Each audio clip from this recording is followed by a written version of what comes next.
Chapter 148. I was waiting for you to use this move. Sia's mechanical arm was already equipped, but it was hidden under the combat suit and could not be seen by outsiders. Now that she saw the punch that she thought was effective, she sneered in her heart. Aren't you just relying on your strength? I'll let you see what science is.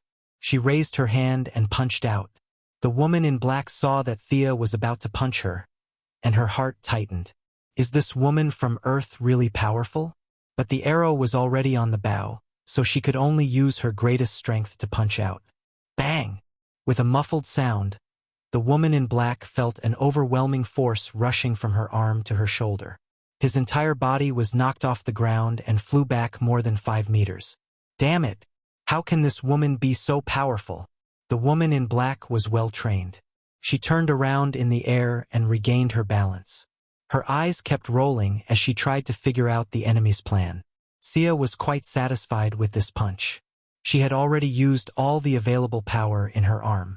Although the maximum power in the design was 10 tons, considering the way the human body exerted force and the recoil, the actual power could not reach that high.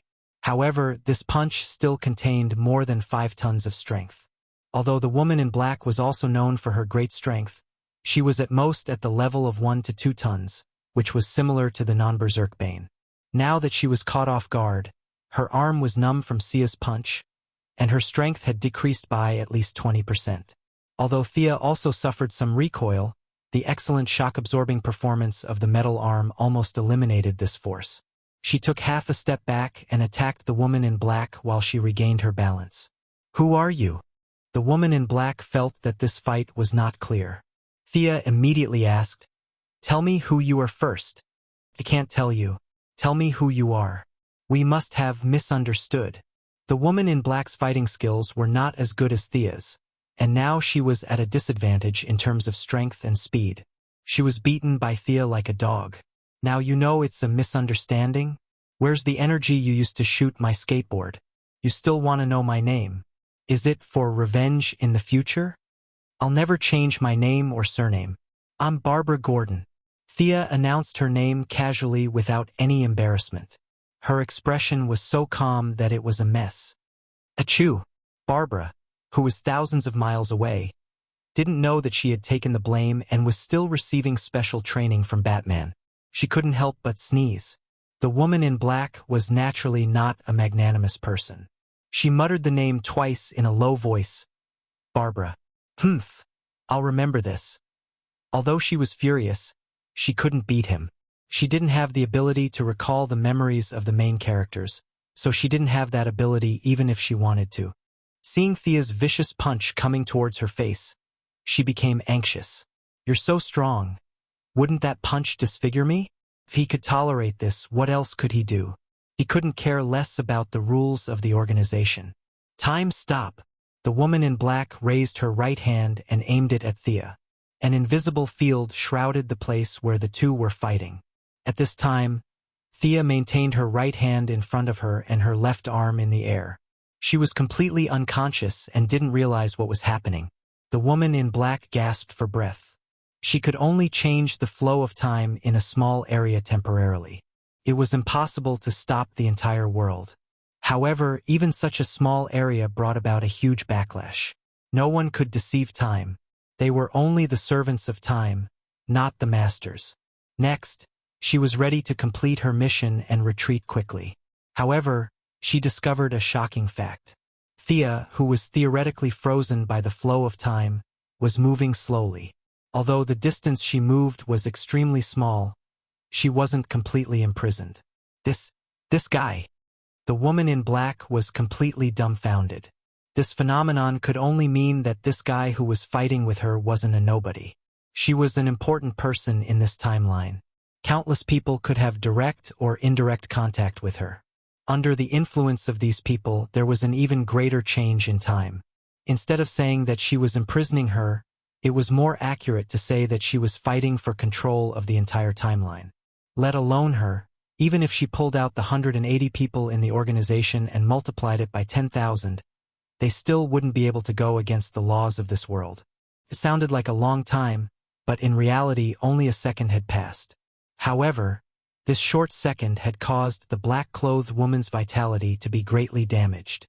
Her originally pretty appearance was like that of an evil spirit, and her body also uncontrollably shriveled up. No, the backlash of time was too great. She had to stop immediately. She would rather be beaten to death than use this move. However, she underestimated the tolerance of time and overestimated her own limits. Halfway through her action, a huge amount of energy exploded from within her body.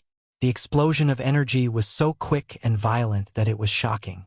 Without even making a sound, the woman in black was blown to smithereens on the spot. This wasn't an adjective, it was reduced to an atomic structure. However, because the imprisonment field wasn't immediately removed, some strange substances in her body automatically entered Thea's body.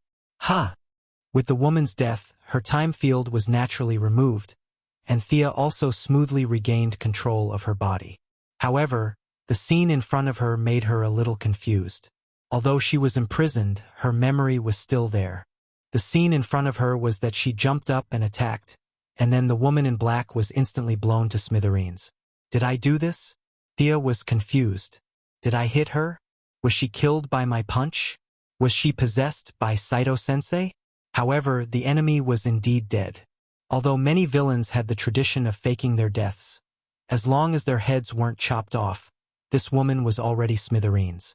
In theory, it was impossible for her to revive, right? Carefully feeling her body, she vaguely felt that there was something extra in her body, but she couldn't identify it without a reference. At the same time, in the grass not far from her, two people were whispering. What do you think we should do? Rem, Thea killed the Time Wanderer. She's gonna take my original body back to Star City. What was it? The blonde woman in white leather couldn't say what it was. The tall man named Rem had a funny look on his face. I'm a doctor of physics, not time travel. However, this Thea is very different from the Thea we know. The blonde woman rolled her eyes at him, knowing that he couldn't give any constructive advice. Just as she was racking her brains for a solution, their communicator rang. Miss Lance, Dr. Palmer, the timeline shows that Wanderer is dead. Did you do it? The owner of the voice found it hard to believe, but his tone was very relaxed. The two in the grass looked at each other and smiled bitterly. They wanted to accept this glory, but they really didn't do it. Chapter 149. The two of them came up with no good ideas, so they decided to go back and discuss it. But when they moved, Thea immediately sensed them. Even when she was a pure martial artist, Thea was astonishingly sensitive, not to mention now that she had evolved into psychic power. Who's there? The sound of their footsteps instantly alerted Thea. Relying on the support of the Windwalk spell on her body, she glided over to the two of them like a flying dragon, her feet barely touching the ground. But when Thea saw the faces of the two people clearly, she was instantly dumbfounded. The blonde girl was Sarah Lance, and the tall, handsome, and funny guy next to her was Ray Palmer? Why were they here? At this time, at this place? Thea vaguely understood something. She used her psychic power to sense Sarah Lance, who was knocked out by the shockwave. That's right, there were two Sarahs. The one in front of her was Sarah Lance from the future. Hi, I'm Ray. You don't know me. Oh, at least not now. No, I mean you shouldn't know me now. The handsome Ray Palmer, who was 1.9 meters tall, ignored the mysterious atmosphere between the two women and greeted them in a relaxed and cheerful manner. But after a few words, he found it more and more ridiculous, so he stopped talking. But he still stared at her with bright eyes. This guy was indeed Felicity's boyfriend. He was just as funny as she was. Thea pursed her lips and nodded reluctantly. Then she turned to the blonde girl who was silent. You're Sarah.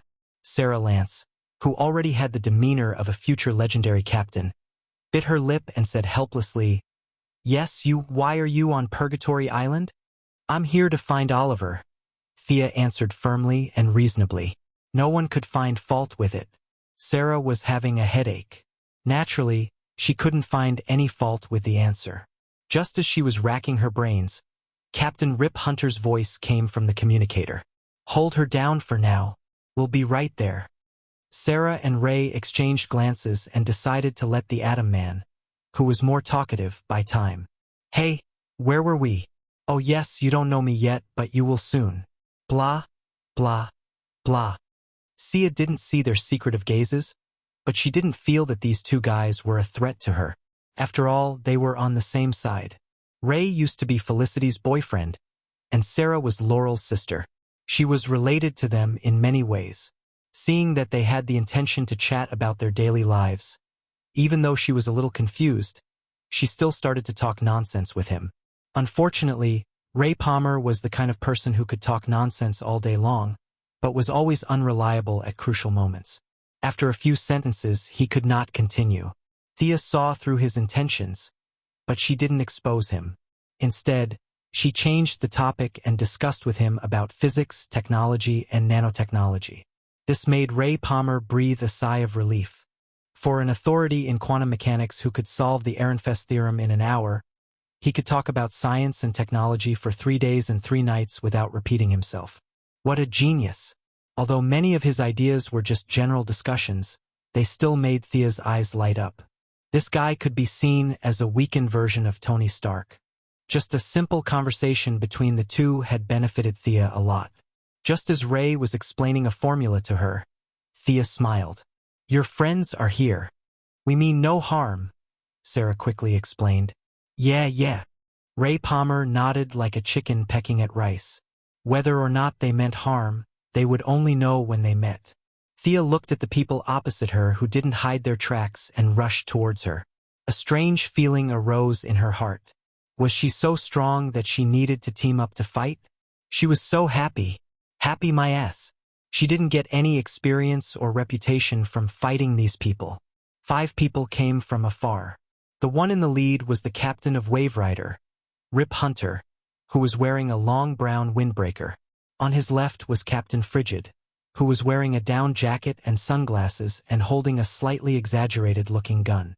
Next to him was Captain Frigid's good partner, Heatwave, who was wearing an asbestos fireproof suit and holding a flamethrower. On his right was an ordinary-looking black youth with thick lips. Thea couldn't remember his name. Beside him was a fat old man with white hair and round glasses. Was the whole Tomorrow's Legend squad coming out? No, there should also be Hawkman and Hawkgirl. Were those 2 idiots dead or not? Miss Quinn, we're not enemies. We mean you no harm. Rip Hunter was the first to speak, explaining his side's position. Thea believed in this.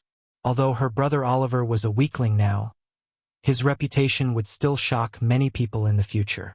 He was known as the 8th magnate outside of the 7 magnate of the Righteous Alliance. As his sister, she would definitely have a good reputation in the Justice faction. They wouldn't dare to harm her. Seeing that she didn't overreact, Rip Hunt silently sighed in relief. It was inevitable to run into relatives and friends while traveling through time, so he couldn't just kill every single one of them. If he really did that, even the heroes of justice wouldn't spare them, so he was very experienced in dealing with such sudden incidents. His faction was neutral and even leaned towards the Righteous Alliance. Naturally, he couldn't force Thea, who had a close relationship with the Green Arrow Party. "We came here from a certain time in the future. We wanted to stop the Time Wanderer from making a move on Miss Sarah's past. But we didn't expect to meet you here. I hope you can hand Miss Sarah." Rip Hunter pointed at the fainted Sarah Lance in the distance. "To us and let her return to her original time." Thea had never thought about the broad issue of time changing Sarah's fate. She thought about it carefully. Wouldn't it be better to send Sarah back to Star City, to her father and sister? Yes, that's great. There was nothing wrong with that at all. From every angle, Purgatory Island was the beginning of Sarah's tragic fate. If it could be changed from the beginning, then it wouldn't be a bad thing. But Rip Hunt couldn't say that. A person's perspective was different from his or her own. From Sarah's point of view, changing everything would definitely be a good thing. In fact, it would be an extremely good thing. If she could return home and live happily ever after, who would be willing to suffer so much? But for Rip Hunter, it was a bit of a headache. Sarah was someone he had focused on nurturing. She had brains, potential, and enough decisiveness. But all of that came from the suffering she had endured. If he agreed to let Sarah go home, she wouldn't have any of those experiences. Wouldn't he be looking for trouble if he recruited her? Rip could swear to the heavens that as long as he let Sarah go, the capable blonde girl in front of him would instantly turn into a powerless young girl, changing boyfriends twice a month, having some pox on the weekends, and having parties when she was bored. This was the norm for young Americans. If he could maintain Sarah's original life path, it would be this image. But he couldn't say a single word of that. He could only rely on Sarah's own wishes. Whether his right-hand woman wanted to live her current life or return to the past was all up to her. Chapter 150. In the end, the choice was back to Sarah. Of course, it was the future version of Sarah in front of them. The unconscious weakling in the distance was automatically ignored by them. What should I do?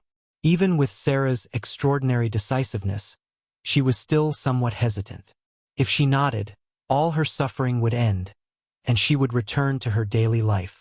What Assassin's League or Legendary Team? To hell with it. If she shook her head, everything would go back to normal, and she would still have to continue struggling in this sea of suffering. Everyone was silent for a moment. Those who understood lowered their heads in deep thought.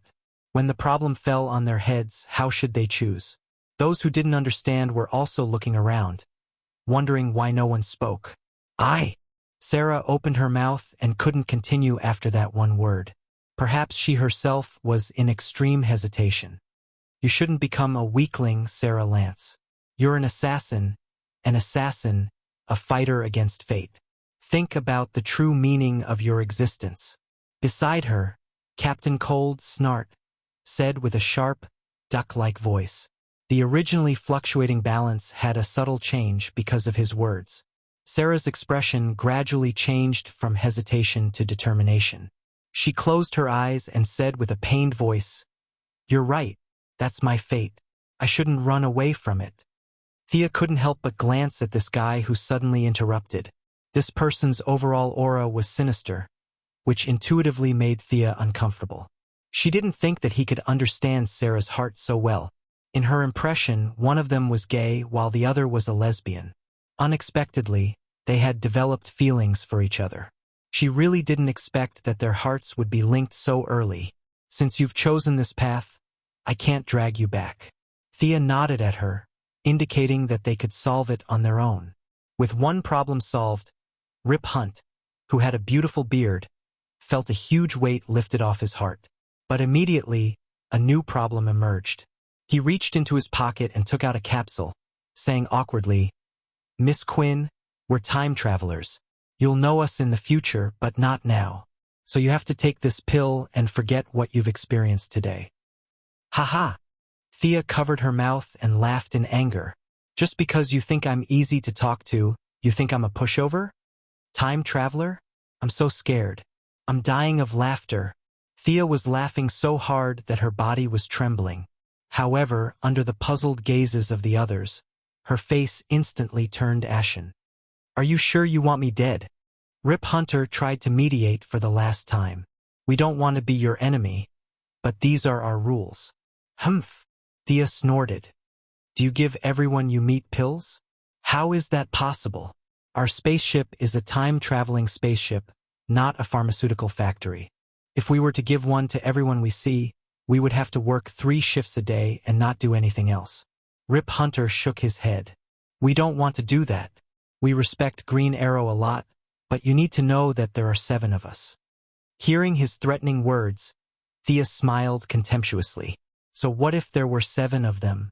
They were just chickens and dogs. He drew his bow and aimed at Rip Hunt, who was threatening him.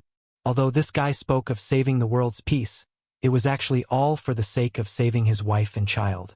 Saving one's wife and child wasn't shameful at all. In fact, it was a very noble act. However, in order to cover up this fact, he dressed himself up as the savior of the world. Perhaps he didn't even realize how fake his words and actions were. As she drew her bow and shot an arrow, the others had no choice but to join the battle. "What abilities does she have?" The gloomy Captain Leng asked the so-called acquaintance of Thea, Sarah Lance. She was the one who interacted with Green Arrow's party the most. "She's Malcolm's daughter. Her training is similar to mine." Although Sarah had seen Thea fight with the Time Wanderer, she was a bit far away at the time. Thea didn't display much supernatural power, so she could only describe it based on what she knew. So that's a normal person with extraordinary skills? Heatwave shook his head, his face full of disdain. Rip Hunter said in a low voice, "Don't hurt her. She's an important person in the timeline. Don't worry, we can take care of her with our fists and feet." The ice and fire duo silently put away their weapons and rushed out. The rest of them also ran towards Thea. As they ran, they finished changing. Ray Palmer took out a small box from his pocket. The atomic suit instantly enlarged and he put it on. The black guy and the white fat old man clasped their right hands together and combined to become the superhero Firestorm. Although Sarah didn't want to be Thea's enemy, she still took out her iron rod and pretended to run. Thea was a bit speechless at their formation. 7 people. Fine, 1 person. Now there were 6. The 6 of them ran in a row like European soldiers from the age of matchlocks. From a visual point of view, they were indeed intimidating.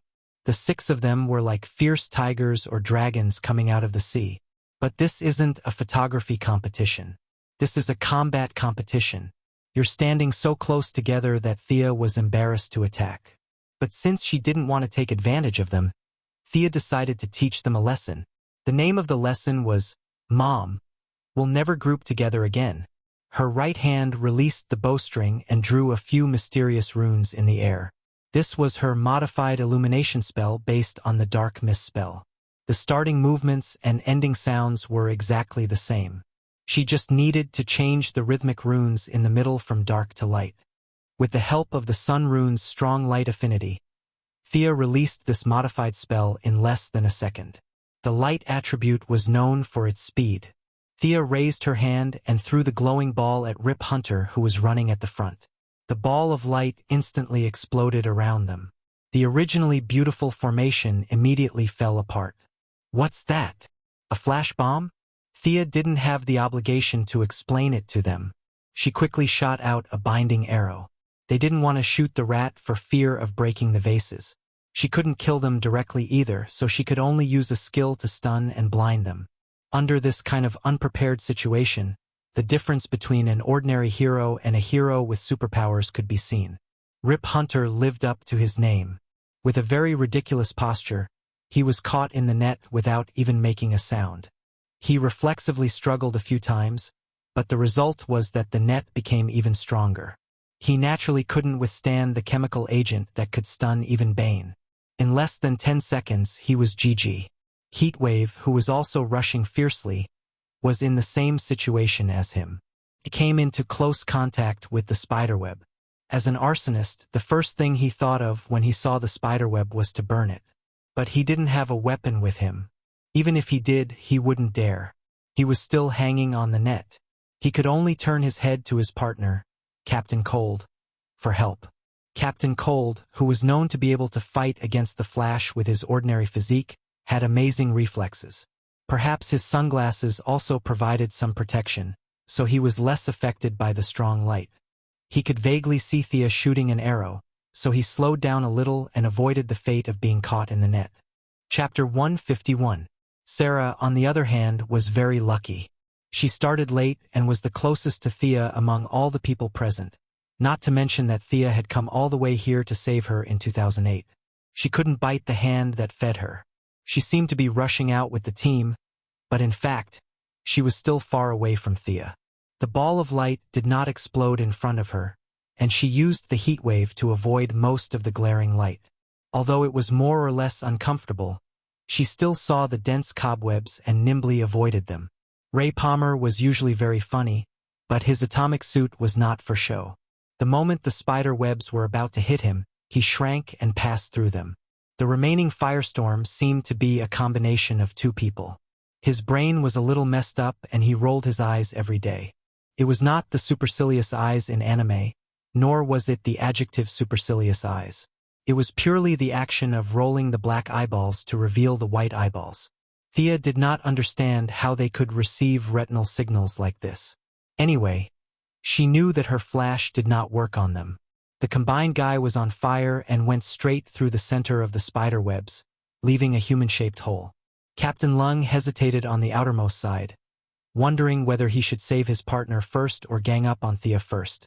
Sarah did not want to fight at all. She pretended to be an 80-year-old woman and slowly moved forward. In the end, the only ones who rushed in front of Thea were the Atom Man and the combined Firestorm. Both of them were strong opponents, and Thea did not dare to take them lightly. However, their fighting styles were not mature enough. The Atom Man's personal chivalry was too strong. He had a long-range weapon on his suit, but he insisted on fighting hand-to-hand. If a bookworm with several doctorates and a contemporary grandmaster of martial arts like Thea fought hand-to-hand, the result was already doomed. Thea didn't pay much attention to him and dealt with him casually. Her attention was always on the Firestorm in the sky and Captain Lung Han, who was rushing over from afar. Firestorm's flying ability was quite fast, but he mostly used the reverse thrust of the flames to accelerate his flight. It looked like two streaks of flames flitting through the air, mighty and domineering, but in fact, his steering was extremely poor. If Thea's skateboard was still there was no way she could beat him up. "Dr. Palmer, is your suit sturdy?" Thea dodged Firestorm's air-to-ground fireball and asked Atom Man with a smile. "Of course, my battle suit is made of..." Before he could finish his sentence, Thea's mechanical arm went into overdrive and grabbed one of his arms. Like a discus, she spun 3 times on the spot and threw it at the Firestorm in the air. The black guy and the fat old man were not very smart. When they saw Atom Man flying at them, they reached out to catch him without thinking.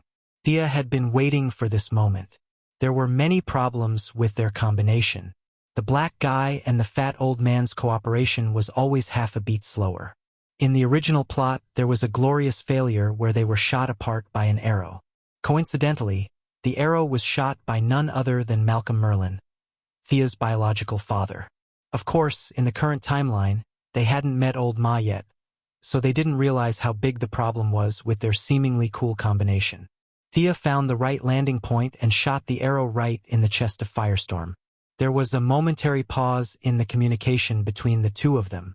One of them wanted to run to the left, and the other desperately dodged to the right. As a result, the two of them withdrew from the combination state with blank faces. Fortunately, Atom Man was on the side and gave them a hand. Otherwise, they would have been crippled. The two of them fell to the ground a little angrily. When they tried to combine again, they found that their hands were swollen and there was no sign of fusion. Thea looked at this scene from the corner of her eyes and felt relieved. Super speed, super conversion ability, and a body strength and damage reduction ability that far surpassed Superman. So balanced in all aspects, do you think you are Superman? There must be a limit to so many abilities. Otherwise, if you are so strong, how can others play with you? Thea had expected that the combination would have a cooldown. Since they couldn't combine, the threat to Thea instantly decreased from the biggest to the smallest. She turned her head and looked at White Canary Sarah Lance, who finally ran over. "It's so strange. You are much stronger than the Thea I remember." Sarah, who was determined to stop killing, said with a puzzled expression. At this moment, Thea didn't display any supernatural abilities. They thought that the flashing spell from before was a flash bomb. After that, she also used a bow to deal with them. Although Sarah didn't see any clues, her intuition told her that Thea in front of her was fully capable of killing her. Hearing her question, Thea rolled her eyes. "How refreshing.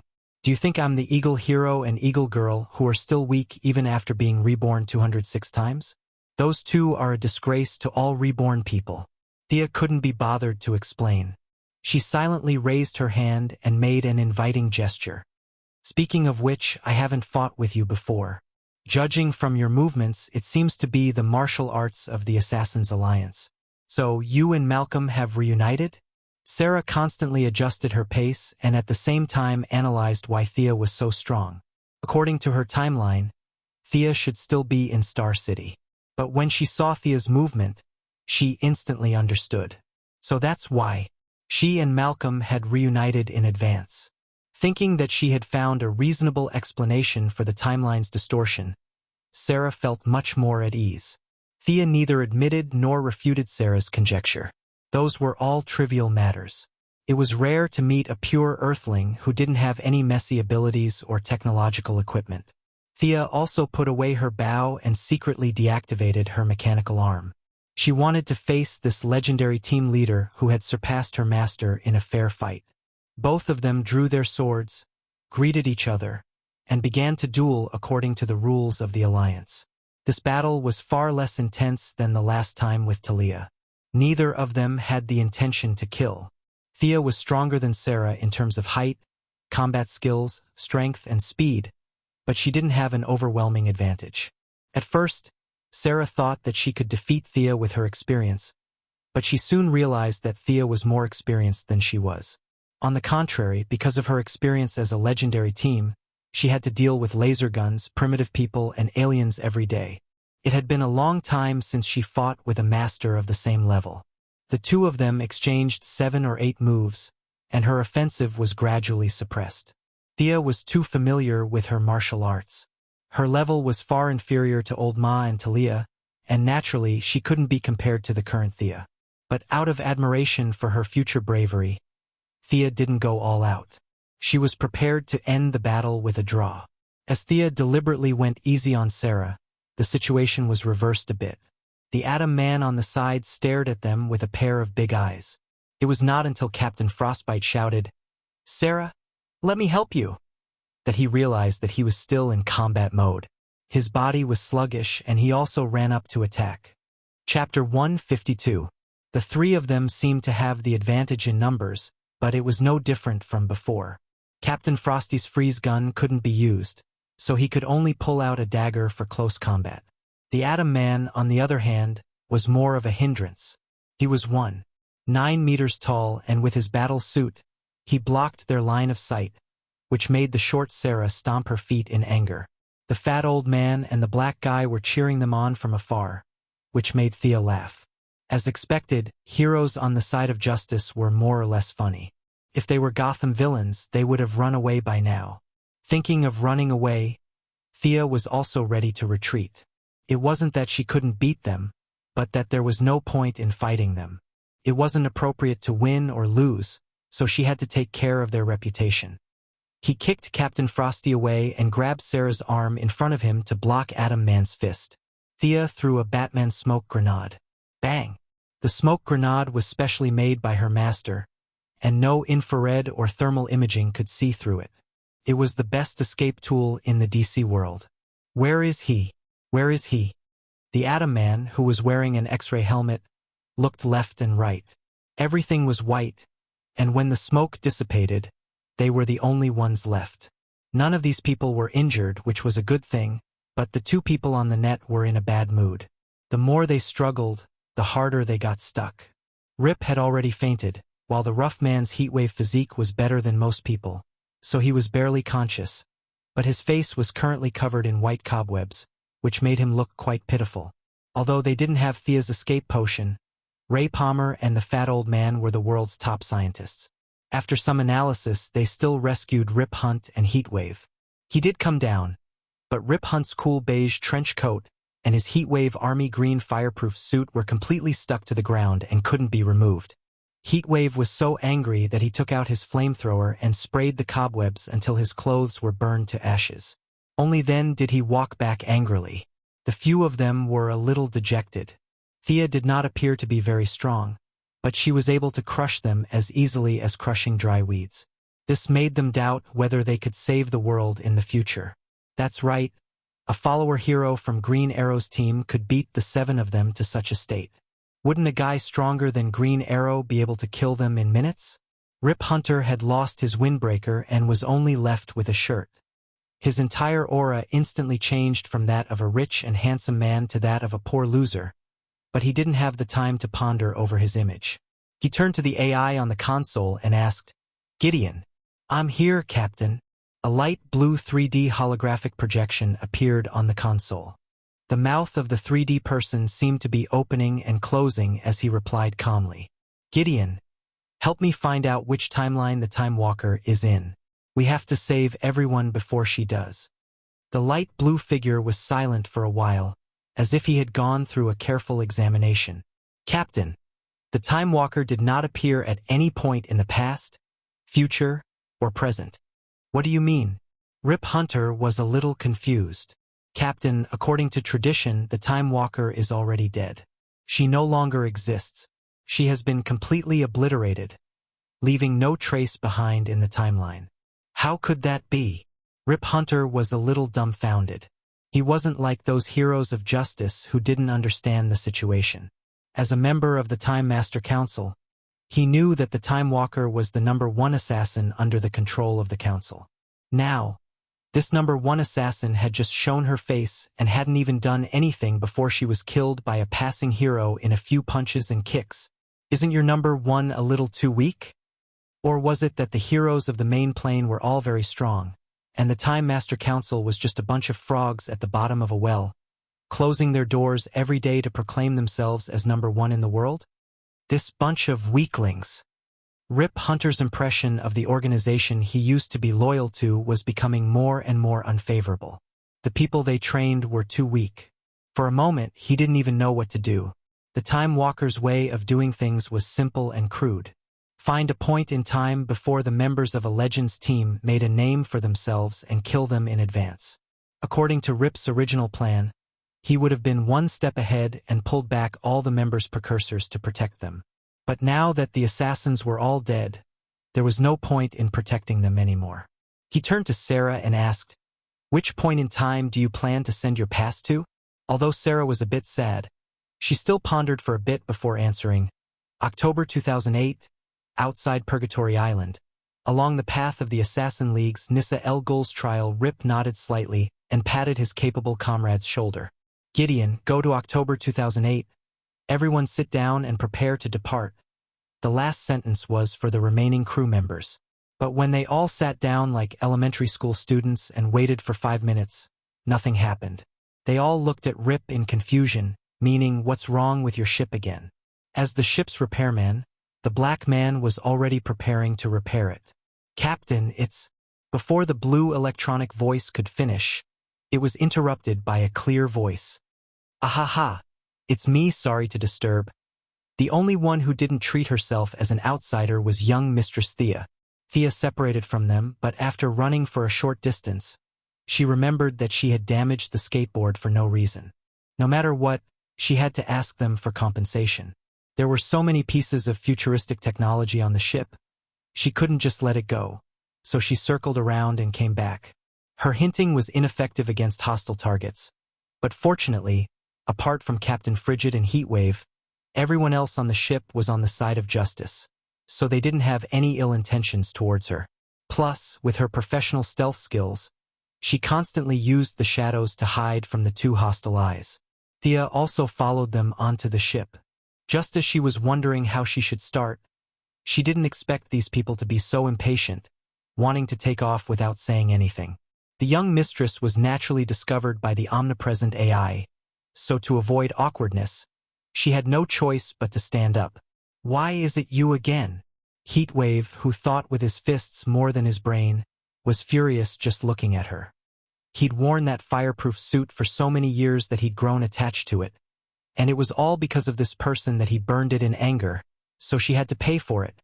He wanted to rush up and fight, but the gloomy Captain Frigid held him back, coldly watching the situation unfold. "Miss Quinn, what business do you have here?" As the captain, Rip was the first to ask. "If not, I wouldn't have come." Thea crossed her arms. "That woman in black was here to cause trouble, wasn't she?" There was nothing that couldn't be said. It was the truth. Rip nodded. "You're talking about the Time Wanderer, right?" "That's right." Thea raised her skateboard and pointed at the large hole in it. "She destroyed my equipment. Without it, I can't leave the island. My mother is home alone. If I can't go back, it'll be so pitiful. You'll have to fix it, right?" Actually, she could have flown the helicopter back, but Rip and the others didn't know, so Thea described her situation as terrible. Chapter 153. Seeing Sia acting cute and pitiful without the demeanor of an expert, they all had complicated feelings, especially Rip Hunt. Was the Time Wanderer, an assassin whose name had shaken the multiverse, really killed by this guy? Fortunately, she wasn't here to blackmail them, and her request was reasonable. He had an AI on his spaceship and 2 professors who could sell their theses by the pound. It was just repairing some technological equipment, and he could even fix a spaceship for her. just as he was about to ask them to help him get rid of her and get it over with. "Captain, let me remind you, we've stayed at this point for too long, and we've attracted the attention of the Board of Governors at this point in time. The search team is expected to appear in 3 minutes and 12 seconds. The artificial intelligence Gideon reported unhurriedly. "Oh God." Rip Hunter slapped his forehead and quickly walked to Thea's side. "Miss Quinn, you heard it? We're about to depart. Don't you think you should? Does that mean you should run away?" Thea wasn't so easily fooled. The skateboard wasn't badly damaged, and back in Star City, the tools were ready-made and could be repaired in half a day. She was just using this as an excuse to get on the spaceship. There were so many high-tech crystals on the spaceship, as well as the Atom Man's suit energy source and shrinking technology, all of which made her jealous. "Now you want to drive me away? Dream on." She shook her head fiercely. "Even if you let me get off the spaceship now, I can't go home, so I'll just stay here." "Miss Quinn, I'm doing this for your own good.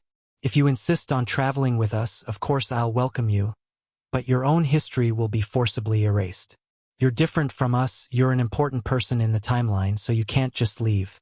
Rip Hunter's words were sincere. The team members he chose were all people who had no influence on the original timeline. Hearing this, Thea was shocked. So not everyone could get on the spaceship. He didn't look like he was lying. "I'd better hurry up and leave. What a waste of so many good things." "In that case, I'll take my leave first," Thea said and ran out. "Miss Quinn, you can actually time travel," AI Gideon said to everyone's surprise. Thea also stopped, waiting to hear what it had to say. "Gideon, are you mistaken?" As the captain of the ship, Rip understood the rules very well. Anyone who could cause more than a 1% change in the timeline was strictly forbidden from using time travel, because the slightest mistake could cause a huge disturbance. "Captain, I'm not mistaken. Miss Quinn's body somehow absorbed part of the Time Walker's characteristics, but she doesn't have an official appointment from the Time Council. She is fully qualified for time travel according to the provisions of Rule 112, Paragraph 18 of the Council." "Do you mean that she has the right to travel through time? She won't cause chaos in the timeline and can maintain the original historical trajectory?" Rip Hunt was also a little confused. This was the first time he had heard of such a situation. After asking Gideon a few more questions, he hurriedly explained to Thea, giving her the general idea. He wanted to go into detail, but there was no time. Although she didn't understand some of the words, Thea still understood some of the inside story. In layman's terms, when the black-clothed woman self-destructed, her work permit was left with Thea. Rip Hunt was only a former employee of the Time Masters Council, while the rest of the people on this ship were all privately recruited by him, each of them temporary workers. Thinking of this, Thea suddenly felt a lot taller. Although she wasn't officially employed, she was still an official worker. Now that she got it, Thea hurriedly found a seat and sat down. If they didn't leave now, they would be discovered. The time travel process was nothing special. It was almost over in the blink of an eye. There was no scenery along the way. This short trip made Thea feel very uncomfortable, as if something was coming out of her body. According to the few people, there would be some symptoms during time travel. Some would lose their speech, some would lose their sight, but they would recover after a while. Thea was also relieved. The ship docked on land. After learning that they were going to put Sarah in 2008 back to the original historical trajectory, which was the time when Thea left, Thea didn't get off the ship. She always felt that it was like releasing animals in the wild. It was really boring, so she just looked around on the ship. "Are you Miss Kendra?" Thea stopped an African woman and took the initiative to greet her. This woman was Hawkgirl. In her previous life, or rather in her first life, she was the High Priestess of Egypt. She just happened to have the Ball of Horus translated. The very shy Hawkgirl smiled. "Thea, actually I know you. It was you and Oliver who helped us." "Damn it! This feeling is terrible. I know her and she knows me, but I still have to pretend that I don't know her. She still has to explain why I don't know her." Time travel was really the easiest place to pull the wool over one's eyes. Thea was too lazy to talk nonsense with her. After a short conversation with a few people on the ship, she had already figured out that her husband, Hawkman, had been dead for a long time. To be honest, she despised this couple. From ancient Egypt to today, they had been reincarnated 206 times. What was the result of wasting so many reincarnation opportunities? Every time, they were hunted down by their old enemy, Vandal Savage, and the old man didn't bother to kill them 206 times. What a waste. Normally, they would awaken their memories when they reached adulthood. Knowing that their old enemy would come, they should have made some preparations. What did these two do? And that was to run away as fast as he could. The two were chased like sheep. They ran from Siberia to Canberra, from Yokohama to the Congo. The two climbed snow mountains, crossed grasslands, and walked through deserts. Other than measuring the size of the world with their feet, they didn't contribute anything to the development of human society. To be able to chase them to the ends of the earth, one had to think that this Vandal Savage was especially powerful. With the word D in his name, was he Darkseid's cousin? The kind that could kill Superman with one punch and kill Batman with a backhand? Actually, that was not the case at all. Apart from having a ferocious beard, Vandal Savage's only commendable trait was that he could throw 2 flying daggers. Most likely, he was bored during the 4,000 years of chasing, so he took a year and a half to practice this unique skill. Other than that, he didn't have any other special skills. However, Big Beard's ambition wasn't small. He wanted to rule the world. For this goal, he planned for another 4,000 years, relying on his immortality. Finally, in 2166, he used tortoise tactics to kill all the heroes who could fight. Finally, he could stand on the rooftop and shout that he was the king of the world. Rip Hunter was deeply dissatisfied with the old man. He couldn't bear to see him doing well, so he resigned in anger. In 2016, he gathered a boat of friends to interrupt his dream. This was the general plot of the story that Thea knew. It was a big adventure filled with revolutionary optimism. Chapter 154. Kendra did not know that Thea was criticizing her in her mind. She asked kindly, "You didn't get off the spaceship. Why are you looking for me?" Of course, Thea wanted to talk to her about something. The orb of Horus she found on Purgatory Island was filled with words that gave her a headache. After studying and comparing the words, she was dismayed to find that most of the words had been lost. Fortunately, there were 3 people who had survived from that era. They were the ancient Egyptian high priest Vandal Savage, the priestess Chayara, the current Hawkgirl Kendra, and the current Hawkman Prince Khufu. Vandal would definitely ignore Sia, and Eagle Man had also died. Even if he didn't die, Sia wouldn't have any feelings for him. After all, this guy was Khufu in his first life, the guy who was famous for building the largest pyramid. According to history, he was a man who loved grandiose achievements but was unlearned. The so-called man who was full of nonsense was him. Thea looked at the friendly Hawkman with anticipation. She took out the orb from her backpack. "Do you have any impression of this?" Kendra took the orb. This handle was 30 centimeters long, and it was golden in color. There was a red gemstone at the top. She played with it and asked uncertainly, "Is this a hammer?" Thea almost vomited blood. "Hammer my ass." Perhaps her expression was a little scary, but Kendra knew that she had misunderstood. She said embarrassedly, "You might not know this, but I was just a waitress in a cafe half a year ago. I don't know much about fighting." She was right. She did not know much about fighting. Her husband, who had accompanied her through 206th life, had taught her how to fight. She would spread her wings and fly over with the hammer. She would smash the enemy's head with a single blow. If the enemy fell, she would be done with it. If not, she would fly further away and do it again. What kind of F***king strategy was that? She had unparalleled speed. How much damage could she cause to the enemy with a sharp weapon?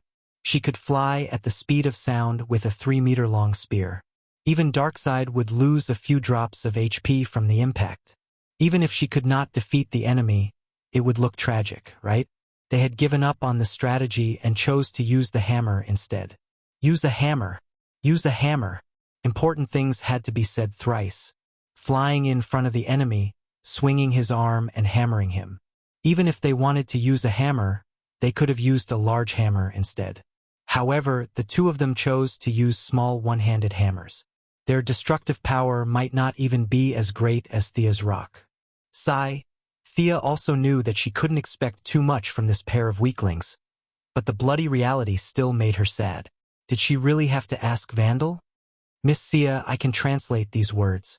The omnipresent artificial intelligence, Gideon, interrupted her thoughts in a timely manner. To be honest, Thea was a little afraid of the artificial intelligence on this spaceship. She coveted the technological achievements, but she did not dare to lay her hands on the artificial intelligence. Others might not know, but she knew very well that Gideon had developed a bit of admiration for Rip Hunter, the captain. What did that mean? It meant that this artificial intelligence had feelings. It had reached the peak of artificial intelligence and was at the same level as Marvel's Ultron Ada. It was a bit weaker than Brainiac, but not by much. If it wasn't for its feelings for Rip Hunter, Gideon would have been able to access the real world's network in a matter of minutes. Thea had always kept a respectful distance from this kind of boss-level passerby character. Although she thought about artificial intelligence day and night, she had never thought about Gideon. Now that it had taken the initiative to talk to her, she could not refuse and could only express her gratitude very politely.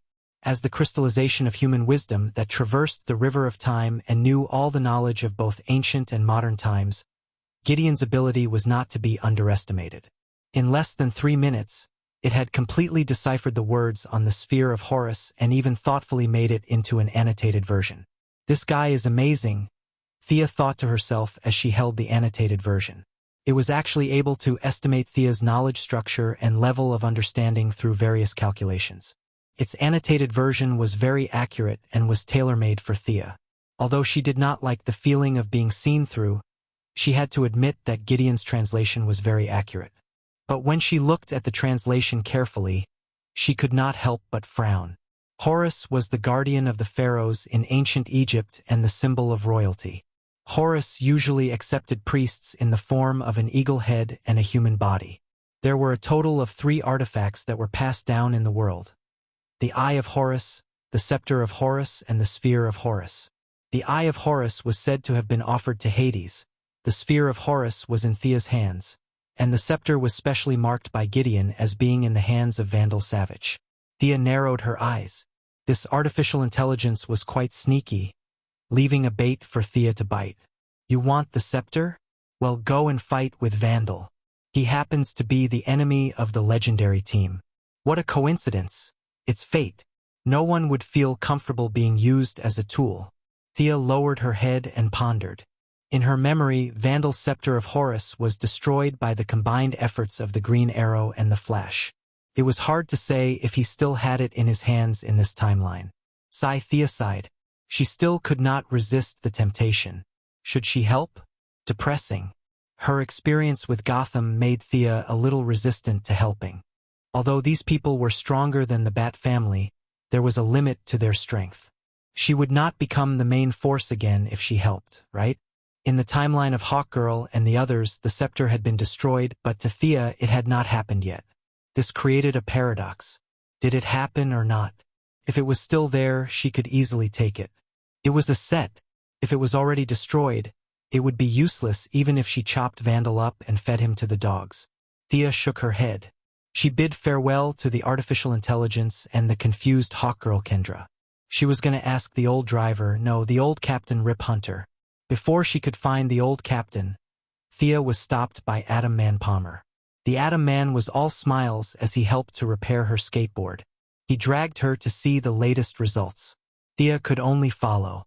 Since he was so eager to help, she had to take the initiative. Miss Thea, was your skateboard software written by Felicity? Atom Man Palmer said with a confident expression. Damn, was it really that good? Thea had just been seen through by Gideon, and now he had exposed the source of the technology. She could not accept it. It was not surprising that the artificial intelligence could see through countless calculations per second. But how did you find out? Professor Palmer, how did you find out? Are the traces that obvious? Ray Palmer laughed proudly at first, then his expression turned serious. Actually, the software part of my battle suit was written by her too. Haha. Chapter 155. Sia looked at him speechlessly. Speaking of which, this Joker's personality was really good. Plus, he was tall and handsome, and he was humorous and witty. He would definitely be the best mentor and helpful friend if he were to be her boyfriend. It was the biggest tragedy for him to be her boyfriend. There was no room for negotiation. This person was too unreliable. The two came to the maintenance room of the Waverider. The Firestorm duo was also there. The black guy was the ship's repairman. The fat old man looked serious, but he was actually a talker. When Thea entered the room, he was still talking to the black guy. Let me introduce you. This is Professor Martin Stein. He is the current authority in the field of nuclear physics. This is his partner, Jackson. He is our ship's repairman. He is very skilled. Ray Palmer introduced the two of them to each other. Sia saw that they were repairing her skateboard, so she praised the two of them very respectfully. She said that they were the leading figures in the field of physics, the saviors of Central City, and the defenders of human justice. The good thing about being a hero of justice was that they were thin-skinned. The fat old man had won countless Nobel Prizes and was often praised, so he had a strong immunity. The black guy who was working as a repairman was completely embarrassed. He showed his big white teeth and smiled brightly. Thea praised him for being free while looking at his handiwork. After all, this guy had been a car mechanic half a year ago, and had been forcefully recruited by the careless Rip Hunter to repair a spaceship. Sia had always been suspicious of his skills. But after looking at the scene, the black guy's repair skills were indeed quite good. Although he was not as good as the omnipotent Batman, he was still very talented. Your skateboard was originally driven by magnetic power, right? We don't have a dynamic drive part. We just added a few speed gears. You can adjust it to high speed when you're on the road and freely control it during combat. This will increase your unit synchronization rate with the skateboard. Atom Man pointed to a device at the bottom of the skateboard and introduced. At the same time, I upgraded your software. Or rather, I used the program Felicity wrote in 2016 to overwrite the program she wrote in 2007. After all, she wrote the driver software for my suit. Then he introduced a few more major changes. This guy was indeed a weakened version of Iron Man. In just half a day, without major changes, the overall performance of the skateboard had been improved by 30%. If the original version was only 0.7, then the current skateboard could be considered the official version. Both the braking and synchronization rate had been greatly enhanced. Thea operated the skateboard indoors for a while, and her flexibility had increased by a lot. It was not an exaggeration to say that she could move the skateboard like an extension of her arm. Although he was grateful, Thea, who was eyeing the technological achievements of this ship covetously, had to be squeezed out of a stone to get something out of it. Gideon was too smart and scary to make a mistake, but the three guys in front of him seemed to be able to make use of them. Thank you, Dr. Palmer, Professor Stein, and Mr. Jackson. If it weren't for your help, I wouldn't have been able to go home. Thea could not directly tell them what good things they had. She needed them to contribute voluntarily. Thea began her old path of acting cute and pitiful. Some time ago, Tion watched Moira on the stage, shouting herself hoarse to call for the protection of women and children and the elimination of racial discrimination. Unknowingly, Sia's acting skills had also improved greatly. Now, she dared not say that her acting skills were perfect, but it was more than enough to deal with these heroes. In the blink of an eye, she had charmed the three of them. The first to give in was the black guy who was single. There were more men than women on this ship, and there were only two of them. There were some sparks between Sarah and Captain Lung. Both of them were ruthless people, so the black guy did not dare to tease Sarah. As for the silly and sweet Kendra, she had a husband who lived with her in 206. After her husband died, he was immediately replaced by the handsome Atom Man. Could be said that he had no chance. Now, facing Thea's pretentious act, although he knew that it was impossible between the two of them, the natural instinct of a male creature to show off still prevailed. I'll install a deep-level connection network for you. In the future, you can remotely control the skateboard from 5 miles away. How about that? Awesome, right?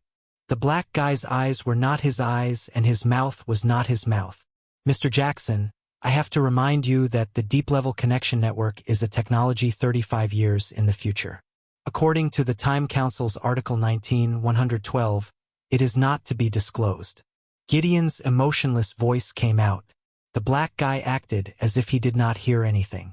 He deftly added a device to the side of the skateboard and made an okay gesture. Thea had a hard time holding it in. It was not a waste of her effort to act pitiful here. This technology was already very awesome. The technology of the Iron Man's remote control suit was similar to this. She had made a fortune. When the value of the young guy was almost squeezed out, she looked at the two high-level intellectuals with bright eyes. The fat old man was old enough to be her grandfather. Naturally, he was not lustful. He was just influenced by her acting skills and felt that she was a little pitiful. After thinking about it, the fat old man took out two things that looked like number 5 batteries. He handed them to the black guy and motioned for him to install them. He also explained to Thea that this was not future technology, but a nuclear battery that he had researched. So, little girl, you can use it without worry. In the future, if the magnetic force suddenly disappeared, you can use it as an emergency. Thea was speechless. If the magnetic force disappeared, how many people on Earth could survive? However, the principle of this thing could be modified into a super bomb. No matter what, the fat old man had given out such a good item without any qualms. He was truly worthy of being called a master of the Mount Tai and the North Star. Comparatively speaking, the handsome atomic man was much more resistant to beauty than Thea. When the three of them looked at him, he thought about it and then awkwardly said that he would be able to complete the atomization in a day if he gave the skateboard to him. This was a pleasant surprise. Thea had no objection to him taking it back for modification. This was his exclusive technology, so he would definitely not modify it in front of them. After thanking them for their generosity, Thea was not in a hurry to find Rip Hunter. She went back to rest happily. The next day, Thea received the brand new version 1 of the skateboard. Usually, it was only the size of a cigarette box. She could just put it anywhere. It was much lighter than before when she had to carry a big bag everywhere. Unfortunately, this technology was not easy to crack. Miss Thea, has your skateboard been fixed? Rip Hunter had already put Sarah back in 2008 in her original timeline. He was now looking at her with a smile. The hidden message was, "You don't have an excuse this time, right? Hurry up and go back to your own timeline." Thea also felt that she had gotten all the benefits on this ship. What was she waiting for? Just as he was about to agree, Gideon suddenly interjected. "Let's stop while we're ahead. Captain, Miss Thea is going to fight Vandal Savage with us." Chapter 156. They all let out an unintelligible exclamation. Is that what happened? This little girl is really warm-hearted and courageous? The technical trio who had suffered a huge loss yesterday all looked relieved. The big joker, no, the handsome atomic man, who was originally reluctant, turned from cloudy to sunny. He shook Thea's hand and said, "A friend in need is a friend indeed. It seems that I misunderstood you." The black guy and the fat old man also ran over to express their gratitude. The black guy was a little embarrassed, but the fat old man didn't care. He was old enough to be Thea's grandfather, so he gave her a brotherly hug. F***CK. Sia wanted to cry but had no tears. She had been tricked by this cunning artificial intelligence. If she rejected it now, the three of them would immediately turn hostile. She was not afraid of them turning hostile, but if they said that they wanted to take back those technological devices, how could she reject them? She couldn't just kill them. She couldn't do such a tasteless thing. This damn Gideon. Thea hated him to death, but she still had to put on a righteous front. What did he mean by, "I'm a hero"? What did he mean by, "I won't return Lulan till the end"? Vandal Savage must die. Although he felt that her acting was a little exaggerated, Rip Hunt still thought it was a good thing. After all, Thea could fight 7 of them alone and retreat. That was strength. As the captain, he didn't have any objections to her bringing her own food to help. Come on, come on. Isn't it just providing a place to stay? We have a lot of empty rooms on board. You can stay wherever you want.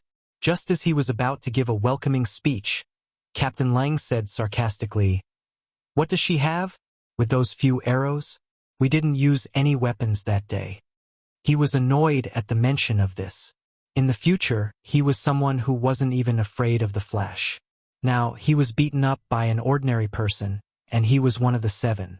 Just thinking about it made him angry. Damn it, if I used a freeze gun, I would never lose. He was annoyed, and Heatwave was even more annoyed.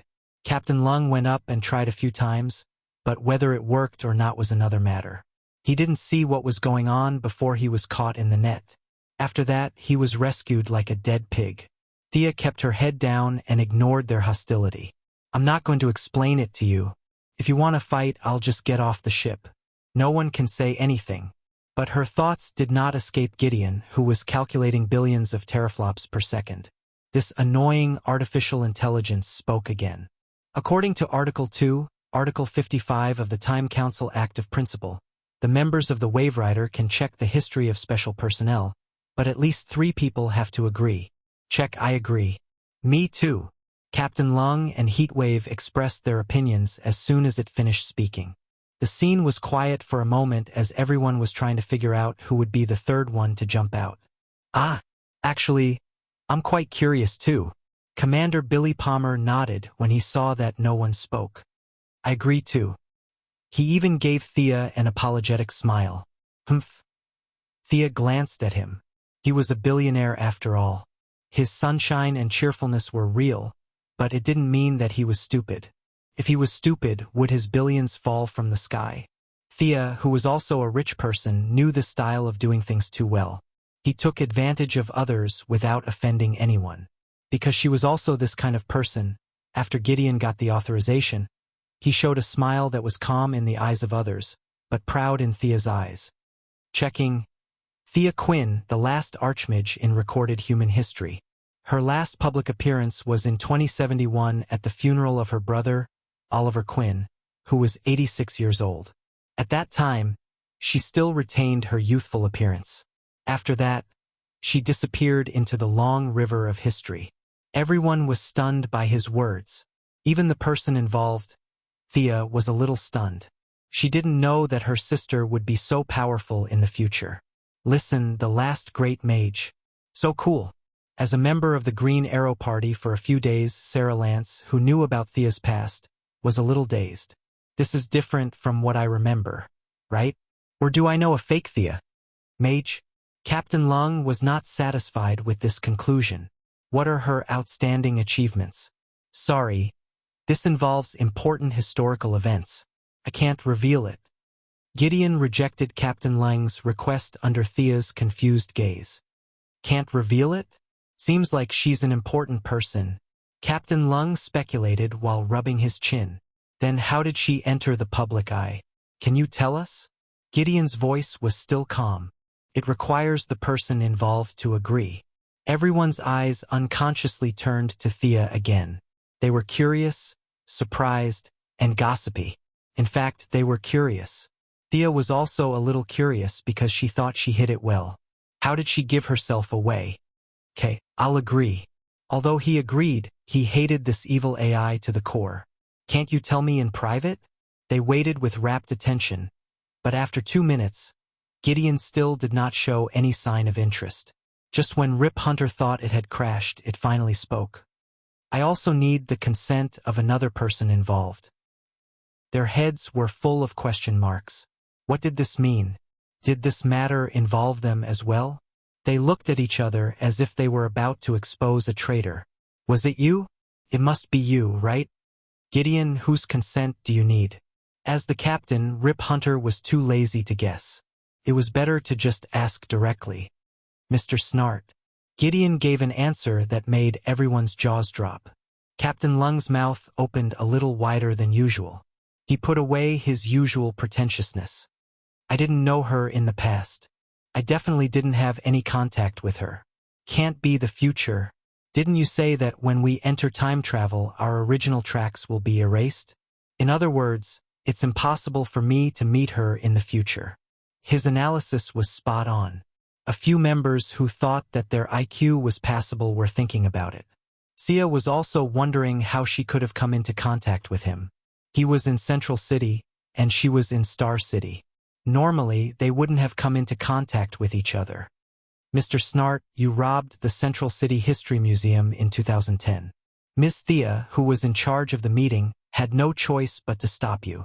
That's what history says. Captain Lung stood up angrily. Nonsense. I've never met her. I didn't rob any museum in 2010 either.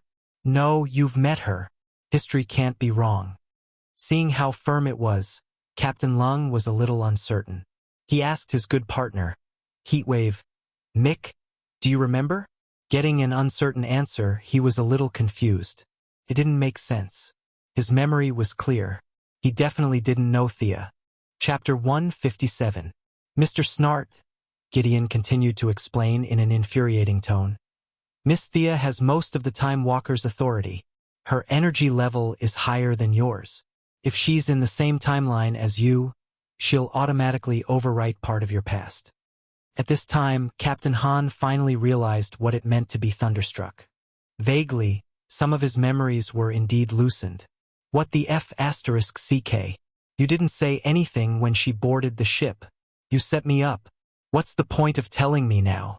If Thea knew what he was thinking, she would definitely run over and shake his hand. You finally understand me, right? This guy is too evil. He'll set me up without paying for it. Sarah Lance, who had been silent all this while, pointed at Thea and said, She's probably the one who interacted with me the most. Is my future still there? Gideon calculated for a while. If Miss Thea still maintains her original trajectory and shoots you to death in 2015, your history won't change much. Well, I still have to beg her to shoot me when the time comes? Why am I such a bitch? Sarah's expression was either ugly or speechless. She silently looked at Thea without saying a word. At this time, Thea finally remembered that she did shoot Sarah Lance to death in the 3rd year of the storyline. However, at that time, Old Horse was the scapegoat.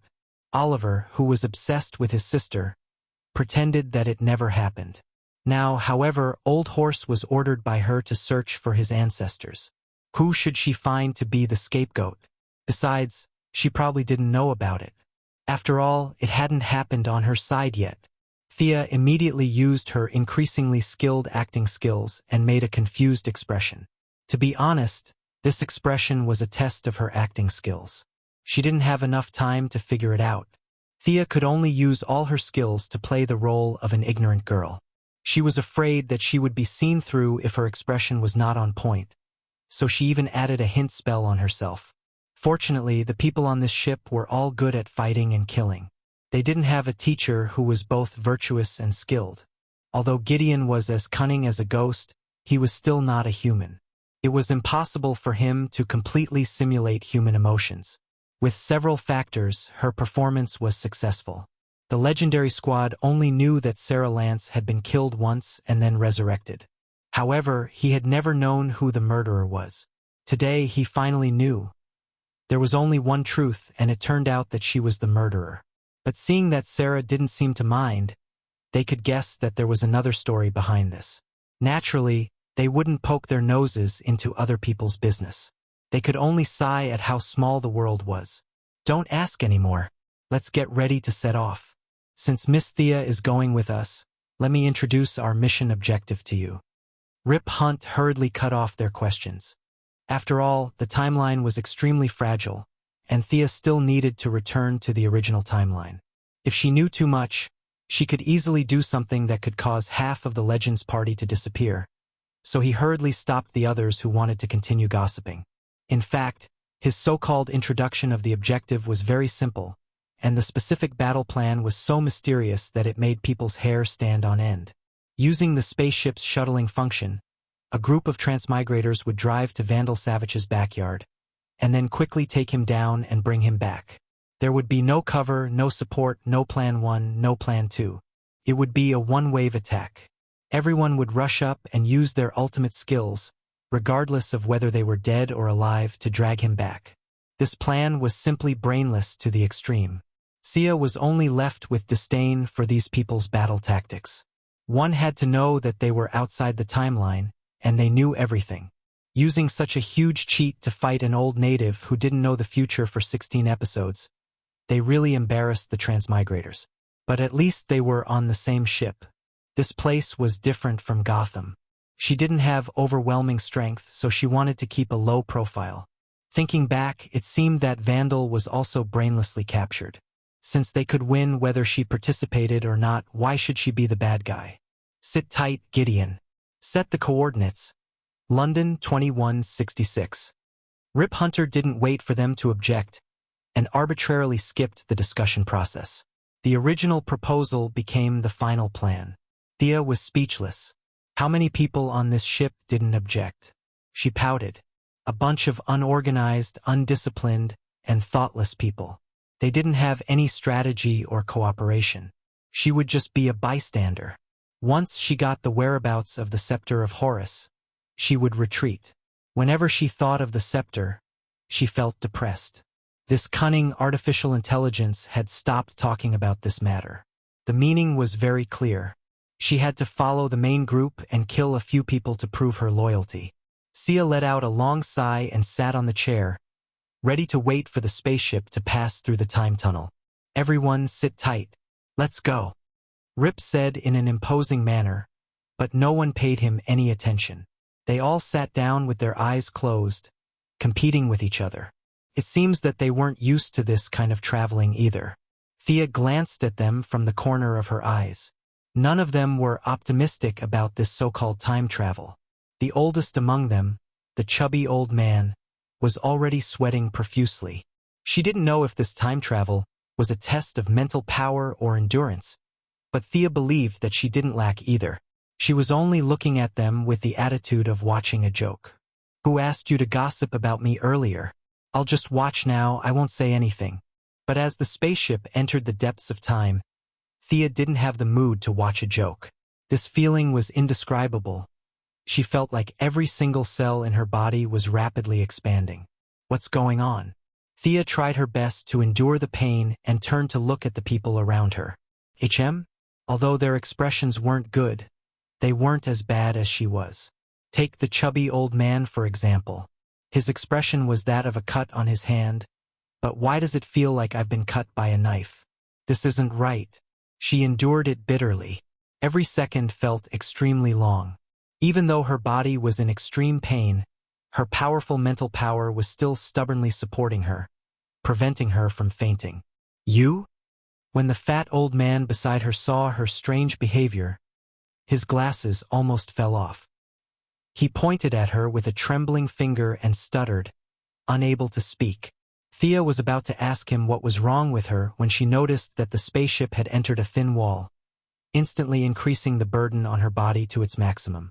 She could faintly hear Rip Hunt's low voice saying, "We've arrived at the year 2166.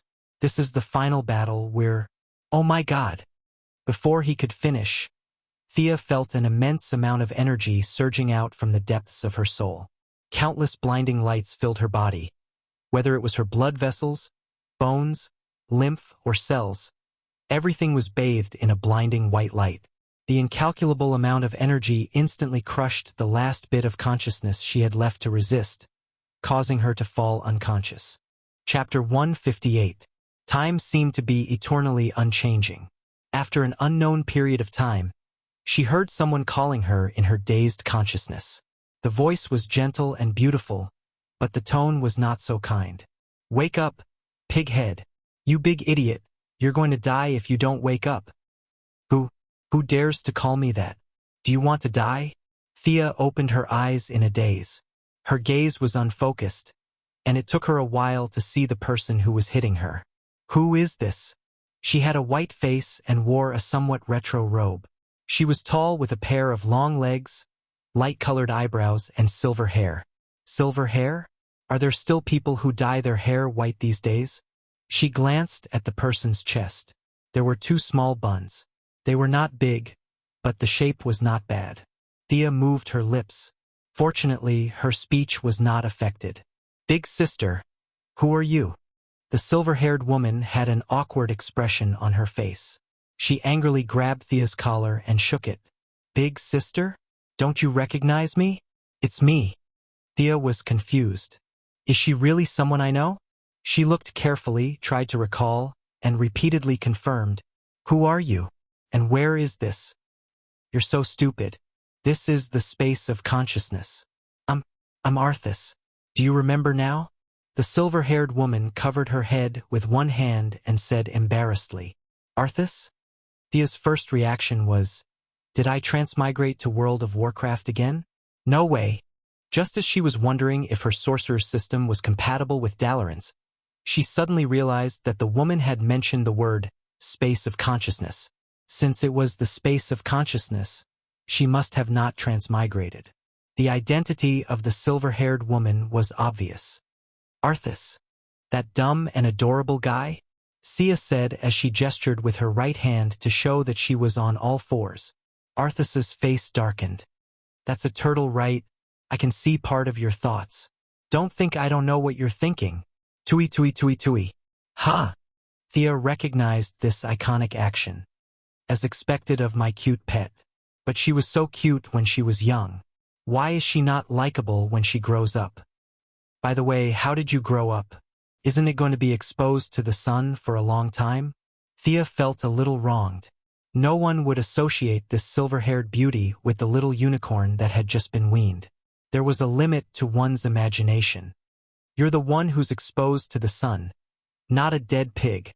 When Earthies heard the word exposure, half of her face turned black, and the veins on her forehead began to throb. Her eyelids drooped as she said in a low voice, As for how I grew up, I don't know. Thea looked around. Was this really the space of consciousness? It was a vast expanse of whiteness. It was similar to what he had imagined. But what was he doing here? How did I get in here? The silver-haired Arthas asked. You didn't summon me. How would I know? Earthies, who had turned into a beautiful unicorn for some unknown reason, said angrily. Thea stared at her for a long time. The way her eyes were shining was indeed very similar to when she was young. However, at that time, Thea would always throw some food to her. Now she didn't have any. Could it be that she could conjure food out of her imagination? For some reason, Thea felt very hungry. Very hungry. However, no matter how much she tried, there was no food in front of her. Could it be that my space of consciousness is fake? What are you thinking about? This isn't a dream. You're so stupid. A clear voice rang out behind them. The pure white space seemed to be dyed with a layer of black ink. After continuous converging, a tall woman wearing a black veil slowly walked out of it. Thea frowned as she looked at the woman.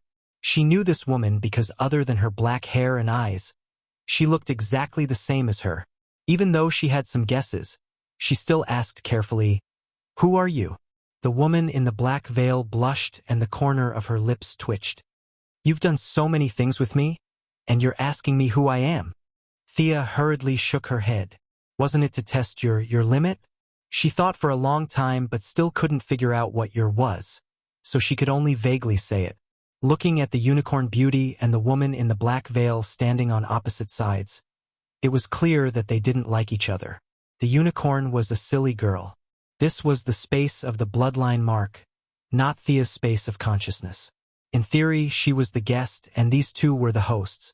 She knew Arthas, but the newcomer in the black veil should at least have a name.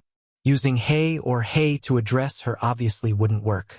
Moreover, seeing someone who looked exactly like her in an unfamiliar environment, she couldn't help but feel a little scared. How should I address you? The woman in the black veil was secretly relieved that she changed the topic. She recovered some of her spirit and said with a sweet smile, You can call me Thea. She paused and saw the surprise in her eyes. She was very proud. Thea Merlin. You? Did you just make up a name? Thea was furious. How dare you steal my name? Do you still want to live? I was called this name when I had self-awareness, so I knew it automatically. The woman in the black veil named Thea Merlin answered indifferently. She even pointed her middle finger at the unicorn standing opposite her. Earthies, on the other hand, did not show any signs of weakness as she flashed her mouth full of white teeth. She even made a strangling gesture with her hands. Thea scratched her head. Their relationship was really harmonious. If she wasn't here, the two of them might have already started fighting. Her bloodline talent was very strange. Light and darkness, a sunny unicorn and a dark shadow. The unicorn could be seen as the good side of the Quinn family, and the shadow represented the evil side of Malcolm. Or it could be said that the unicorn represented the original Thea Quinn warrior's personality, and the shadow represented the path of a mage that was accidentally fused with a transmigrator. The same starting point, different choices, different results. This matter couldn't be considered carefully. There were more and more things that could be interpreted. It was not an exaggeration to say that it was extremely frightening. Fortunately, the two powers were now her own. There was no such thing as either one or the other.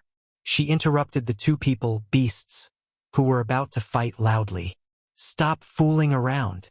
Can someone explain to me why you suddenly grew up? And how am I going to get out of here?" Arthas, who was strangling Thea Merlin, said energetically. "I'll tell you later. I'm telling you, I know a lot." Thea, who was in a disadvantageous position, didn't show any weakness. She used her knee to hit Arthas's small bean bun, and her other two hands scratched and scratched. She didn't stop talking. "I'm a great mage. I know the situation here. I'll tell you after I get rid of her." Chapter 159. Thea was speechless as she looked at the two buffoons. Was she thinking too much before? There might not be any secrets in this. These two are purely here to harm me. I don't even know what's going on outside. But these two are already playing with each other. Yes, Thea thought that they were just playing. In this space, no supernatural power can be used. The two of them were like shrews fighting, kicking and slapping each other. Seeing that the black-clothed Thea's face was swollen by Arthas's slap, a black light flashed in the space, and the injury was instantly healed. In such a place where you can revive with full health, what is this if it's not playing?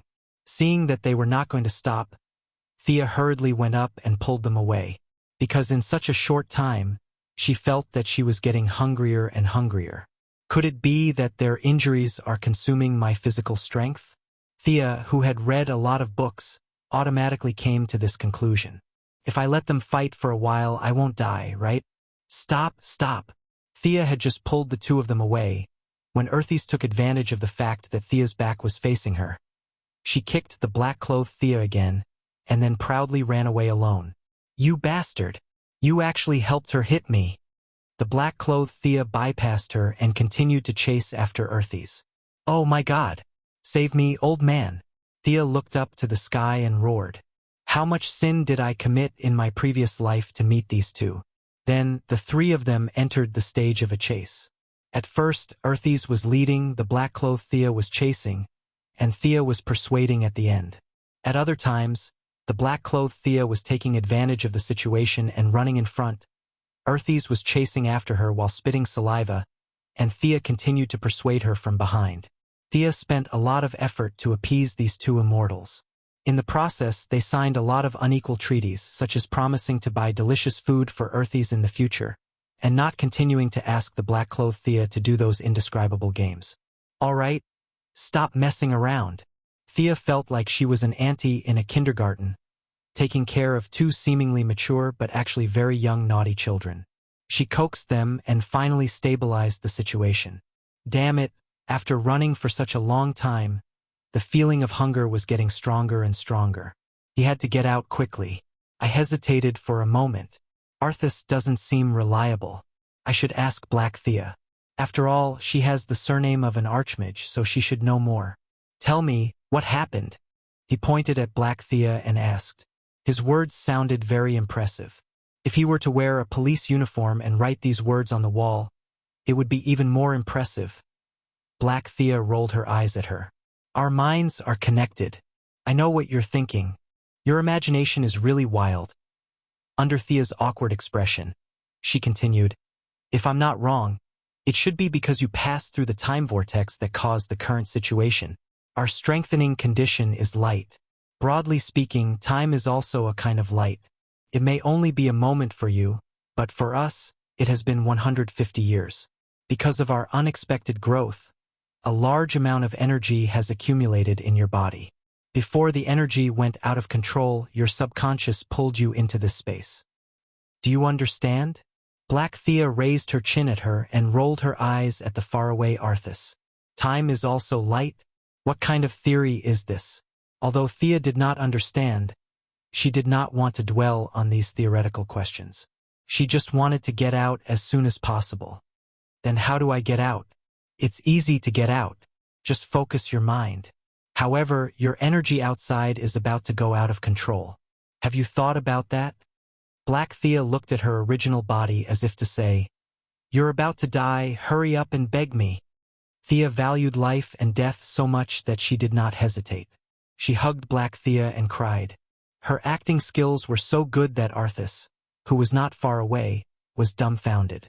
The doppelganger was also shocked by the original body's lack of integrity. She stammered, "You can combine with that foreign horse over there to release the excess energy." She struggled to break free from the original body's embrace and pointed her middle finger at Arthas. "You have to maintain your sense of self. Otherwise, you will be led astray by her Chinibu personality when you combine." She did not wait for a reply and disappeared from her sight like a puff of smoke. Homogeneous personality? I really don't know. Thea rubbed her chin as she thought. There were a lot of secrets to this bloodline talent. However, she did not have time to think about it. She turned to look at the foreign horse with a suspicious gaze. Arthas did not wait for her to ask and quickly went through the main points. Thea memorized it very quickly and had no problem repeating it once. She quickly left this strange space. When her consciousness returned to her body, she was instantly dazzled by the strong light that filled the spaceship. She had a physique that could absorb light. Even she found it dazzling, let alone the others. "Gideon, hurry up and scan." "What the hell is that?" Rip Hunt was still trying to find the cause. He had come to Vandal Savage with the determination to fight to the death. Now that such a thing had happened, as soon as he stepped into the other party's doorstep, he was about to go crazy. Gideon's voice was obviously slower than usual. He said in a tone that sounded like he was about to crash. The energy field in the spaceship was too strong. His scanning line could not even get close before it was assimilated. He could not figure out what the situation was. Even the omnipotent artificial intelligence could not figure it out. Rip Hunt was completely at his wit's end. "Captain, this is like a nuclear fission reaction. Is there a problem with some of the ship's equipment?" As a leading figure in the world of nuclear energy, the fat old man felt like he was about to be burned. After all, he was the other half of the firestorm, a fierce person who could directly absorb the energy of a nuclear reactor. Now even he could feel the drastic change in heat energy. One could only imagine how strong the energy overflow was. Rip was even more devastated. "My ship is made of futuristic technology. How could it be powered by nuclear energy?" But at least it was a direction to investigate. "Gideon, report the ship's damage." The artificial intelligence was very quick this time. "Captain, the power room is 17% damaged. The quantum neural chipset is severely damaged. Entering manual operation mode. The propulsion room is unknown. It is recommended that Mr. Jackson enter for inspection. Also," Gideon blabbered on, as if the spaceship was about to explode. Just as Rip Hunt was about to despair, he changed his tone and asked, "Captain, I have good news and bad news." "The bad news?" The old captain was very experienced when it came to his own artificial intelligence. At the same time, he was prepared for the worst. "The bad news is that because of the overflow of energy, our ship has already left stealth mode. The moment we appeared at this time, Vandal Savage had already discovered us." Not bad. Rip could accept this result. It didn't matter if they were discovered. His ship was about to explode. Given the choice of dying without anyone looking, or rising to the heavens in front of everyone, most people would choose the latter. Chapter 160. Amidst the blinding white light, Captain Han suppressed his discomfort and shouted at the top of his lungs, "What's the good news?" "The good news is that the light is too strong. Vandal's army can't aim at us. We've already escaped from their encirclement, but if we don't find the source of the light, they'll definitely catch up to us." Gideon tried to sound relaxed, but it still put a lot of pressure on them. As the culprit, Miss Thea had just run out of the bloodline space and overheard their conversation. She originally planned to play dumb, but it seemed that things had gotten a little out of hand. She wasn't the type to shirk her responsibility. Although she didn't know beforehand, she still admitted her mistake. I'm sorry, everyone. This seems to be caused by me. I'll solve it immediately. Miss Thea. Several different voices sounded at the same time. They were confused, puzzled, and surprised. Miss Thea, how did you do it? You should know that your current energy reaction is far beyond a 5-ton uranium fission chain reactor. This doesn't conform to the principles of physics. The fat old man sitting next to Thea closed his eyes and rambled on about the formula of nuclear energy conversion to heat energy. Professor, please tell her to stop this kind of behavior first. Our spaceship can't hold on any longer. Rip Hunter interrupted his incessant questioning. He was helpless against the fat old man's unreasonable demand for the truth. Look at the situation. If you guys continue chatting for another 2 minutes, the spaceship will be burned to ashes. Thea naturally wouldn't be so unreliable as to chat with the old man. She had already summoned Arthas, and the two were having their first exchange of thoughts, preparing for the fusion. She was different from the flamestorm formed by the fat old man and the black young man. They were two different entities that were trying to synchronize. On his side, whether it was Arthas or Black Thea, they were all a part of her. Light didn't represent justice, and darkness didn't represent evil. The two substances were just external manifestations of her. In the end, no matter who she was still herself. Her fusion was just an almost infinite amplification of one of her characteristics. A mysterious incantation came out of her mouth. Although they were on the brink of death, this was magic. The few people present couldn't help but listen. However, it didn't take long for them to realize that they couldn't understand this language at all. It was like a whisper, full of ethereal emptiness.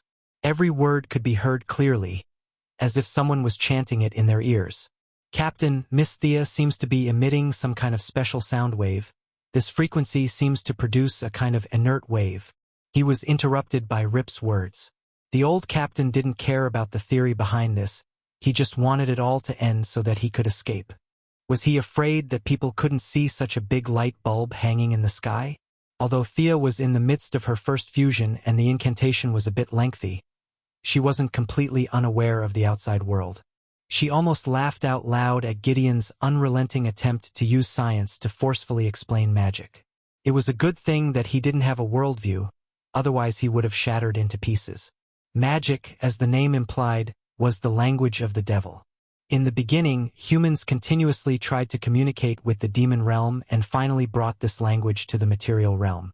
The number of mages who died in this process was uncountable. Some of them were just seeking death, but there were also some who were willing to fall into the abyss for the sake of humanity's strength. Through their continuous sacrifice, this language full of magic was finally brought to this world, and all kinds of mages and occultists were born. Great Mage Merlin wasn't the founder, but he still made great contributions. This was recorded in the first trial of the secret realm. The spell Thea was chanting now was more of an improved version of the secret technique. It was different from traditional magic, and the effect of the language was much lower. Otherwise, these guys would have gone crazy with their ears perked up at such a close distance. Come, my friend. Thea stretched out her right hand to Arthas, and the two looked at each other. Arthas took 2 steps back and revealed its true form. It was an adult unicorn with a shoulder width of 2 meters and a height of nearly 3 meters. It had a silver-white mane and a 30-centimeter long horn on its forehead that flashed with a wonderful light. There were also 2 pure white wings on the horse's abdomen. As it slowly retreated, its majestic body swayed beautifully. Thea opened her arms, and the unicorn didn't hesitate and ran quickly. At this moment, time and space lost its meaning. The two could only see each other. Courage, hope, and expectation constantly flashed in the unicorn's eyes. Thea nodded silently and opened her heart to accept these noble qualities. Ah! The unicorn seemed to have rushed over from 10,000 meters away and fiercely plunged into her body, completing the last step of the fusion.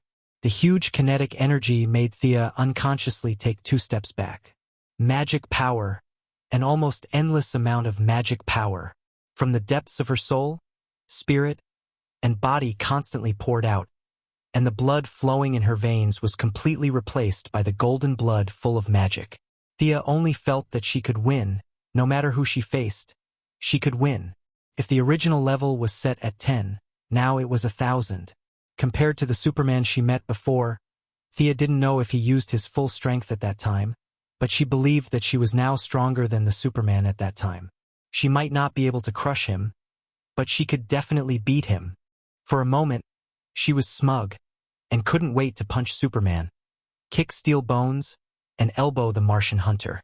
Unfortunately, her good mood only lasted for less than 10 seconds. Beautiful, right? Happy, right? While you can still use it to your heart's content.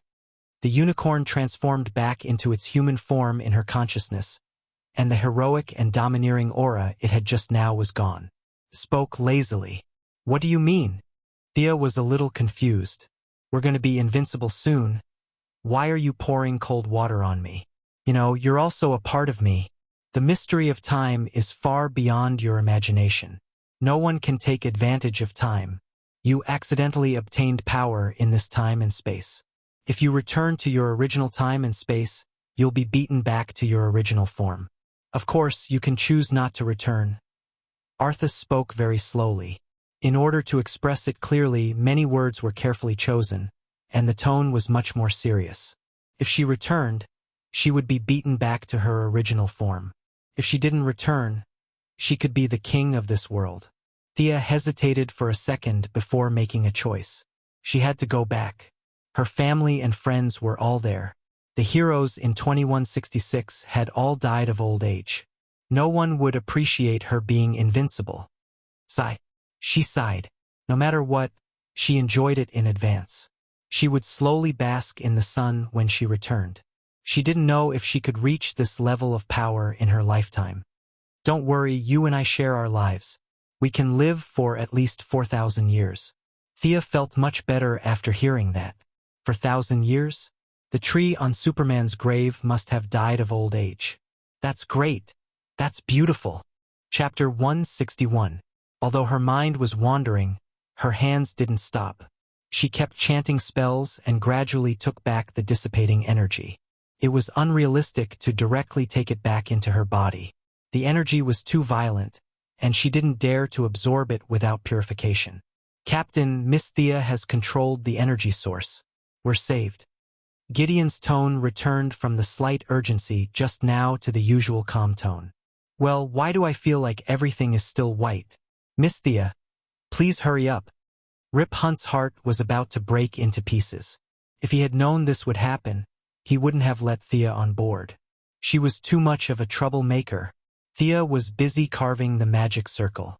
Such a huge amount of energy required an extremely high-end magic circle. The magic circle structure was knowledge brought over by Earthies after the fusion. She had to study it and draw it at the same time. Naturally, she couldn't be that fast. Don't worry, it'll be done soon. Who knew when it would be done? But to tell the truth, she was learning as she worked. These people were going crazy. In order to give them some hope, Thea told a small lie. Fortunately, as time went by and Thea carved two simple shrinking magic circles, part of the energy dissipated into the atmosphere, and a small part of the remaining energy in the spaceship was absorbed by her. The Legends of Tomorrow team finally returned to the normal world from the world of light. At this time, the level of strength of these people could be seen. Next to Thea, the fat old man and the black guy not far away had shockingly high fire resistance, perhaps because of the firestorm.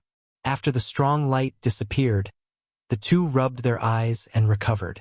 Although the naturally airhead Kendra was a weak little chicken, she was still a priestess of the Egyptian god Horus in her previous life. She might have enjoyed some divinity residue in her daily worship.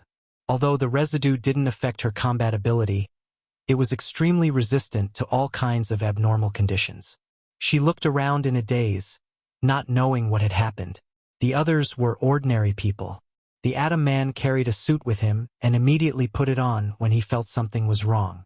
The thermo-optical sensing transmission system, ion mass spectrometer stabilizer, carbonated polyester lenses were all turned on. With a lot of advanced technology, he was the first to recover among all the ordinary people. The remaining few who had neither mutated nor had any technological equipment were in a miserable state. Sarah and Rip Hunter were a little further away. Their reactions were rather fast, so they weren't affected by it. On the other hand, the two criminals in Central City were unlucky. They were only separated from Thea by the fat old man's seat. Heatwave's skin was thick, and he was an arsonist, so his heat output was more or less enhanced by his profession. Although he was sweating profusely, his mind was still clear. At this time, he was staring at Thea with wide eyes. His little buddy, Captain Lung Han, was in a very bad situation at this time. This person was not strong at all. He was wearing a down jacket in the hottest days of the year. You could tell how bad his physique was. Now that he was hit by this energy wave that didn't have any radiation or shock waves but was emitting a terrifying power, he was in a terrible state. The heat wave caused him to sweat profusely to expel the excess heat from his body. He was sweating profusely, and his bodily functions were almost in disorder. His breathing was weak, and the whites of his eyes, which usually looked like a lone wolf, were rolling up. "Quick, Gideon, prepare the emergency room." Seeing his partner's miserable state, Heatwave didn't have time to be angry with Thea. He carried Captain Lung Han and ran to the emergency room. Thea was just about to say that she already had healing spells, and this kind of injury could be healed with a bayou, but she knew that she had made a big mistake. She obediently continued to squat in the corner and draw circles. Whoosh! After drawing 5 more circles, she finally gathered all the overflowing energy. She just needed to purify it a little and she could absorb it again. After finishing her work, Thea got up and apologized to them. She had made such a big mistake, so no matter what, she had to do something. At this time, her identity as Green Arrow's sister played a big role. Even though Rip Hunter's face was a little ugly, he reluctantly accepted her apology. Heatwave carried Captain Lung away to treat his injuries.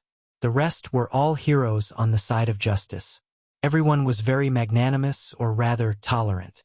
Look at how the Flash caused such a big incident in Flashpoint. It was such a big mess, and other people only said a few words, but no one had ever heard of a hero clamoring to kill the Flash as a sacrifice to their flag. If this incident had been caused by a villain, the battle would have been going on for 5 minutes. So, the identity of the side of justice was still very useful. As long as you were still on the side of justice, everyone's tolerance was very high. At the same time, this also had to do with Thea's energy attribute. Sunlight, light attribute. It sounded like a friend of justice. This was a misjudgment caused by the narrow worldview of Westerners. They all thought that light was justice, and darkness was evil. If Superman lay in the graveyard and absorbed ghost energy every day, forget about doing one good deed a day, it would be useless no matter how many good deeds he did. There would be a large number of righteous people who would crusade against him.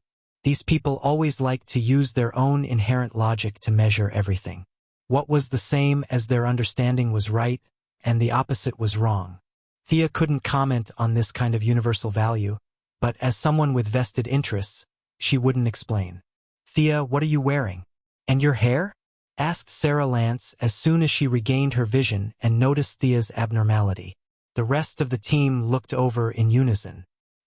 Why did you change your clothes in such a short time? Armor? Thea's current appearance could be described as a huge change in the eyes of the team. The original red Kevlar was nowhere to be seen. Now, the main color of her body was gold and red. The most eye-catching thing was the shoulder guards on both sides of her shoulders. They were gold in color with a red satin lining. Mysterious runes would appear on the surface of the shoulder guards from time to time. There were also 2 small swords embedded on each shoulder guard. The arm guards and chest guards were also gold in color. Overall, they looked dignified and majestic. The leg guards were different from the traditional chainmail. Instead, it was a battle skirt with a red base and golden leaves hanging from it. The expressions of the legendary squad members were different, but the meaning in their eyes was similar. Is it really okay for you to wear such a traditional and magical armor on our sci-fi spaceship? Since they could see the abnormality, Thea naturally noticed it long ago. According to Arthas' original words, this rather flashy armor was a free gift. It would automatically be worn during fusion and would disappear once the fusion was removed. Originally, Arthas even suggested that since the fusion was complete, shouldn't the name be combined as well? What do you think about SARS? Sia spat on her face. What's with your sister? My name is so catchy.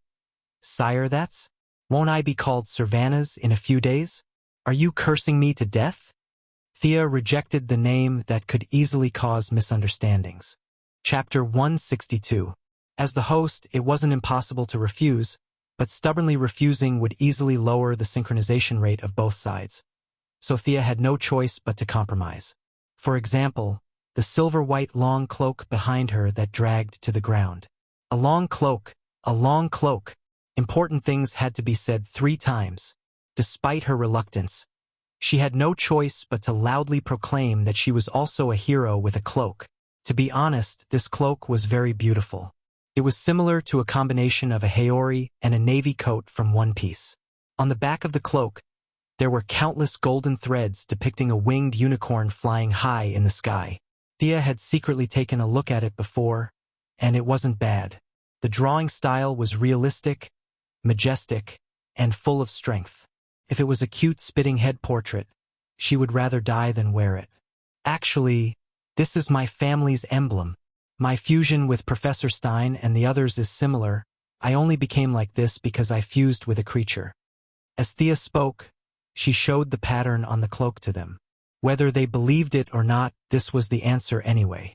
When they saw the unicorn, their original sense of right and wrong jumped out. A unicorn, a legendary divine beast. Needless to say, it must be of the good side. Thea is a true friend. We believe you. Thea wiped the non-existent sweat on her forehead, finally explaining. This was a unicorn. If it was a giant octopus or something, they would definitely have to ask for another 10 minutes. Seeing that she was fine, Rip Hunter carefully ordered the tanned youth and the fat old man to check the damage of the spaceship. Thea's mistake wasn't light, and the spaceship's interior was fragile. Even the usually talkative Gideon didn't say anything, so it was obvious that something was wrong. While waiting for them to check, the heat wave pushed Captain Lung back. Of course, it wasn't that he was seriously injured, but that he was a normal person who frequently came into contact with frost rays, which caused him to lose some of his cells. This time, he was dehydrated by Thea's enormous heat source. Furthermore, it was a blessing in disguise. The intense radiation had eliminated more than half of the freezing radiation that had accumulated in his body over the years. Many of the damaged cells had also been revitalized. Having received such a great benefit, he naturally couldn't continue cursing. He also felt that he couldn't beat Thea in a fight, so he weakly returned to his seat and closed his eyes to rest, waiting for Rip's arrangements. He could hide his physical condition from others, but not from Thea. After merging with her body, her spiritual power was almost limitless. As long as it was within her sight, she could sense it. Thea glanced at it casually. She was a little surprised because her observation was more detailed. Captain Frigid's cells and the residual frost radiation had fused a little because of her intervention. She lowered her head and thought for a moment. Then, she walked up to him and organized her words. Your cells? Before she could finish, she was interrupted by heat wave. Get lost. Io. Thea was a little angry. Are you done? Did I give you face?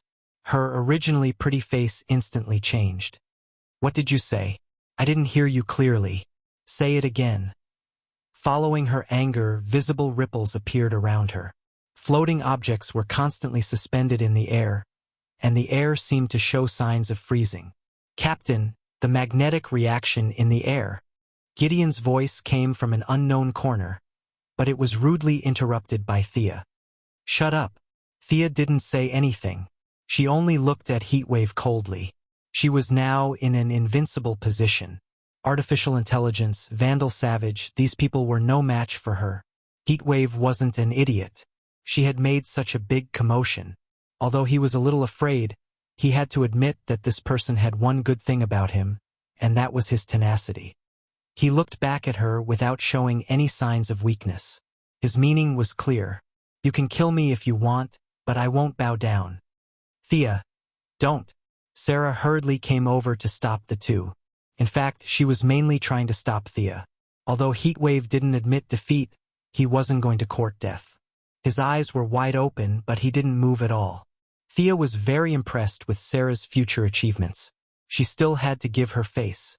She nodded, ignoring Heatwave, who was gnashing his teeth. She said to Captain Lang, "You should check carefully. There's something wrong with the genetic chain in your body. If there's no accident, you're going to become a psychic soon." After that, she walked to the side and sat down without waiting for his reply. What? Captain Lung was a little confused. He was already top-heavy. Just now, when his best friend wanted to fight with Thea, he gave Sarah a look and stopped the fight that could have ended in a second. Now you're suddenly telling me that I'm going to have a son? No, I have a psychic power? He wanted to ask for more details, but Thea ignored him and walked away. Captain Lung had no choice but to ask someone else for help. Gideon, this black-bellied artificial intelligence, had the most information on the entire ship. "Mr. Snart, Miss Thea is right. Your genetic chain is undergoing some kind of mutation. I'm sorry, but there's no specific information in the database." Damn, it doesn't understand what this means, right? Captain Lung could only continue to look at the others. He counted the heads and looked around. He found that the people on the ship didn't know such high-end knowledge. He could only give Sarah, who had a little spark with him recently, a look. He pointed at Thea with his chin. The meaning was simple. There's someone over there who knows. Help me ask. Sarah hesitated when she saw Captain Lung's look. She didn't know how much her face was worth to Thea. After all, this Thea was too different from the one she remembered. After thinking about it, she decided to ask. Asking one more question wouldn't kill her. When she took 2 steps, Thea's words entered their ears very clearly. There are 2 ways. One is to use time to wait for the genetic chain to stabilize. It will take about 3 years. The other is that I use high-energy light to illuminate him and accelerate the fusion of the cells and the freezing rays. However, it will consume a certain amount of his lifespan. You guys decide. Sarah and Captain Lung looked at each other and lowered their heads in thought. Before they could make up their minds, Rip Hunter interrupted them. "Miss Thea, you're not going to use that kind of light again, are you?" After receiving an affirmative answer, the old captain almost fainted. "Are you kidding me? My ship is going to be scrapped." However, it was not appropriate to reject them directly. Captain Ling, Heatwave, and Sarah were all important combat forces. Captain Lung and Sarah's battle brains were also the best in the entire team. The rest of the team was not as reliable as the 3 of them. The 2 scientists were jokers. The black guy was a mechanic half a year ago, and the eagle girl was washing dishes in a cafe half a year ago. Superpowers. What a high and mighty name. If he stopped them, it wouldn't just be a matter of being friends. These people would really turn hostile. Rip Hunter could only persuade them in a roundabout way. Chapter 163.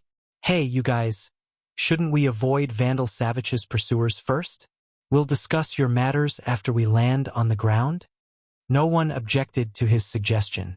Captain Frostbite also had to consider whether it was worth it to exchange his uncertain lifespan for a superpower that could be obtained when the time was up. "We're going to capture Vandal Savage at the gathering tonight. Miss Thea, do you have any suggestions?" Rip only remembered that there was a god beside him after assigning the mission, so he hurriedly asked with a smile.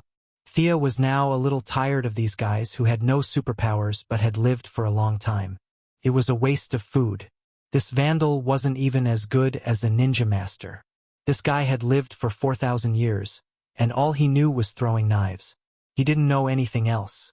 She felt that she could crush him with just a breath.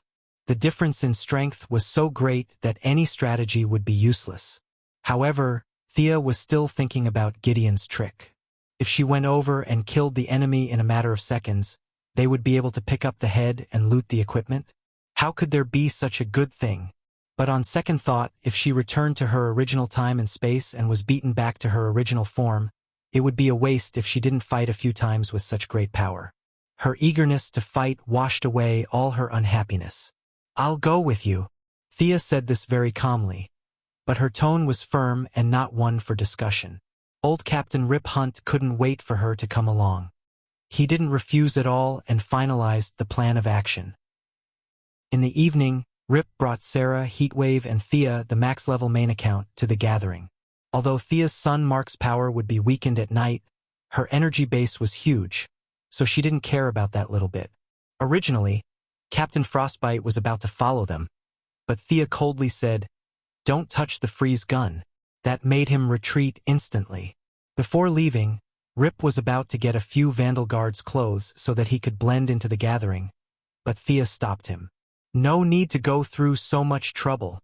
Her right hand instantly drew a few mysterious runes. A few transparent rays of light fell on the three of them.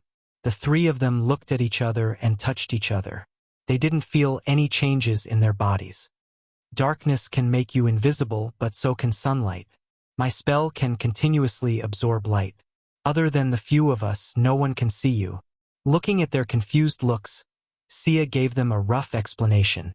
She sighed inwardly. It was really hard for them to switch from science to magic all of a sudden. Rip Hunt was in disbelief. He ran back to the spaceship and got Gideon to scan the area with all sorts of rays. The results left him on the verge of a mental breakdown. The place he was standing on was empty. Regardless of whether he accepted it or not, this was the truth. He could only temporarily give up on his efforts to save his worldview and focus on killing Vandal. Due to his return, they were delayed for some time, so the three of them ran to the meeting point. That's right, it was 3 people. Miss Thea was now flying leisurely in the sky. She had 2 ways of flying. One was to use the unicorn's wings, but she always felt that her image was a bit similar to that of Eagle Hero and Eagle Maiden. The other was to use her own powerful strength to lift her body up and move quickly.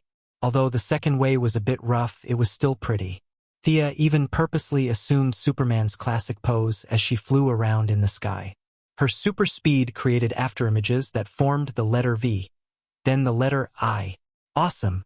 It was no wonder that Superman and Supergirl could be compared to the clouds in the sky. Their happiness came from comparison. Compared to the 3 fellows on the ground who were panting as they ran, their sense of superiority was surging out. Seeing how hard they were running, Thea raised her hand and cast a wind-walking spell on them. After a series of clattering noises, the 3 of them were agile people. They quickly adapted to the super high speed and finally arrived at the meeting point. At this moment, we are standing at the edge of history. The past victories are indeed memorable, but only by winning the final battle will you be remembered. For victory, for immortality. On the stage, Vandal Savage gave a hysterical speech. A large group of people in black helmets and black clothes raised their right arms in unison, echoing him loudly. If it weren't for the fact that these people didn't shout "Hail Hydra," Thea would have thought that she had come to the wrong set. However, this scene looked like the mobilization scene of Red Skull. Such a similar scene could only mean that these guys were using the same teaching material, right? It wasn't difficult for Vandal to recognize. Not to mention that he had just made a 500-word mobilization report.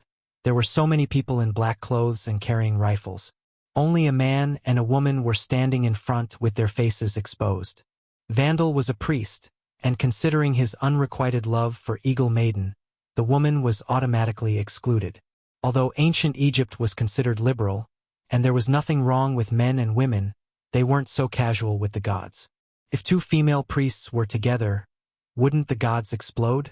And let them reincarnate 206 times? Dream on. Is this bearded man the target? Thea whispered to Rip Hunt. The old captain's eyes were full of hatred. He pursed his lips and didn't speak. He just nodded. Then I'll take him down. You guys wait. Thea looked at him for a long time and couldn't see what was so powerful about this guy. Even in her normal state, she could kill him.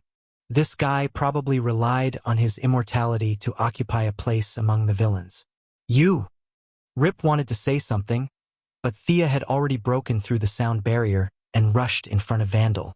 She swung her fist, afraid that she would kill him with too much strength, so she only used 10% of her strength. It had to be said that Vandal had lived for so many years and had a lot of experience. His brain didn't even react, and his body was already rolling on the ground like a lazy donkey.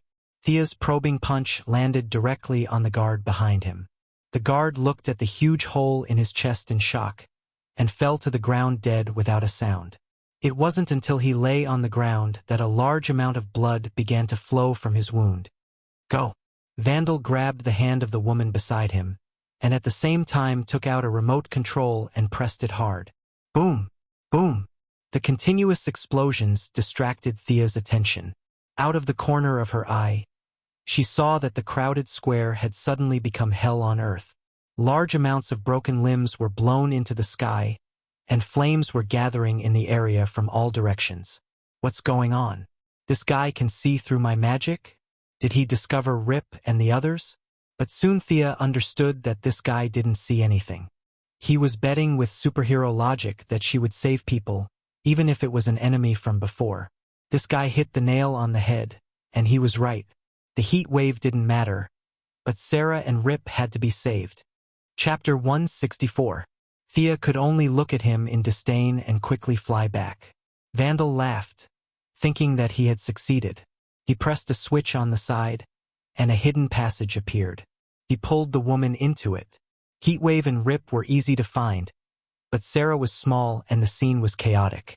Thea searched for 3 whole minutes before she found her in a pile of people. She quickly pulled her out and checked her breathing. She was still alive. After putting the 3 of them in a safe area, Thea didn't know what to do. This guy was unbelievably decisive. He threw away so many of his loyal subordinates just like that. Or perhaps he had predicted that Rip and the others would come and cause trouble and planted a huge amount of explosives in advance. Otherwise, it didn't make sense why he would plant explosives under the feet of his loyal subordinates.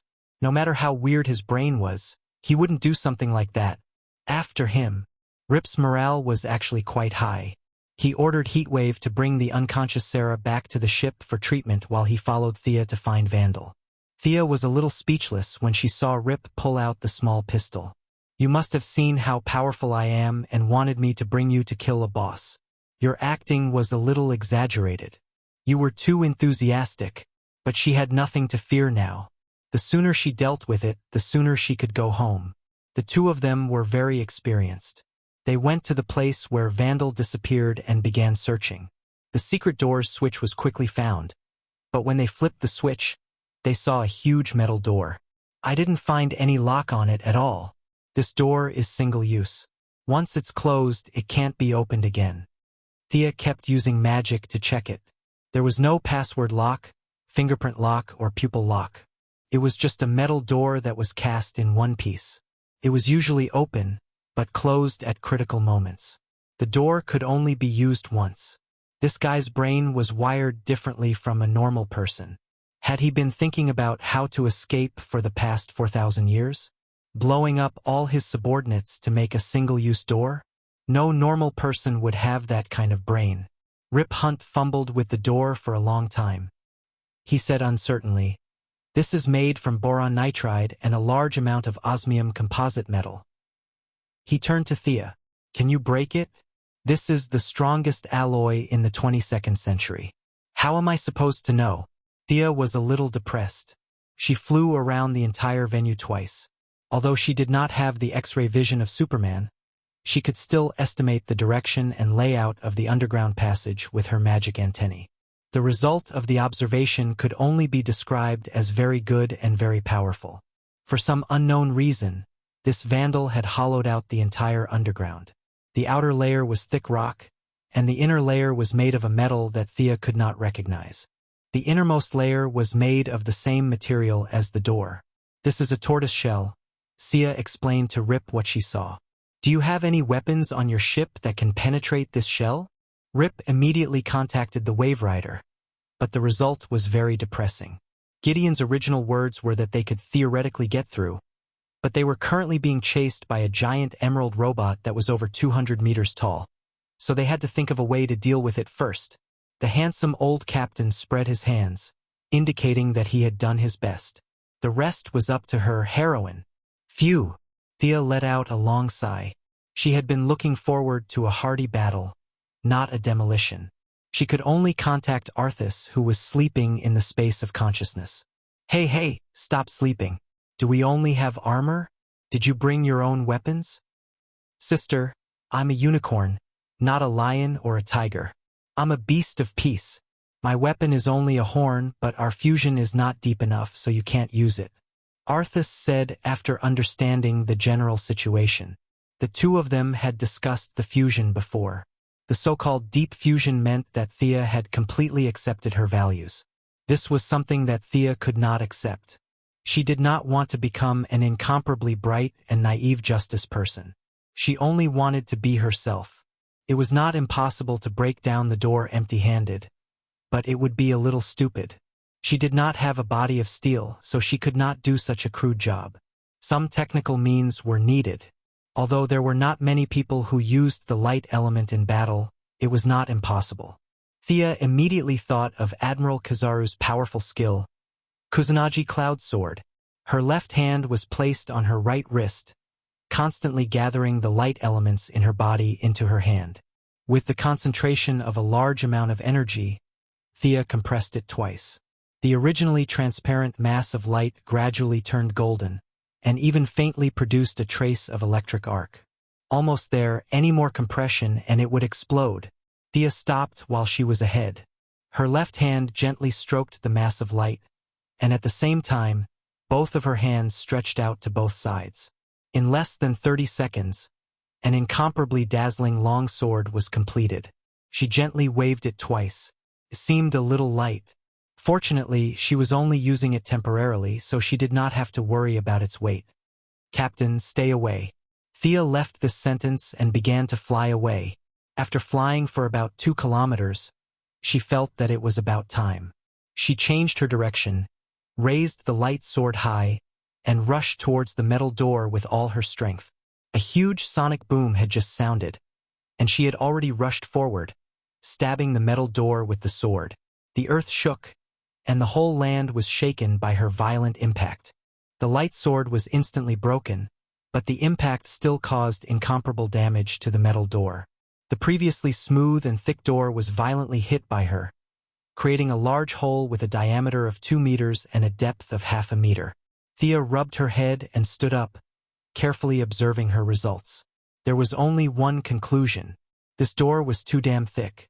Could it be that the thickness, length, and width of the door were the same? Thea looked at the metal door that was 3 meters long and wide, and there was a bit of unconcealable bitterness in her eyes. Forget it, this kind of suicidal impact is a bit dangerous. Let's just dig a hole. She gathered another Kusanagi Cloud Sword. This time, she did not run, but stood in place and dug along the hole just now. She was very depressed here, but Vandal Savage, who was hiding in his turtle shell, was almost desperate.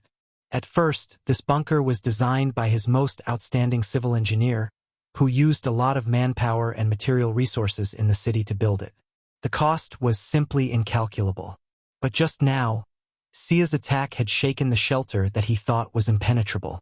This caused his originally solid confidence to collapse by more than half in an instant.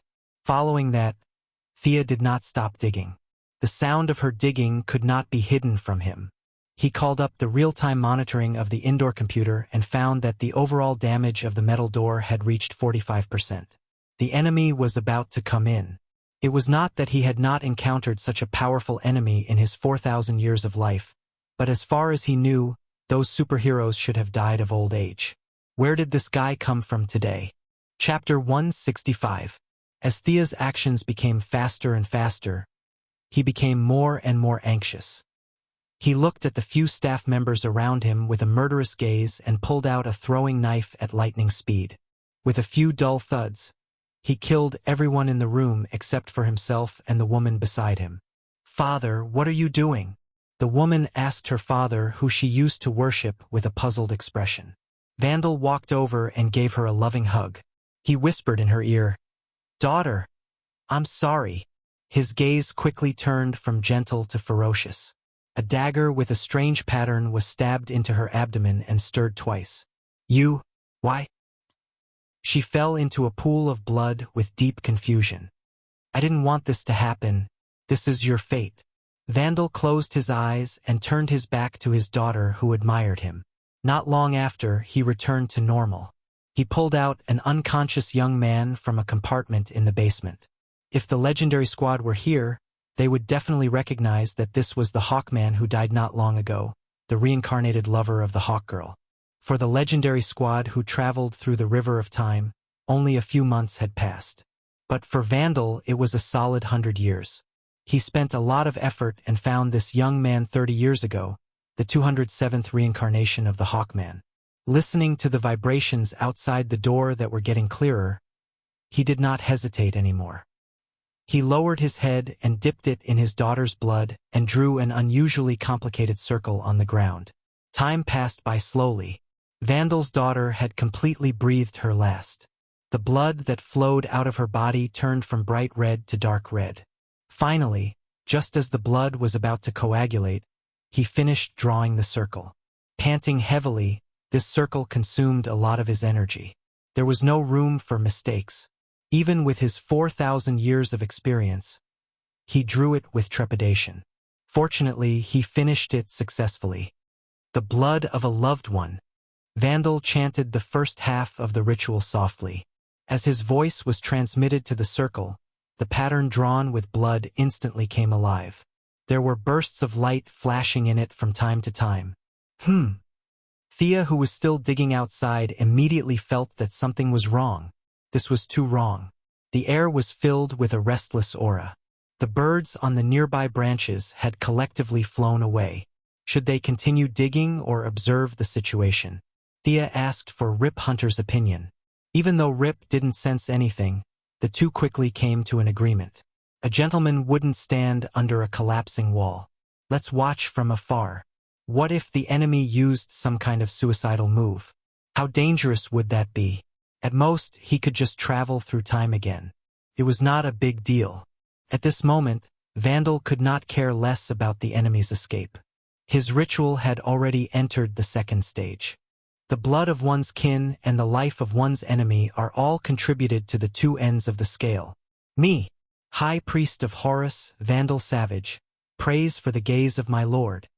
After a full 10 minutes, just as Vandal felt that the ritual was beginning to absorb his immortal life force, a mysterious power finally projected a near-omnipresent gaze from the depths of the multiverse.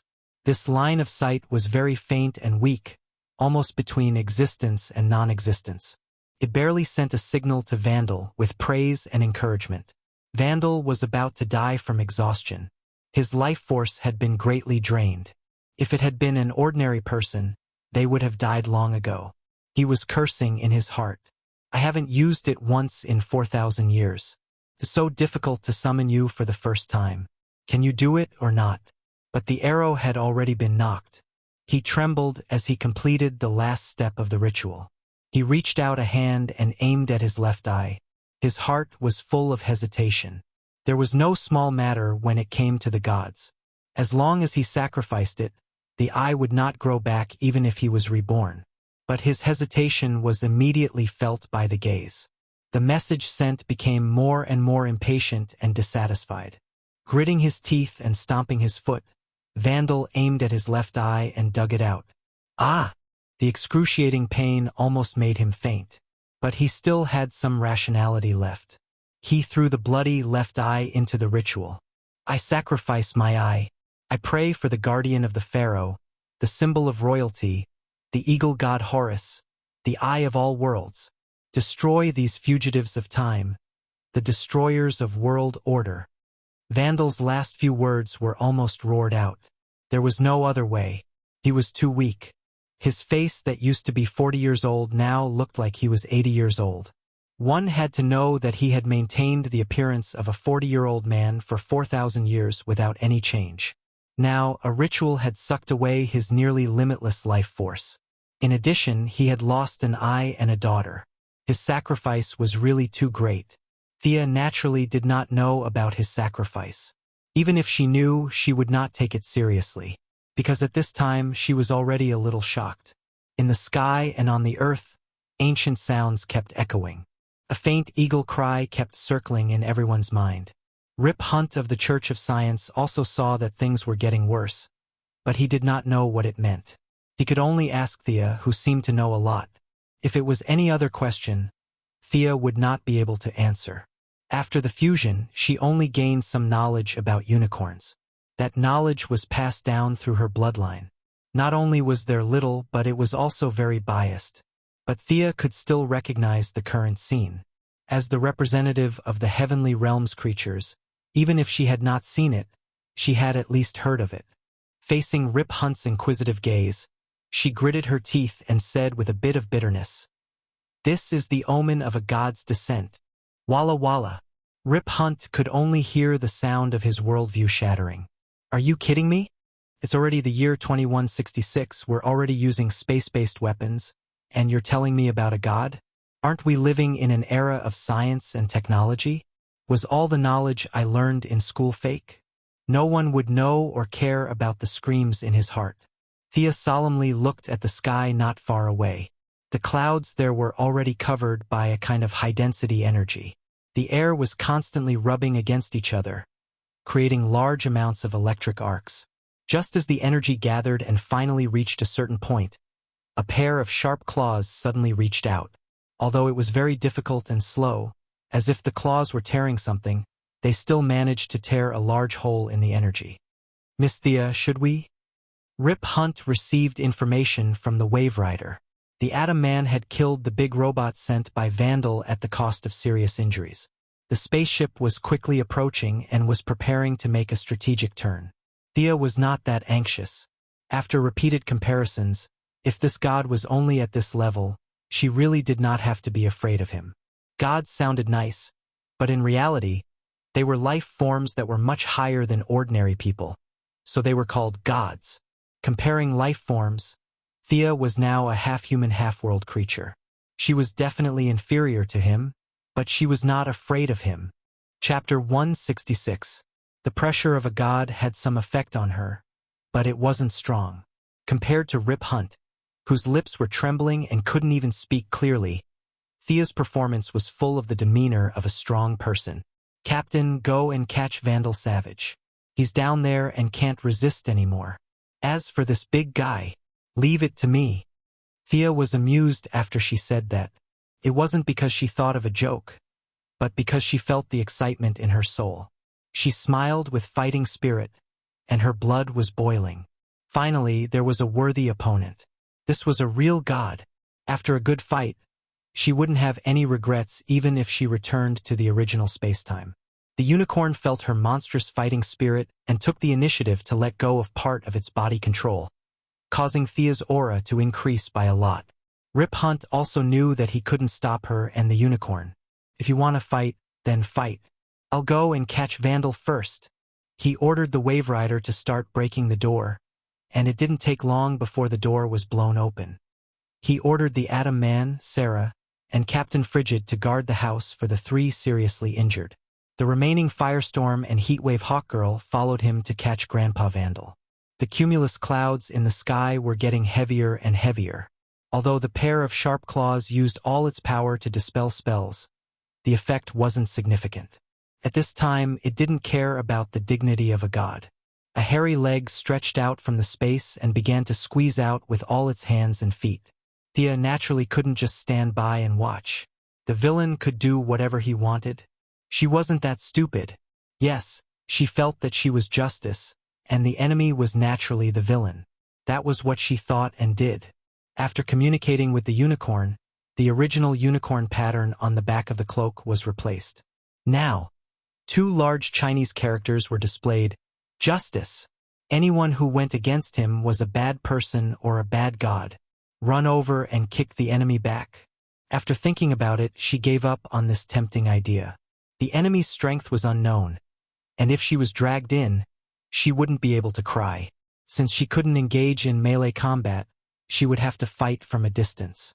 Although Thea looked like a holy knight with her golden armor, that was just a facade. No matter how strong a unicorn was, she was still a magical creature.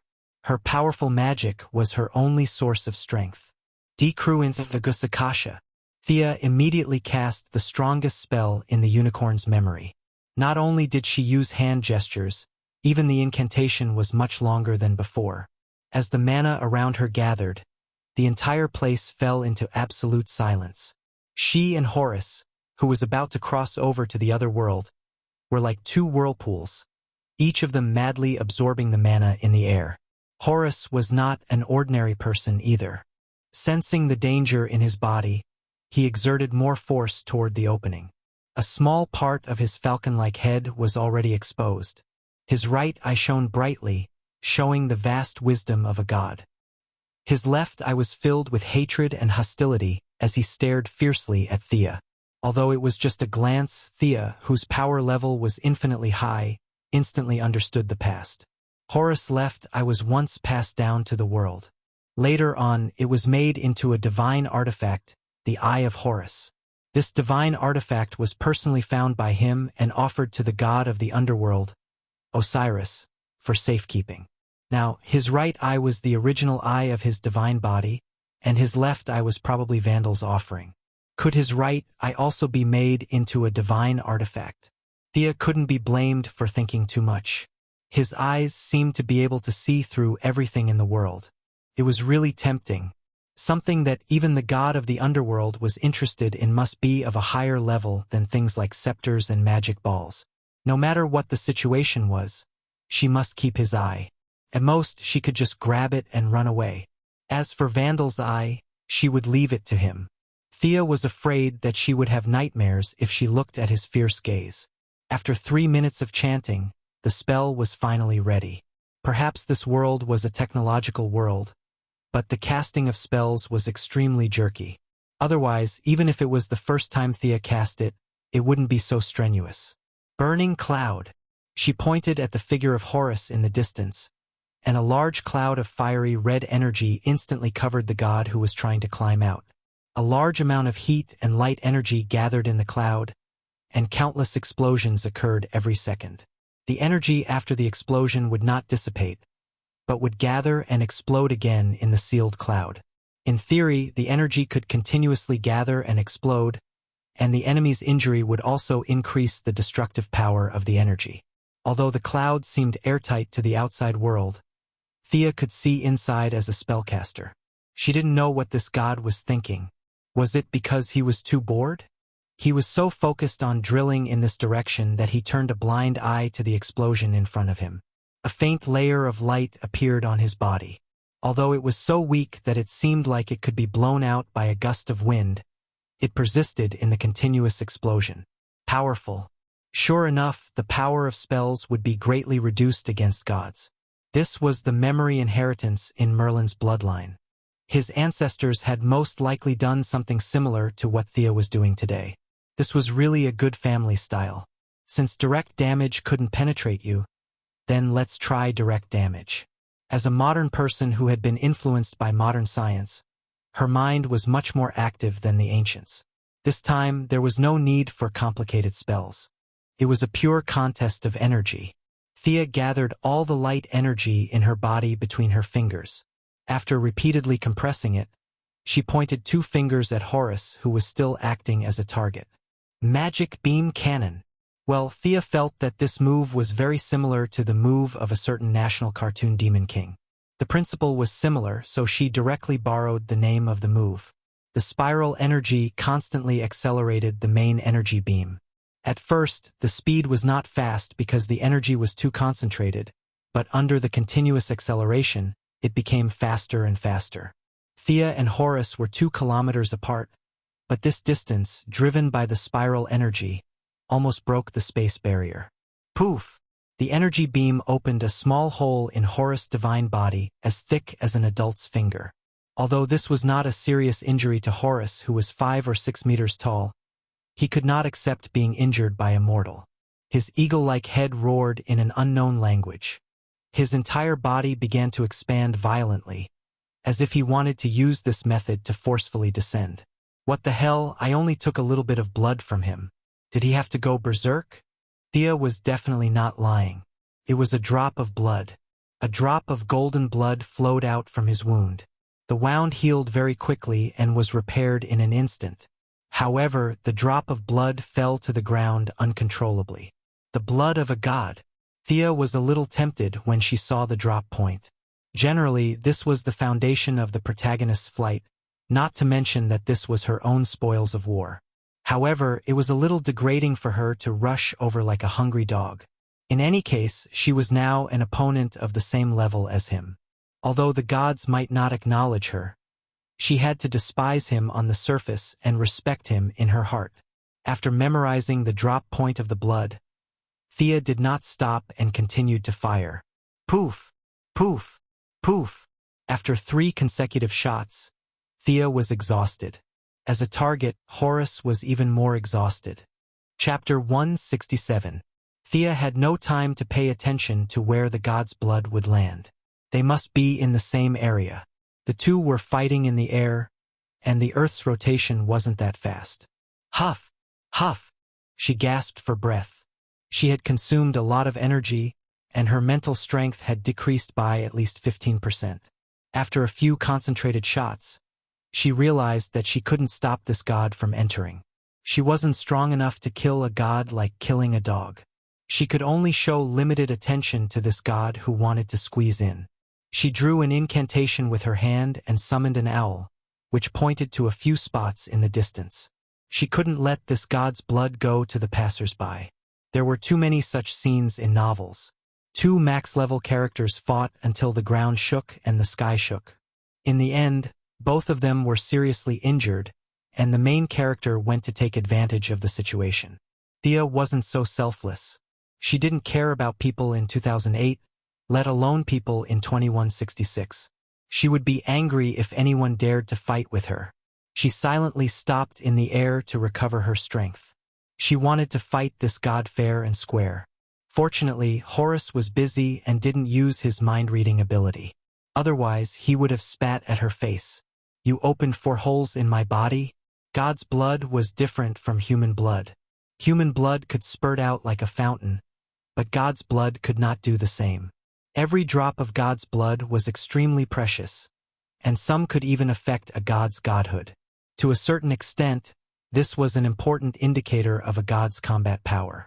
If too much blood was lost, the god's divine position could be knocked off, causing eternal death. Horus saw that Sia was silently controlling her chi and preparing to fight with him in a fair and square manner. He thought that she was holding back her ultimate move. Although he looked down on human beings, he knew that he was now a target. The woman in golden armor opposite him could totally kill him. He didn't know that Vandal was currently being chased by Rip Hunt like a dead dog, and was still secretly hating the priest for not being helpful enough. Seeing the god in such a difficult situation, he didn't continue to provide support. As long as he recovered a bit more strength, he would be able to enter the prime material plane from this place where the god slumbered. He finally made up his mind to cut off the connection with his original habitat and break through by force. With a roar, Horus's divine power circulated wildly. His god's body, which was 1 size larger, swelled up again. Aha! Ripples visible to the naked eye rushed in all directions. The sky, the earth, and the sea all felt an inexplicable tremor. Countless eagles and falcons all over the world soared into the sky and cried out loudly. Countless signs indicated that a true god had once again returned to the world after experiencing the twilight of the gods.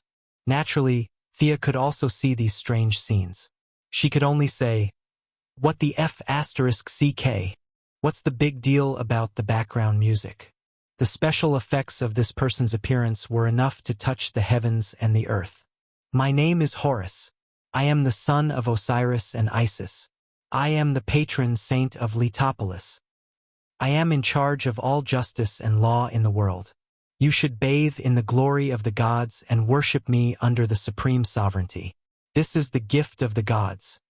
This is the only contribution of your humble life."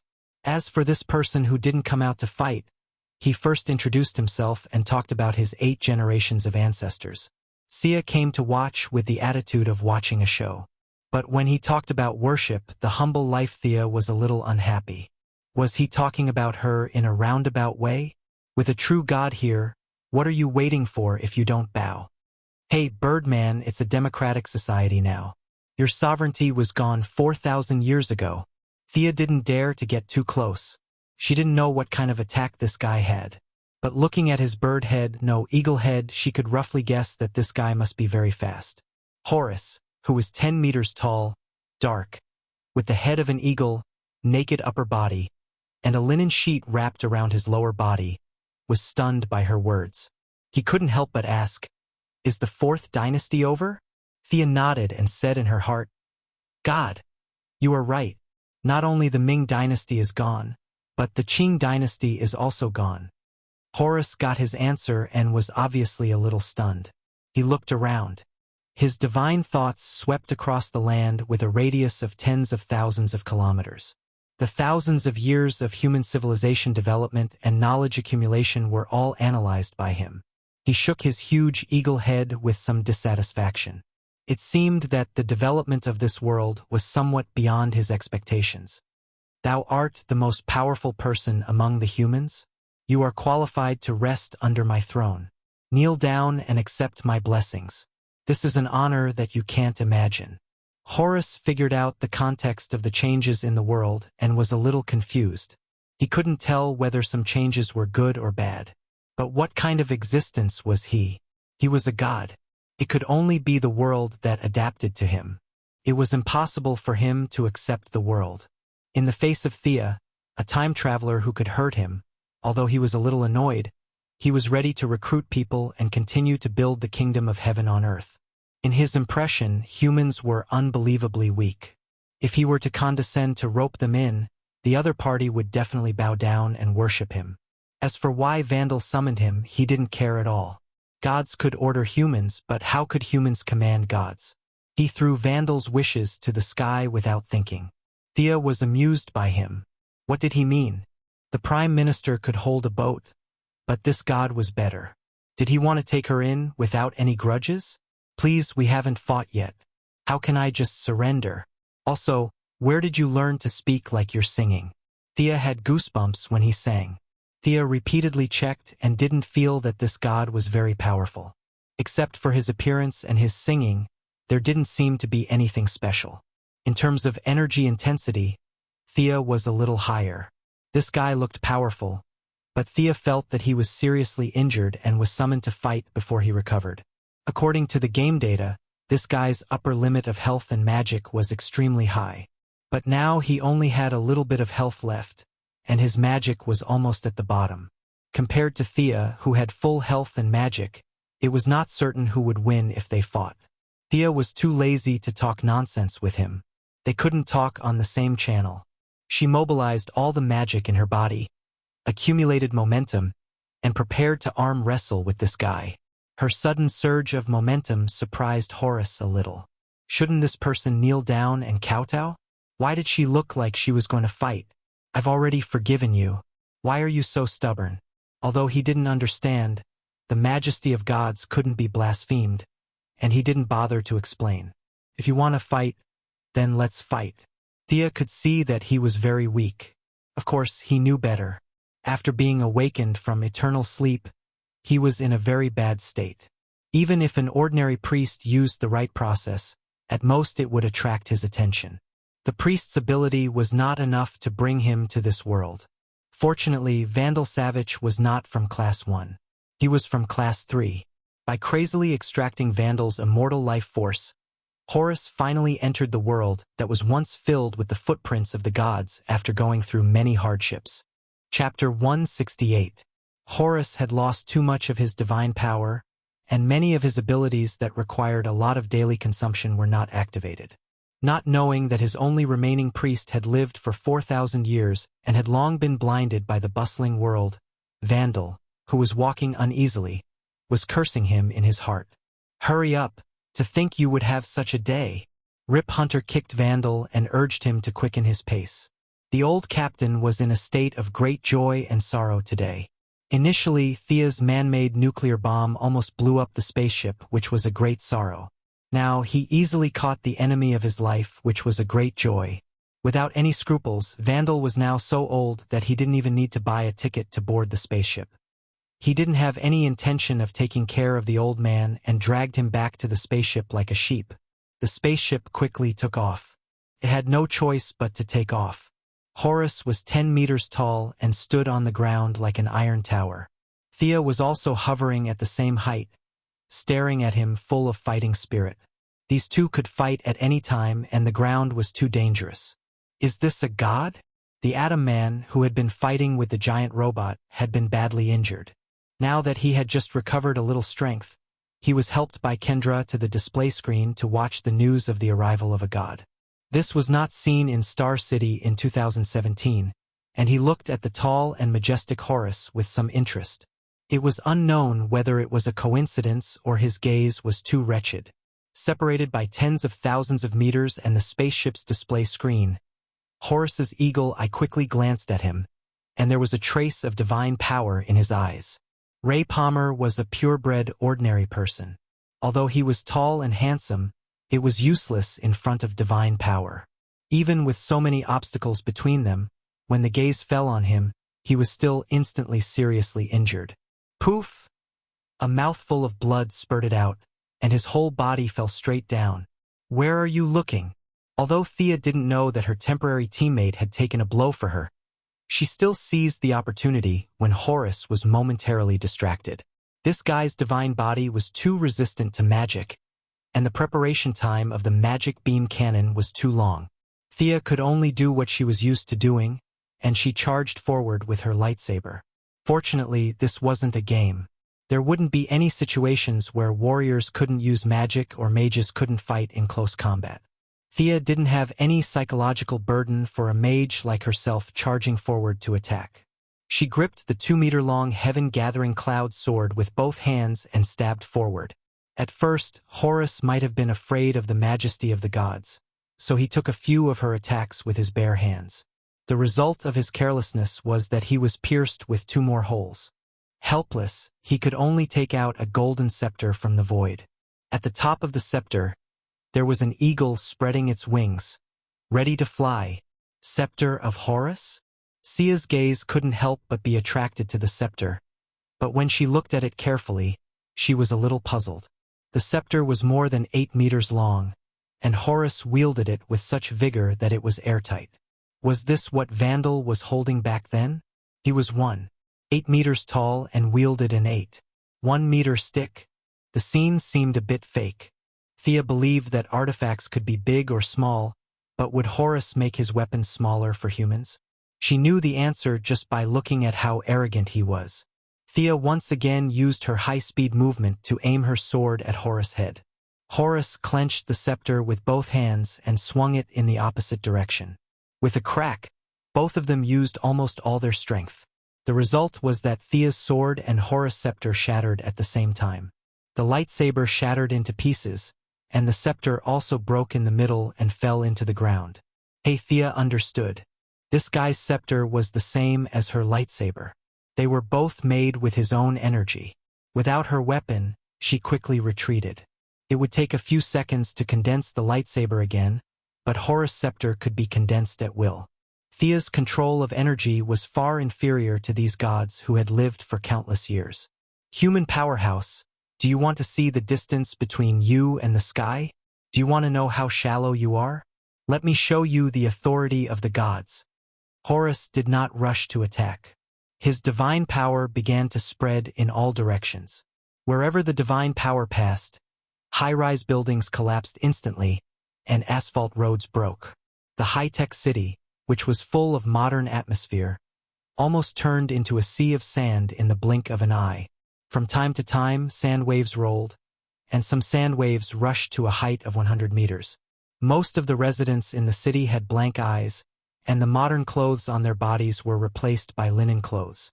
A few people who were still conscious looked at this scene in puzzlement, thinking that it was some kind of prank. There are so many stupid mortals, humph. Horus was very dissatisfied with those who still retained their own consciousness. In an instant, he sent out countless messages. Those who were under his control all had their strength increased dramatically. In groups of 3 or 5, they knocked down those who were conscious to the ground. Occasionally, a few people who were in a semi-conscious state were washed by the divine power and lost their own consciousness, but most of the sober ones were beaten to death. What the hell? Thea watched the city turn into a sea of sand, and the former city's inland river turned into an oasis. Countless low bungalows rose from the ground, and the surviving citizens were all bare-chested and surrounded by sheets, kneeling and kowtowing to Horus. Was it really that exaggerated? Thea watched in horror as a building slowly rose from the ground in the center of the so-called city. It was a huge pyramid that she had never seen before. As it rose, the surrounding crowd showed a fanatical expression, and many people were so excited that they shed tears. Do you see? This is the power of the gods. Change at the fundamental level of things. This is a field that you can't touch. Horus looked at the fruits of his labor and was very happy. It was a joy that came from the bottom of his heart. That's more like it. Those messy high-rise buildings just now were too messy. If humans lived 100 meters in the air, wouldn't they look down on me, a god? This was not normal. Thea did see his so-called power of change. The city turned into a sea of sand, and the inland river into an oasis. Given some time, she could also do it. It was nothing more than a few topographical changes. Turning the citizens into idiots could also be done with a large-scale suggestion spell. However, the changes of some animals made her a little frightened. She saw a few dogs turn into camels, and a kitten turn into a leopard. This was not a transformation spell that changed the appearance, but a fundamental change that she couldn't do. Not to mention the pyramid that was still rising. How did it change from invisible to tangible? All these questions made Thea a little confused. She was already preparing to retreat. Whether it was returning to her own timeline or continuing to hang around with the Legend Squad, it was better than fighting this non-human. Using her psychic power, she quickly found Rip Hunt and the others in the sky. She prepared to directly teleport into the spaceship. It was time for a new strategic change. Chapter 169. Miss Thea, these people, we have to save them. Isn't that right, Captain? Before Rip Hunter could say anything, the fat old man with a sense of justice spoke first. As someone who grew up under the banner of freedom and democracy, Martin Stein, who had lived for almost 70 years, couldn't accept the idea of brainwashing normal people into slaves. He was so angry that his lips trembled. After saying that, he turned to Rip Hunter for support. Didn't you say that we were going to save the world when you brought us together? You're not thinking of running away, are you? Rip Hunter, who had a handsome mustache, didn't want to get involved in this at all. He just wanted to get his wife and son onto the ship as soon as possible. What happens to the world after that really didn't matter to him. But now that the fat old man was looking at him expectantly, he couldn't do anything about it. This was the pain of a neutral person pretending to be on the side of justice. Before, Thea was forced onto the Wave Rider by all kinds of morals, and she was feeling the same as him right now. She couldn't think of a reason to refuse. Of course, that's what I mean. Rip Hunter could only pretend to be a fat man. Miss Thea, do you have any ideas? After the fat old man unified the internal opinions, he began to ask Miss Thea, who was the main force fighting the monsters. What could she do? These people had been completely rewritten from the bottom of their hearts. Their original beliefs and ideals had been forcefully erased by divine power. To put it bluntly, even if these people were saved, they would have to rebuild their outlook on life and the world. Thea was still thinking about how to tactfully say that they should retreat. Arthas interrupted her in her mind. Thea, we can't retreat. These humans need our help. The unicorn Chinibu that represented her kind side urged her to continue fighting. Thea was also a little helpless. She was currently in a fused state without a unified mind. The external body couldn't move at all. Big sister, we can't win. Okay? This god really isn't a bluff. Besides, we're not from this world. This guy is not as strong as you think. His divine power is almost exhausted, and there is not much left. Merge with me deeply. I am a divine creature, and I also have a little divine power. Although it is far inferior to his control of the mind, with our magic power, the total amount will be much more than his. Arthas never forgot about the deep fusion between them, and always used this to remind Thea. Unfortunately, Thea, who was a little obsessed with power, fell for this trick. Should he give up his bottom line? On one hand, it was a divine experience, and on the other hand, it was just a bunch of Chinibu. It didn't seem like a difficult choice. Can I cancel the fusion at any time? Thea was afraid that once they merged, they would never be able to separate again. If she had to fight criminals every day like a retard, she would go crazy. Of course, I am also you, or rather, a part of you. We are a whole. You can accept it or reject it. All right, what should we do? Thea finally made up her mind. Let the world have a taste of her righteous fire. Thea stared blankly at the bright silver helmet that fell into her hands. There was a shining horn in the middle of the helmet. Was she really going to wear it? Also, where did this strong sense of déjà vu of a Lich King wearing a helmet come from? By the way, is there really no harm in wearing this? Stop talking nonsense. Hurry up, that God has already begun to reorganize his army.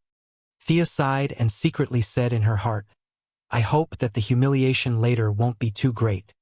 Buzz. After putting on the helmet, Thea's senses instantly froze, and countless real emotions appeared in her mind. There was the warmth of a family, the support of a lover, the growth of children, and the peace and serenity of an old man. All kinds of beautiful thoughts emerged from the depths of her heart and soul. I can do it. No matter what thorns lie ahead, I can cut through them. I am sorry that's. After putting on the helmet, Thea automatically obtained a trace of divinity. Although it was weak and insignificant, sometimes there was a huge difference between having it and not having it. You evil God, you disregard the will of the people. Today, I will judge you. Sardaths, who was emitting a golden light, stood in the air like the sun and pointed at Horus. Although his voice wasn't loud, everyone within a 10,000-mile radius could hear him clearly. As her temporary companions, the legendary party was naturally within the 10,000-mile radius. They looked at each other in confusion. This is too illogical. How can I hear her when she's so far away? The fat old man, Martenstein, asked. Although Thea didn't give him a direct answer, he was still very satisfied with her current actions. He thought that this little girl was most likely a person of action who wasn't good with words. What a good person, a righteous friend. Now that Thea's large-scale broadcast had naturally drawn out his scientific research spirit, his mind was constantly searching for various theories in an attempt to use science to explain this supernatural phenomenon.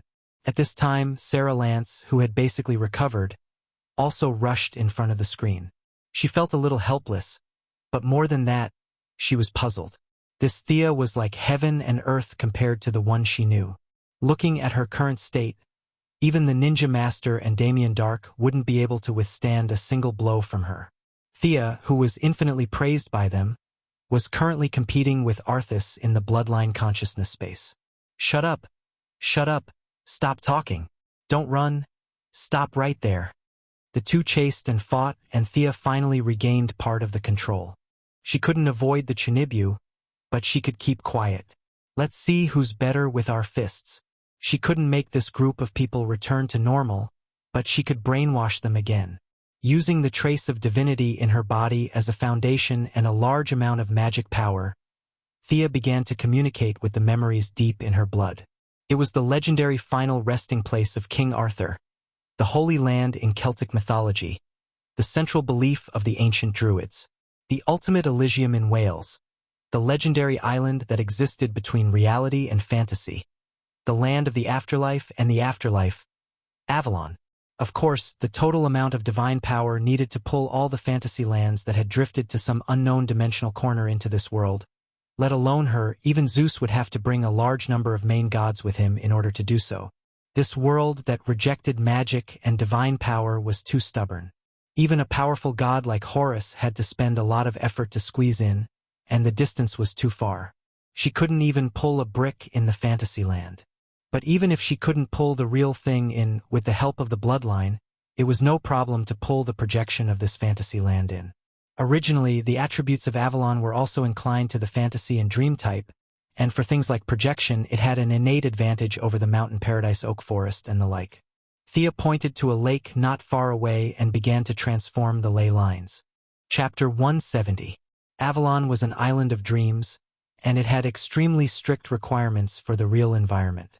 The most important thing was that it could not fall to the ground. Thea could only artificially create a large floating island to receive projections transmitted from a distant time and space.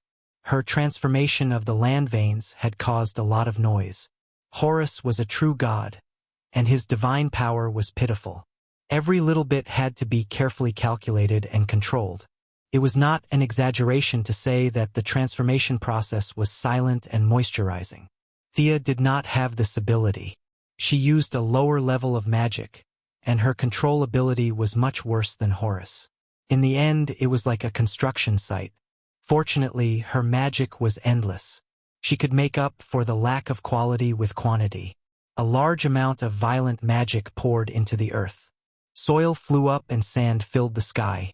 30 kilometers from east to west and 15 kilometers from north to south, with a total area of more than 200 square kilometers. She dug out a large piece of land and made it into a floating island. A large amount of lake water and trees fell from the sky, mud and sand fell, and rocks flew everywhere. Thea's work was not small. Just as she was preparing to deal with the enemy's counterattack, she glanced in the direction of Horus. She was a little surprised, but it was reasonable. Horus looked down on human beings. Even if Thea was stronger, she was still an ant in his eyes. How could the pride of a god fight without declaring war? The god did not have any intention of sneaking an attack. He looked at her digging and making an island and nodded thoughtfully. Well, since you are not in a hurry, I don't have to be so hasty. Thea compacted all the land on the outer edge of the floating island.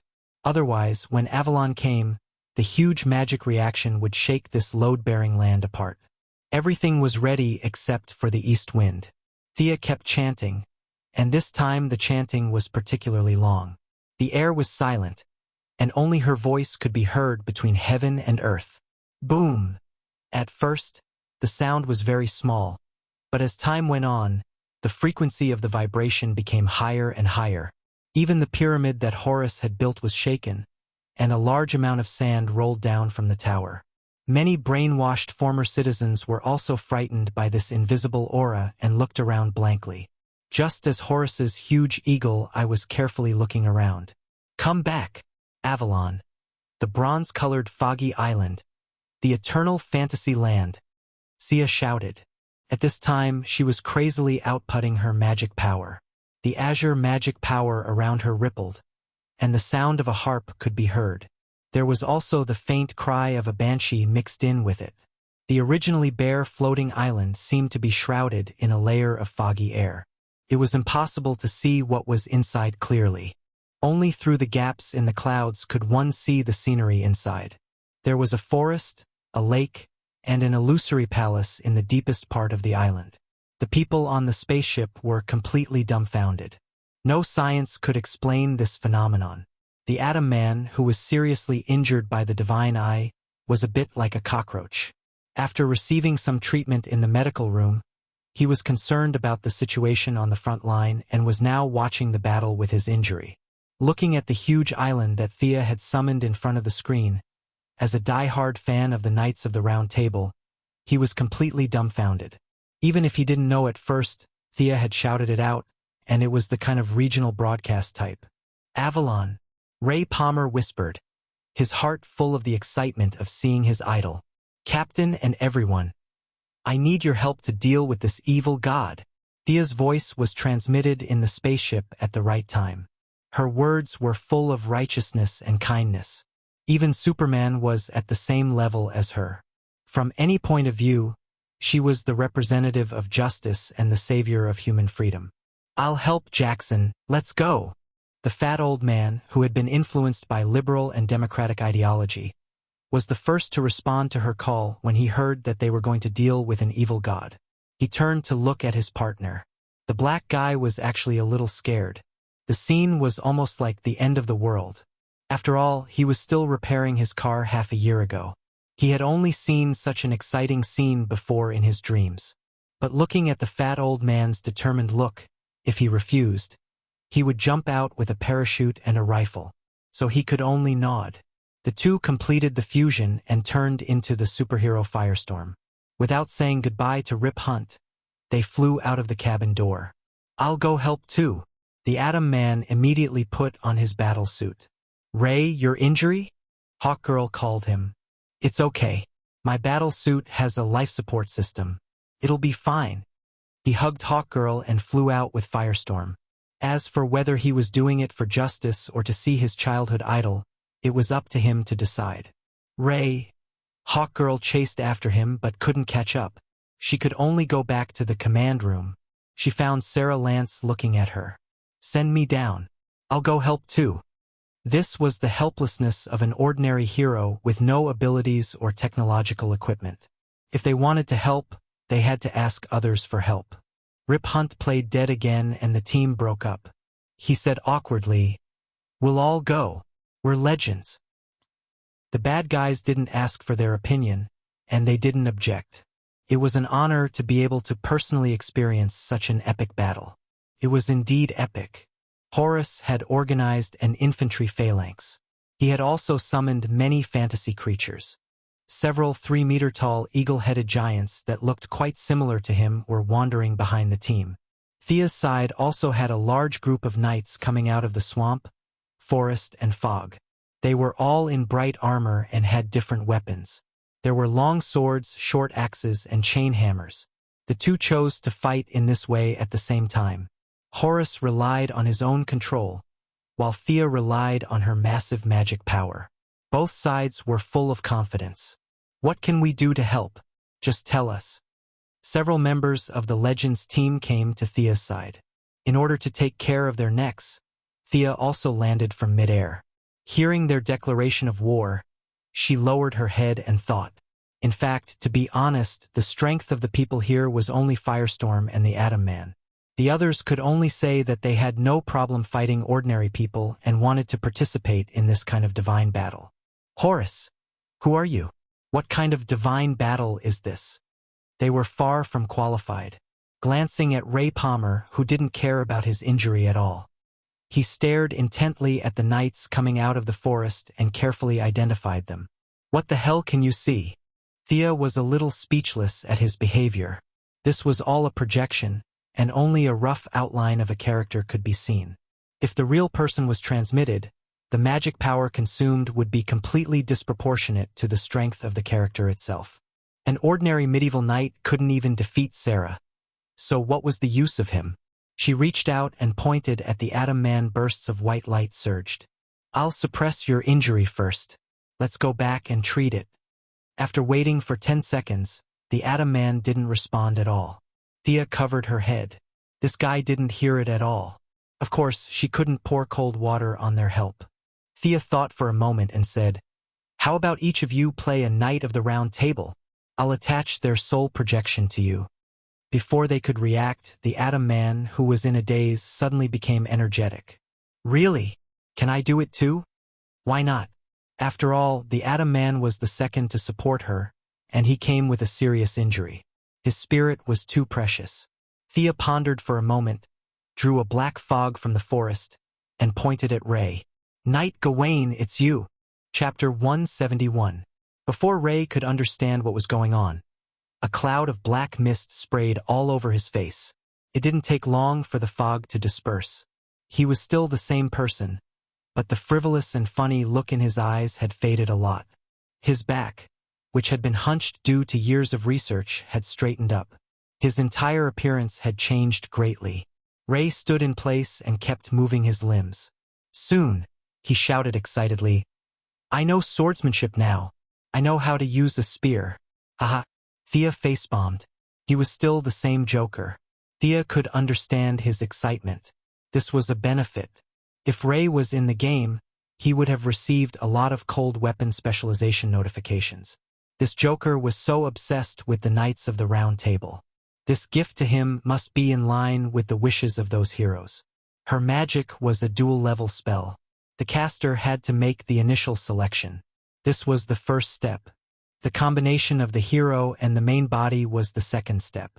If the hero and the main body did not match, the skills obtained would be very few. It seemed that Ray met Knight Gawain's standards. He was also a Prince Charming, tall and handsome. Their attributes should be very compatible. "Do you guys need it?" Thea looked at the others. The effect was so good. She could learn so many skills in an instant. Even she was envious. However, they rejected this kind of enlightenment. According to Captain Lang, he could not be a knight, and he did not want to be one. Thea glanced at their faces. Indeed, these guys, or rather, people in the modern era who had the character of a knight were rare. People who had seen too much would naturally lose their reverence. The 10-meter-tall guy on the opposite side who had activated his halo to brainwash them probably thought the same. Thea suddenly saw the hawk girl in the team and was stunned. You? Don't you feel uncomfortable? It did not make sense. She was the priestess of Horus. She was probably the only priestess in the world besides Vandal. She should have flown to the other side long ago. Why was she not summoned? This was not in line with the principle of divine power. Kendra was stunned by the drastic change in her expression. It took her a while to understand what she meant. She lowered her head and said uncertainly, "There seems to be a voice saying something, but the voice was too soft. I thought I was overheated. Did something happen?" Eagle Girl had always been a little afraid of Thea. Now that Thea had threatened to kill gods and saints, she, who was still washing dishes in a cafe half a year ago, was so scared that she used all her brain cells to come up with an answer. She was afraid that Thea would not be satisfied, so she asked carefully in a low voice. Thea's mind was filled with question marks at first, but when she heard her say that her voice was too low, she instantly understood. Horus still valued this believer very much and summoned her as soon as possible. But unfortunately, she was too weak to hear the orders of the gods. Nothing happened after the first step. Fortune favors fools. Thea sighed. She was weak, yet she managed to escape. Compared to the current situation of Vandal, who had summoned him to the world, it was clear that he was not friendly to his believers. In other words, God's view of good and evil is different from that of humans. He thinks that brainwashing you is for your own good, so why do you resist? I can only enter this world by absorbing some of your life force. Isn't that the only value of your existence? The two sides did not even have a basis for discussion. It would be strange if they did not fight. Professor, follow me to attack the evil god. Captain, control the weapons on the spaceship to support us. Regardless of whether the other party admitted it or not, they first labeled him as an evil god. Although Thea also knew that this was actually a neutral camp and was still a distance away from evil, this was the consistent strategy of the righteous side. The rest of you join the war on the ground. Everyone, for the freedom and democratic will of mankind, defeat this evil god. May there be eternal peace from today onwards. No more disputes. After Thea finished speaking, she used a large amount of magic to cast a light return on each of the legendary team members. After receiving fatal damage, they would be instantly teleported back to the original casting point, which was Thea's side. If one looked at it from the sky, they would find that the land was divided into two sides. Horus on the east side was an army formed by the brainwashed citizens. They were dressed in a retro style, bare-chested, and there were all kinds of messy soldiers, such as archers, spearmen, sword-shield soldiers, and several chariots pulled by two horses. In contrast, Thea's side was much more orderly. She had enough magic, but limited control. She did not dare to summon King Arthur, who would listen to whom she summoned.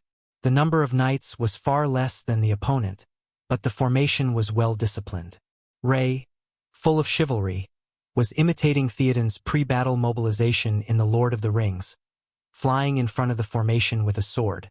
However, Thea did not see his expression as if he was going to fight to the death. This guy was playing, right? Are you ready? Are you ready to accept your inevitable fate of defeat? Horus's voice came from afar. Thank you for giving me time to prepare. I will win. I represent justice. I represent freedom. Humans are not the slaves of the gods. Thea almost roared in the end. I appreciate your belief, but it is meaningless. Horus did not wait for her reply and began to operate his divine power. Desert. Raise your sand and block the light of the sun. The sea of sand on the side of Horus began to boil violently. Large amounts of yellow sand were lifted up to a height of 1,000 meters and continued to rise higher and higher, covering the entire sky. Over 100 huge eagle men made of obsidian were the first to charge out. The citizens who were controlled also slammed their weapons against their shields and followed closely behind them with a menacing aura. Hey, this god is a little smart. He knows that my power is drawn from the sun, so he wants to cut off the source of my power first. Good idea, but how is that possible? Thea silently operated her magic, and her body rose straight to a height of 10,000 meters. Spirits of the wind in the sky, spirits of the earth, living beings in the sea, free will in the world, heed my call. Let light and justice protect this continent. Let the light of humanity illuminate this dark night. Let the world bathe in light again. The large amount of mana output caused countless elemental creatures to rush out from all directions and launch an assault on the tall eaglemen. Kill! Ray Palmer, who looked like a knight with a metal suit hidden under his knight's armor, led the charge. The rest of the knights also received the signal. They formed their usual wedge formation and rushed into the infantry formation opposite them. The two players did not make any further moves. Their minds were focused on the battlefield below. This was a battle of power and also a battle of faith. Miss Thea, the casualties are a little high, aren't they? Firestorm flew to her side and whispered. Thea glanced at them. Their strength is not bad. They can fly up 10,000 meters in the air. How can there be no deaths in a war? Only the fat old man would say such childish words. Actually, it was fine even if Thea died. They were all created by magic. She could just summon them again after they died. But the other side could not. Chapter 172. The two of them watched as Ray Palmer dodged the two javelins and smashed the enemy's head with his flail. Professor Stein, don't worry. Look to the side. I need Ray to help me open up the situation. Only then can we use this troop. Firestorm followed her finger and saw some green figures. These are the Banshees of Lake Avalon. They can help these people regain their sanity. Sia had been prepared for the fat old man to come looking for her, so she had already arranged an ambush. As for regaining their sanity, it was pure nonsense. Their original personality had been forcibly erased by divine power. Even Horus would not be able to recover, let alone a mage like her. Thea did not intend to recover. She directly used the Banshee's skill to charm them and brainwash them into having a free and democratic ideology. The fat old man was the top authority in science and technology, but his understanding of magic was based on stories he heard before he was 8 years old. Now that he heard Thea's words, he was relieved. While the two of them were talking, there were already many former citizens who had been brainwashed by Sia to come over. Thea did not have time to write a detailed memory for them. She only left a message that the other side was a slave system, the other side was a democracy, and the other side was stupid and rich. Immediately, many people who had brought their own spears and bows switched sides to Sia's side. The situation gradually became clear. Ray was charging in front to disrupt the enemy's formation, and the weak Banshees were desperately tempting and brainwashing at the back. On the other side, the obsidian eagle-headed man was evenly matched with the various elemental creatures. One side was almost immune to magic, and the other side was outnumbered. It was difficult to determine the winner in a short time. Horus looked at the battlefield with detached eyes. No one knew what he was thinking. Human, you underestimate the power of the gods. His eagle eye instantly looked at the great pyramid behind him. A ripple with a strange luster hit the top of the pyramid. With a loud bang, the pyramid, which did not belong to a human building, collapsed instantly. Huh? Thea naturally saw this scene. What was the meaning of this? Did they destroy their own building in the middle of a fight? This way of fighting is very mysterious. Are they trying to numb me? Soon she knew that she was overthinking. The Atom Man, who was charging at the front and shouting loudly, came to Thea's side in a yellow light. Of course, this did not mean that he had become a fast runner. This was the effect of the light return spell on him, which meant that he had been fatally injured. What did you encounter? She could see the tall pyramid from too far away, but now she could only see a layer of black things on the ground. Ray Palmer was a little panicked and gasped. This beetles, a large swarm of beetles. The biggest one is as big as a calf. Sia looked over suspiciously. Wasn't this guy the eagle god? Was he not in the underworld god? How did he summon the underworld god's subordinates? The eagle-headed Anubis could explain, but beetles were not related to his divine title at all. But now there was no time to think about it. The enemy had come. The previous knights were almost completely wiped out. Many of the ones who had been brainwashed by Thea were also drowned by the sea of beetles. Thea could only organize the remaining knights to resist and remove the brainwashed citizens. She was now the representative of justice, so these superficial things had to be done well. Thea continued to cast spells. She could not afford to lose face like this. She was in full condition. She could not lose to a boss with only a little bit of health left. Since the enemy had begun to destroy her own building, she was not going to hold back. Ha! Thea's whole body emitted an extremely hot light. This was the energy in her body that supported the operation of the magic power. She could not care less at this time. She did not hesitate to sprinkle all the hot sunlight on the tall trees in the periphery of the fantasy village. The trees immediately began to grow wildly under her light. The giant trees, which were originally hundreds of meters tall, began to grow rapidly from their roots and branches. Some trees gradually broke free from the shackles of the earth and shakily pulled out their roots. Although slow, their steps were extremely steady as they walked out of the jungle. "Fight!" Thea ordered the Ents.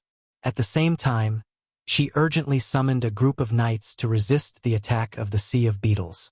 When the Ents took over the eagle-headed Anubis, she let the elemental fairies deal with the beetles. With her continuous mobilization, the situation barely returned to balance. Thea panted heavily.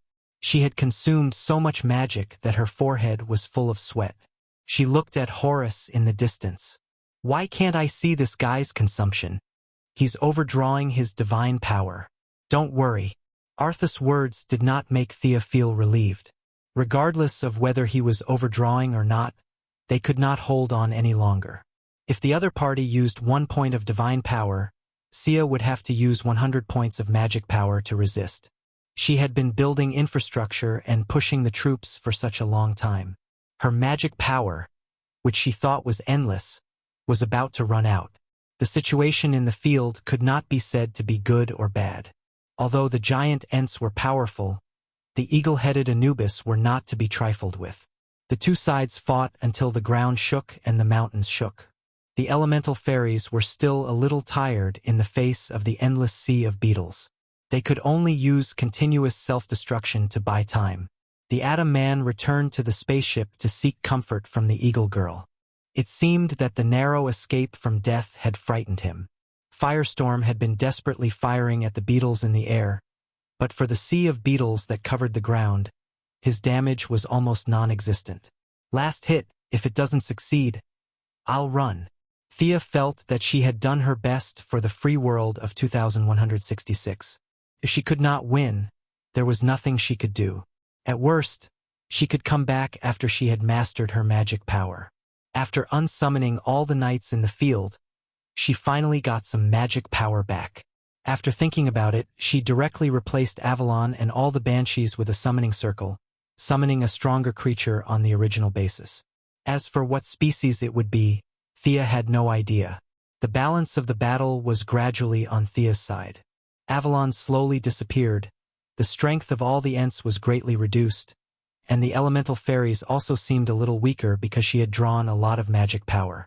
Seeing the crisis, the Atom Man once again put on his armor. This time he did not play the night game, but flew into the air and fired at the ground.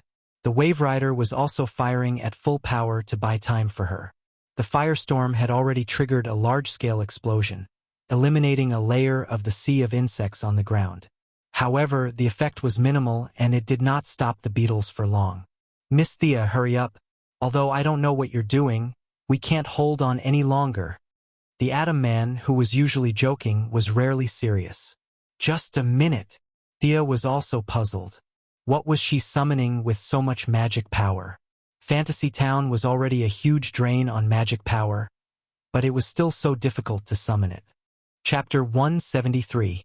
With the continuous input of her massive amount of magic power, Avalon, which was originally in a semi-illusory state, slowly withdrew from the main dimension.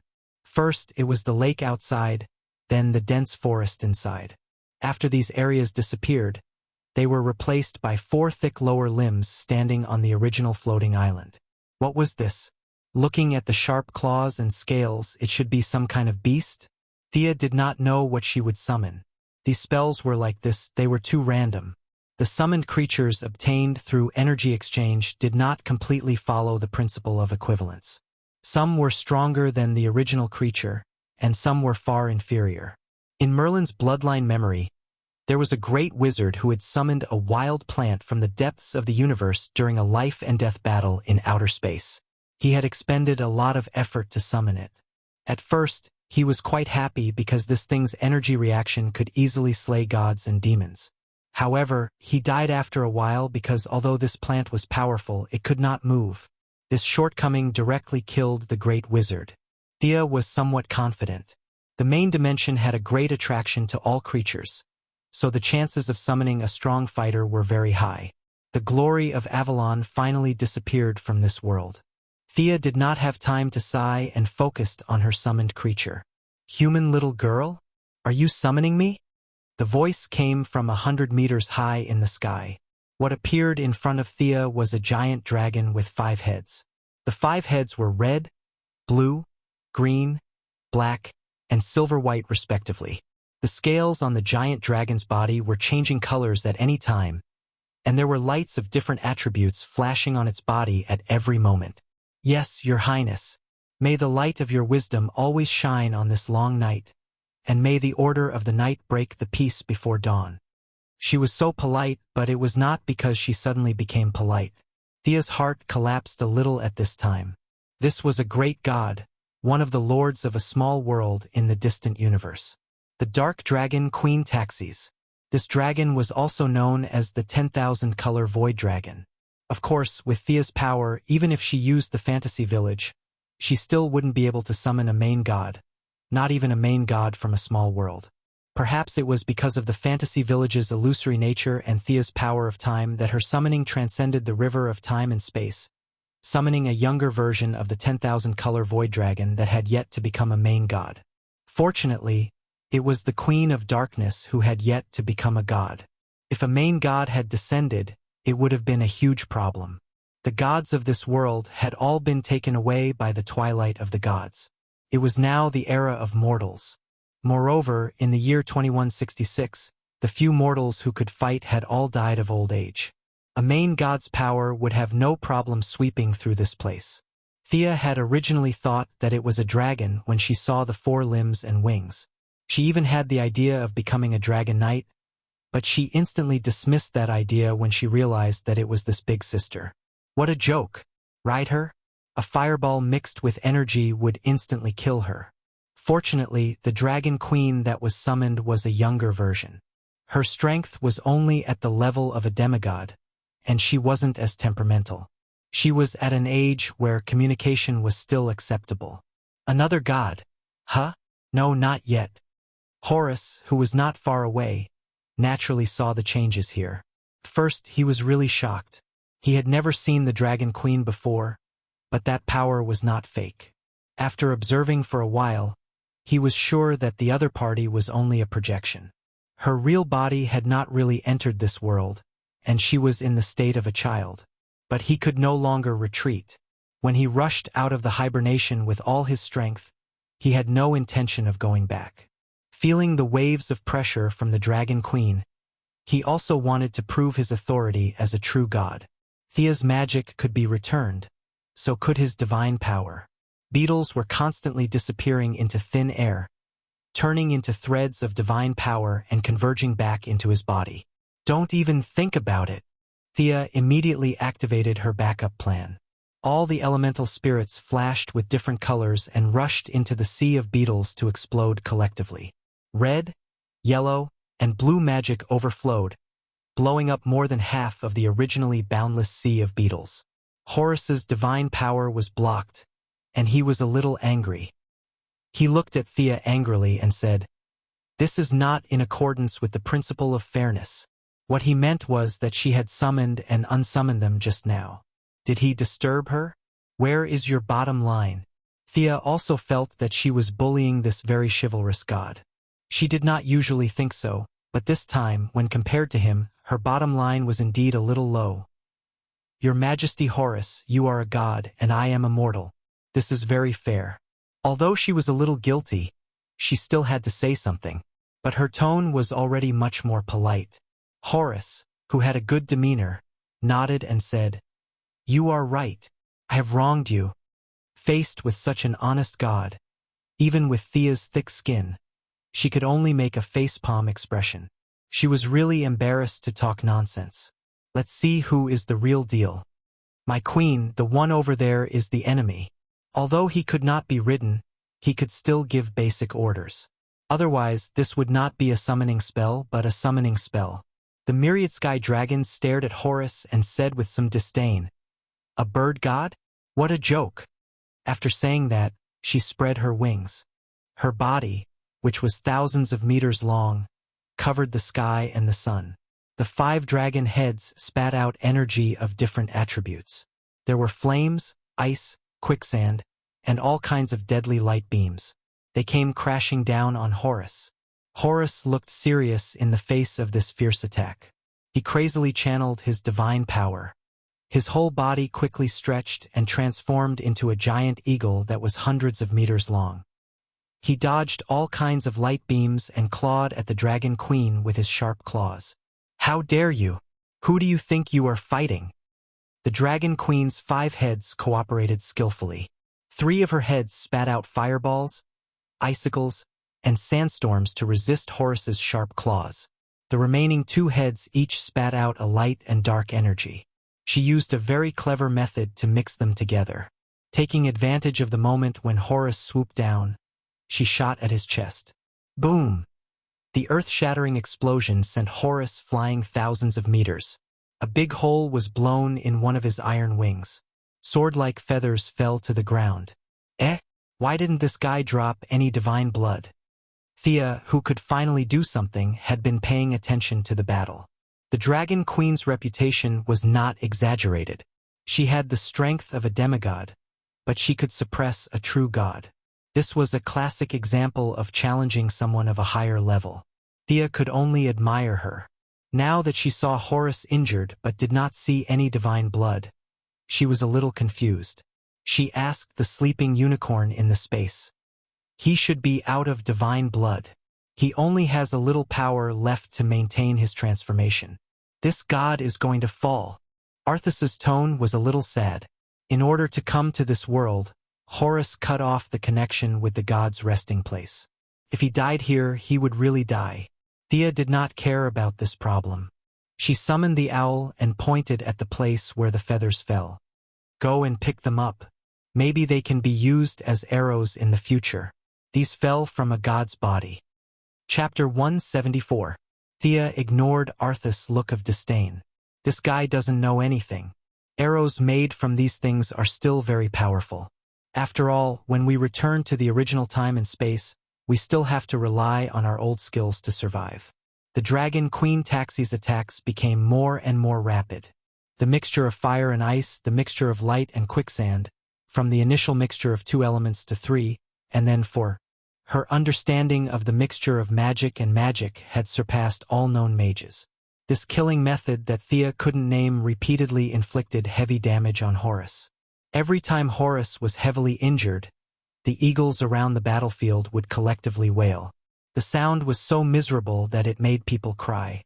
One of Taxi's dragon heads looked at these birds coldly. She didn't seem to be chanting any spell, but an invisible shockwave swept across in all directions, killing all the birds within a radius of 10,000 miles. They fell from the sky like dumplings. Even the owl summoned by Thea was implicated. Just as she wanted to summon it again, Taxi's cold voice came. "Those are my spoils." The voice was indifferent, but it was not to be refused. Thea was depressed. What does this mean? Does this mean that you plan to pack up and take away the last god? This kind of evil nature is too difficult to communicate with. Thea had no choice but to endure it. This was like casting a movie. The director and producer had the final say when choosing the actors, but when the cast was selected and you couldn't suppress the lead actor, then the lead actor had the final say in the cast. Thea was now the poor director who had to choose a big name as the lead actor. Since she had no right to speak, she would just watch her performance. The Dragon Queen's future divine position was neither light nor darkness, and it was not an element. What she liked was the broad field of chaos, time, war, and so on. The one that was summoned was far from the stage of igniting the divine fire. Although the attack was fierce and Horus was forced to retreat, she really couldn't take down this existence that had been a god for countless years. With a loud bang, Horus mustered all his remaining strength and sent the mountain-like taxis flying with a single wing. He landed on the ground and transformed into his human form. Kneeling on one knee, he silently chanted an unknown language. Thea, who had a tiny bit of divinity, could understand it. This was the divine language known as the supreme language between heaven and earth. Could communicate with countless planes, space, and time.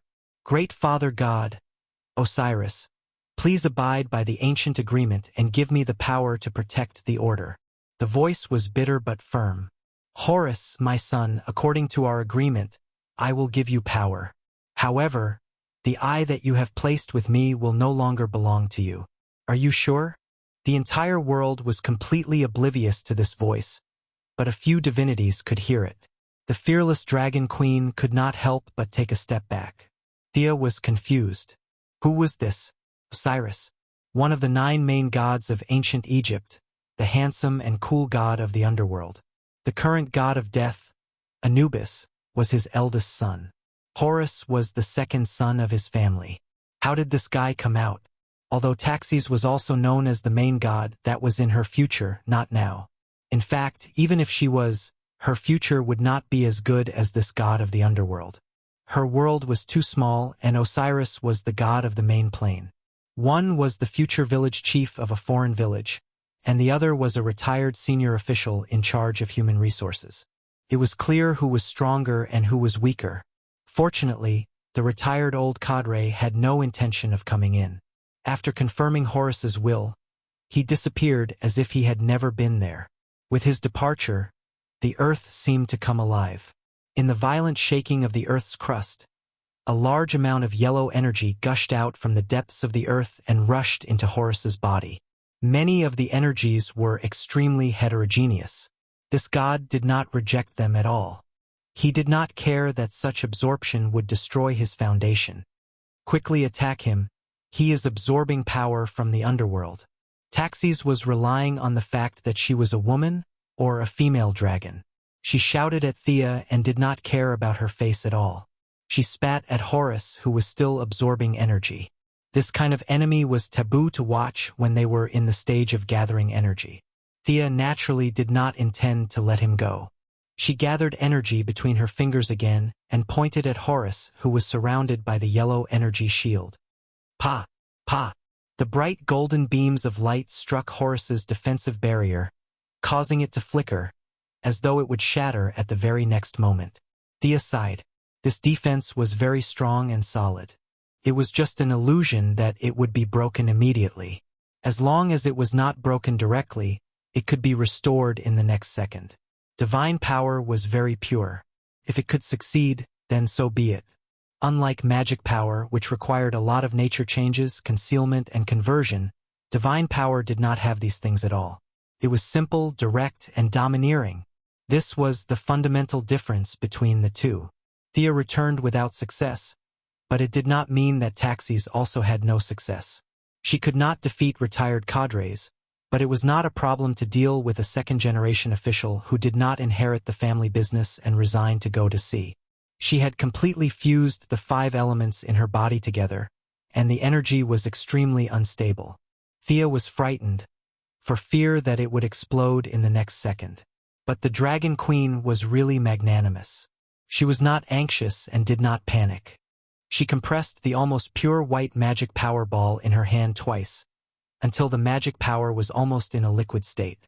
Only then did she stop and threw it at Horus, who was half kneeling in the distance.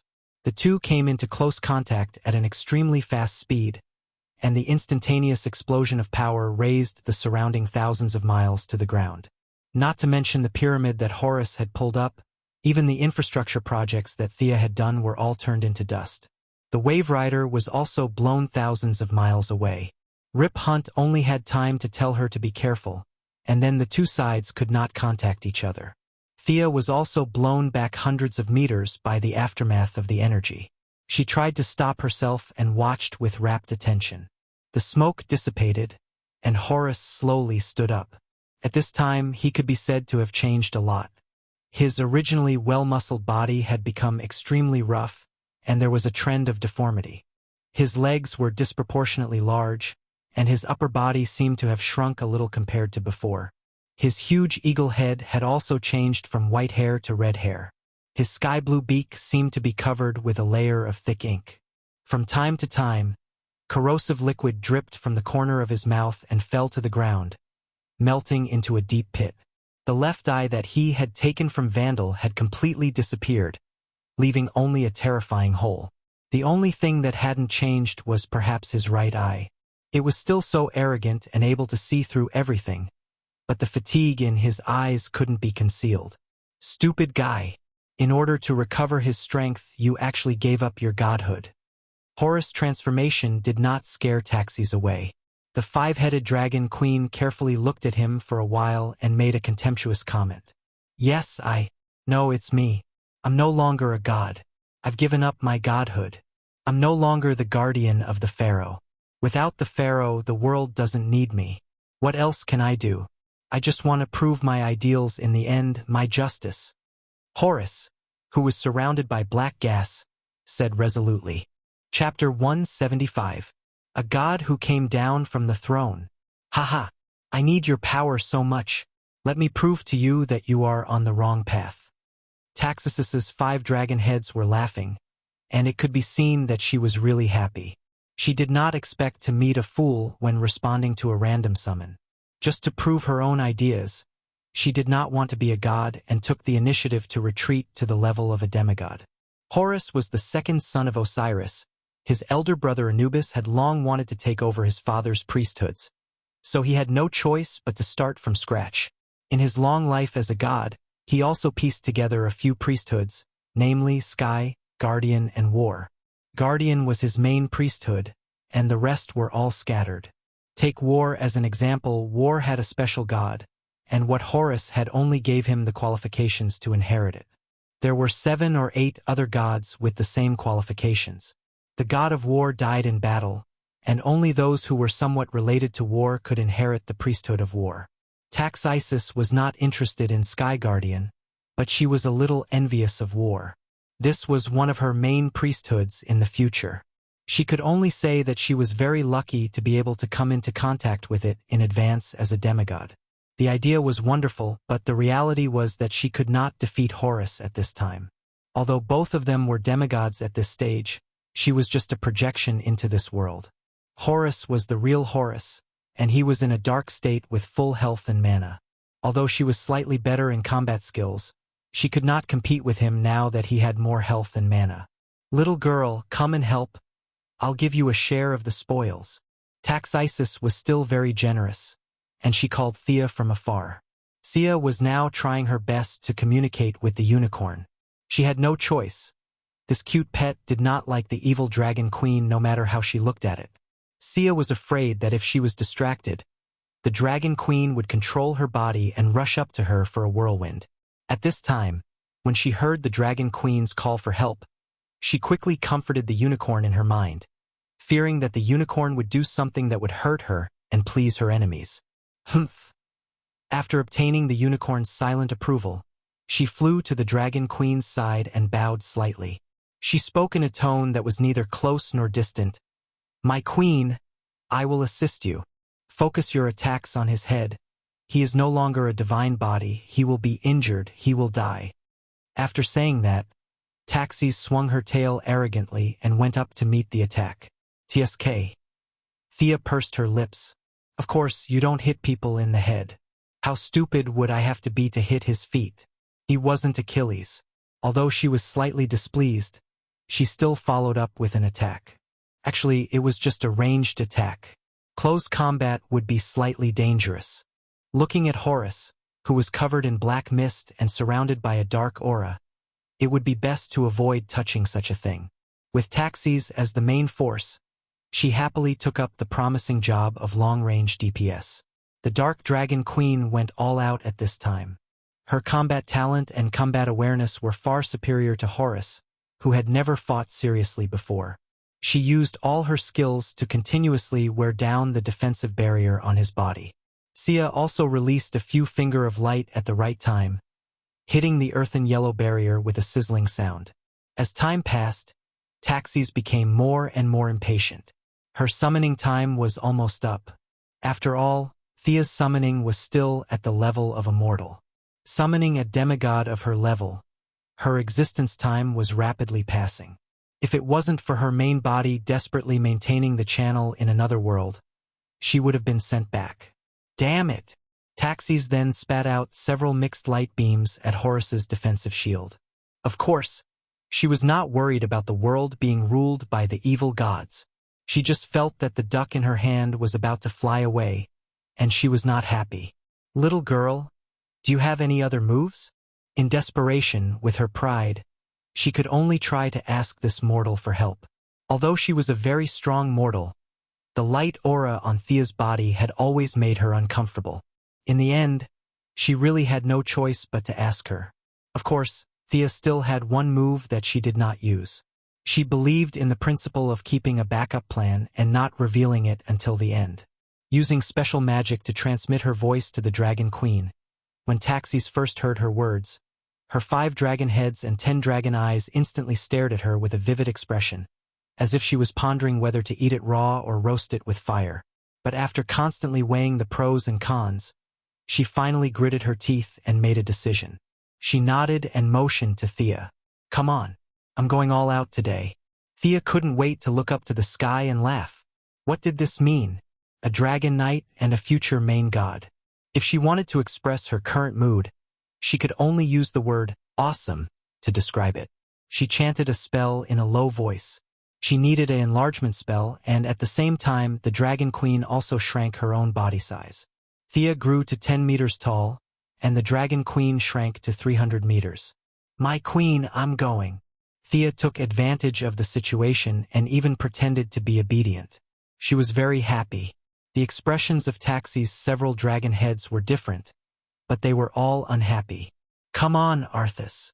The two in their consciousness synchronized again. This time, they needed to fuse the ultimate weapon of the unicorn. The horn had a powerful anti-magic function, and it was the weapon of choice to deal with Horus, who was wearing a turtle shell at this time. The horn was usually long half a meter, but it was too small for this kind of size. The two of them combined a part of their magic and created a 40-meter-long sword. No, it was a long spear. Thea flew onto Taxi's back and put the dragon spear between her red and white dragon heads. There was no other way. She had too many heads and it blocked her vision, so she had to bear with it for a while. The Dragon Queen was also very uncomfortable. It was like a thermometer in the armpit of a person's arm, but she had to bear with it for the sake of the divinity after the battle. The next scene was a little strange. A righteous knight with a long spear rode an evil dragon to deal with a demigod of the neutral camp. Your Majesty Horus, give up. Your eternal life should not be wasted here. The unicorn said this while controlling Thea's body. She had always felt sorry that this original true god was going to fall here. Young humans, come on. I have no regrets. I'm very tired. Even if I die today, I won't hate you. Horus's voice was full of fatigue. Although his body was protected by a protective shield, his insides were almost collapsed. It was not that easy to dethrone himself. He had sacrificed much more than Thea and the others could see. This guy can see that there are two of us? In the space of consciousness, Thea chatted with the unicorn in surprise. Nonsense, that dragon can see us too. You really have no common sense. The unicorn was still dissatisfied with working with the Dragon Queen, and despised her for no reason. Chapter 176. Thea didn't want to ask all kinds of questions. It would make her seem ignorant and shallow, but she really had no choice. These magicians were all elusive. The swamp monster did mention Madame of Xanadu. But where did this person live? That big guy didn't say. Madame of Xanadu was obviously an internal title. Thea couldn't go to the TV station to post a missing person notice. Her subordinates were also unreliable. She couldn't ask the owl court to send a few claws to look for her, right? The claws who received the order must have a confused expression. There was no photo, no address, not even a real name. It would be a miracle if they could find her. Little girl, hold on tight. Taxis interrupted her thoughts at the right time and began to climb higher. Thea could only hold on to one of the dragon's heads tightly. She didn't have the courage to make a saddle and put it on the dragon's back. So the current riding method was extremely primitive and crude. In fact, there was also the advantage of her female identity. If it was a man who wanted to ride the Dragon Queen, let him try. In 1 minute it would be digested in 3 minutes, and it would turn into feces in 5 minutes. Hula, hula, the dragon's wings flapped violently, and soon it had stopped at the highest point. Are you ready?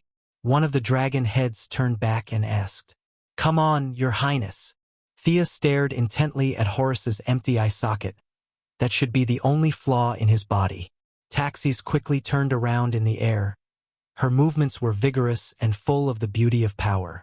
Her wings kept flapping behind her, accelerating her speed.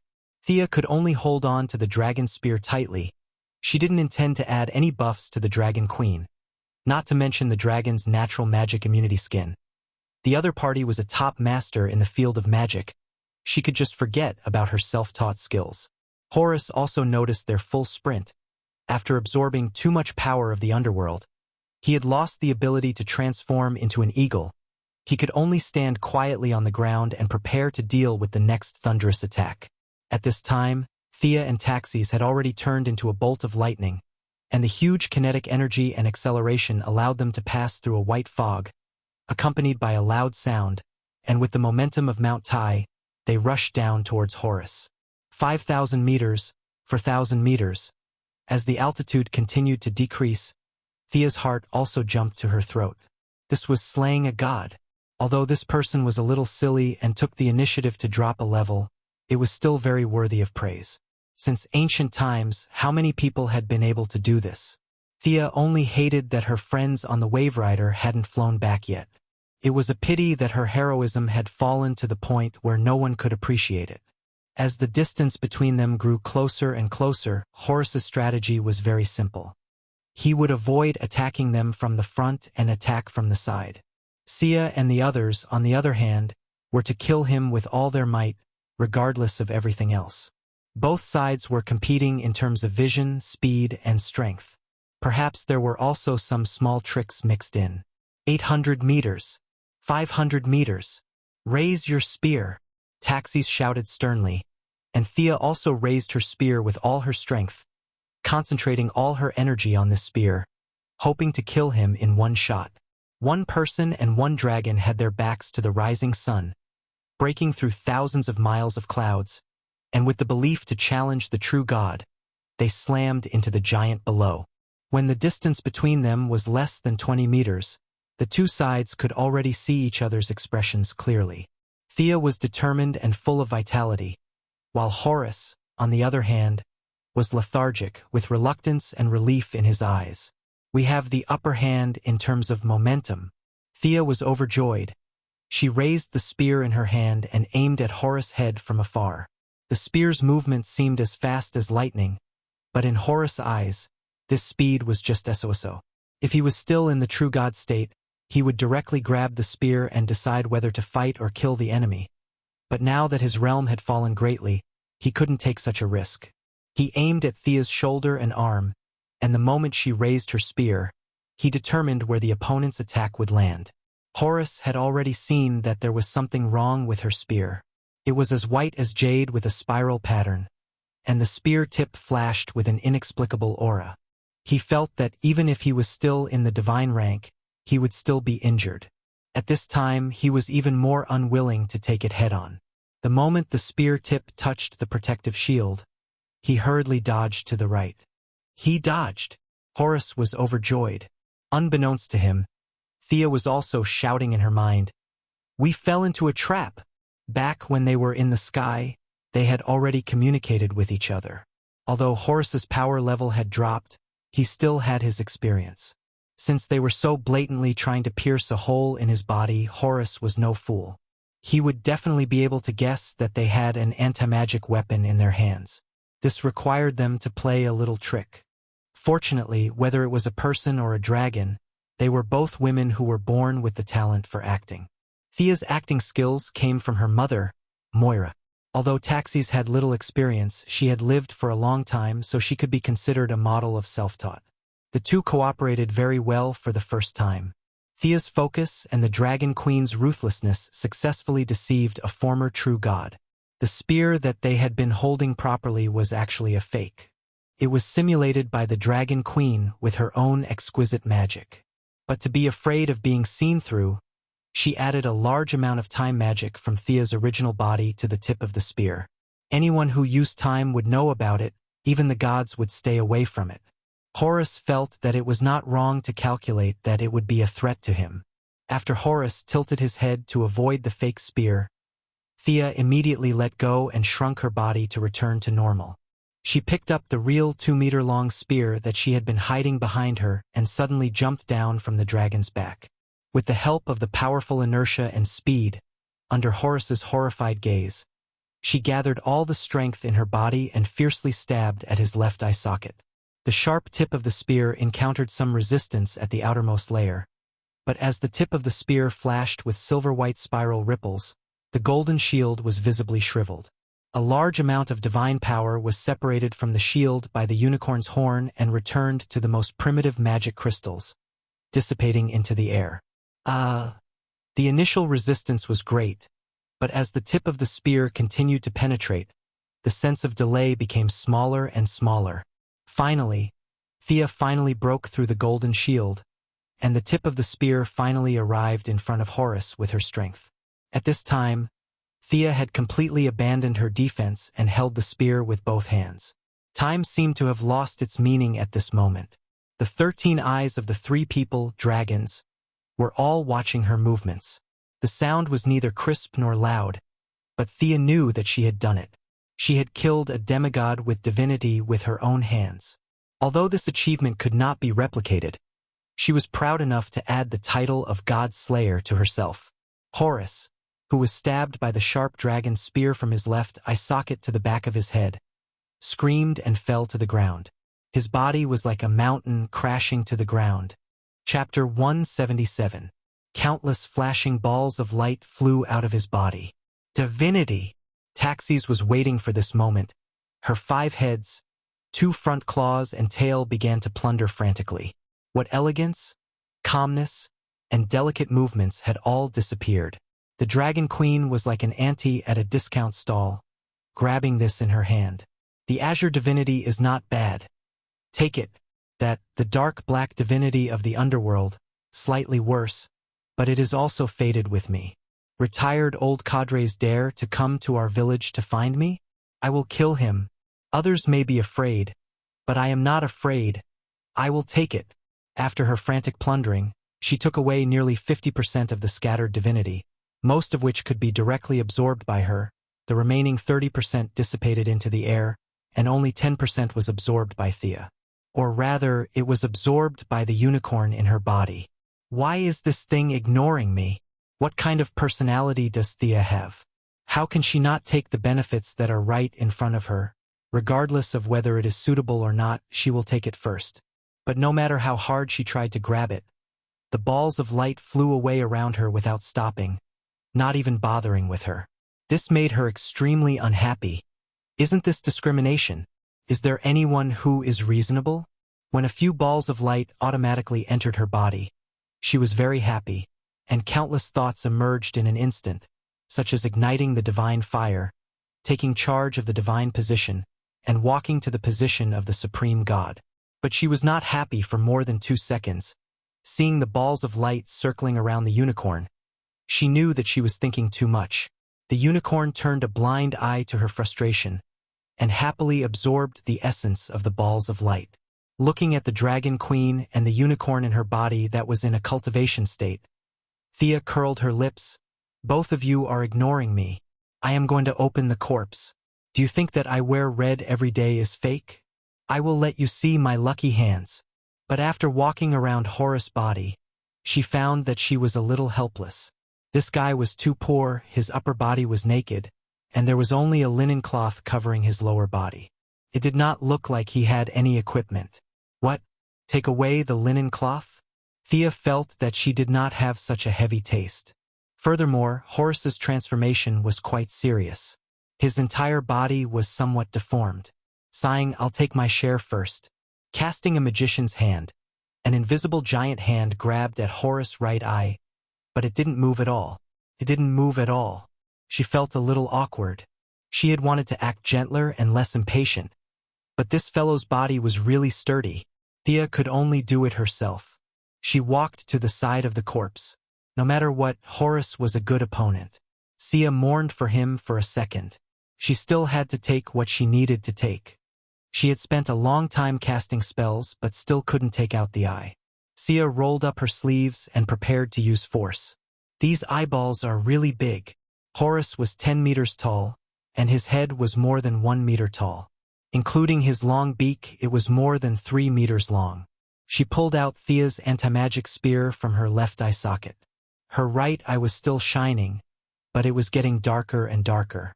Just the part of the right eye was the size of a square table. How was she going to take such a big eye back? The Atom Man's nanotechnology must be ineffective on it. Thea thought about how she looked like carrying a huge travel bag and felt stupid. But anyway, she had to get it first. She had made a lot of mental preparations in advance, but she did not expect that as soon as her palm touched Horace's right eye, she felt that the delicate balance was broken. Horace's right eye seemed to have been turned into sand, and it turned into fine sand that flowed down from Sia's fingers. What the hell? Sia immediately turned back to look at Taxis, wondering if she was the one who did this. "If you don't want me to take it, just say so." The Dragon Queen was stunned by her angry eyes. "Can't you see that I'm busy?" Looking carefully at the scene, she suddenly realized. "His eye chose you.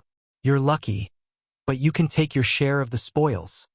After that, without waiting for her reply, her long dragon tail rolled Horace's body under her and she sat on it. The meaning was clear. The rest was mine. Thea was a little speechless when she saw her anxious look. She lowered her head and pondered. The Dragon Queen's words were simple and clear. "Horace, I chose her?" Did this mean that it was her eye? She touched her eye socket. It was still her eye, but her field of vision had become extremely wide. Other abnormalities could not be seen for the time being. There were no bloody things like gouging out or changing eyes. Considering that the Dragon Queen was such a big village official, she would not lie to a small shrimp like her. She probably was not lying when she said that her eye was on her. However, Thea originally intended to put it together with Horace's orb to see if it could form a set. Now that it had become her eye, she immediately gave up the original idea. Even if it could form a super artifact, she would not gouge out her eye. Perhaps it was because the Dragon Queen had fought side by side with her before, but the unapproachable aura around her had dissipated quite a bit. The 5 dragon heads scanned the battlefield from 360 degrees. Whenever they found the fragments that Horace had dropped during the previous battle, they would immediately fly over to pick them up and keep them in a small pocket. This should be a space bag, right? Thea looked at it enviously. This technology had long been lost in the main world. She really wanted one, but she knew that she did not have any bargaining chips now. She could only watch the Dragon Queen loot the battlefield. After a full 10 minutes, Taxis finally scanned the entire battlefield from all angles. Unless there was a protagonist with extraordinary luck, there would not be anything left in this battlefield. She wrapped Horace's body on the ground with a piece of purple cloth, licked her lips, and waved at Thea excitedly. "I've remembered your space-time coordinates. Call me next time." Carrying the big bag, she drew a light curtain on the ground and the entire dragon flew in happily. So urgent. Thea could not help but complain. Will this dragon eat Horace when she returns? In her mind, the cartoon version of the 5-headed dragon sat upright with a scarf around its neck, knife and fork in its hand, and a braised eagle on the table in front of it. As for calling you next time, Thea chuckled. Who would dare to call you when the battlefield was so clean? Fortunately, she was basically a bystander in the later stage. She only contributed the last blow and got the best eye and the 4 drops of God's blood. When she pulled out the gun just now, the tip of the gun also had 2 drops, making a total of 6 drops. This was God's blood. Whether it was for personal use or as a gift, it was high-end and classy. Thea asked the unicorn. The blood was also useful to her, but it was not suitable for her to absorb too much. 3 drops were enough. Thea considered taking the remaining 3 drops back for Old Ma. Maybe he could also successfully awaken his bloodline? Thinking about Malcolm, who knew magic, seemed to be quite interesting. As for Moira, she would have to see the effect of the god's blood. If the human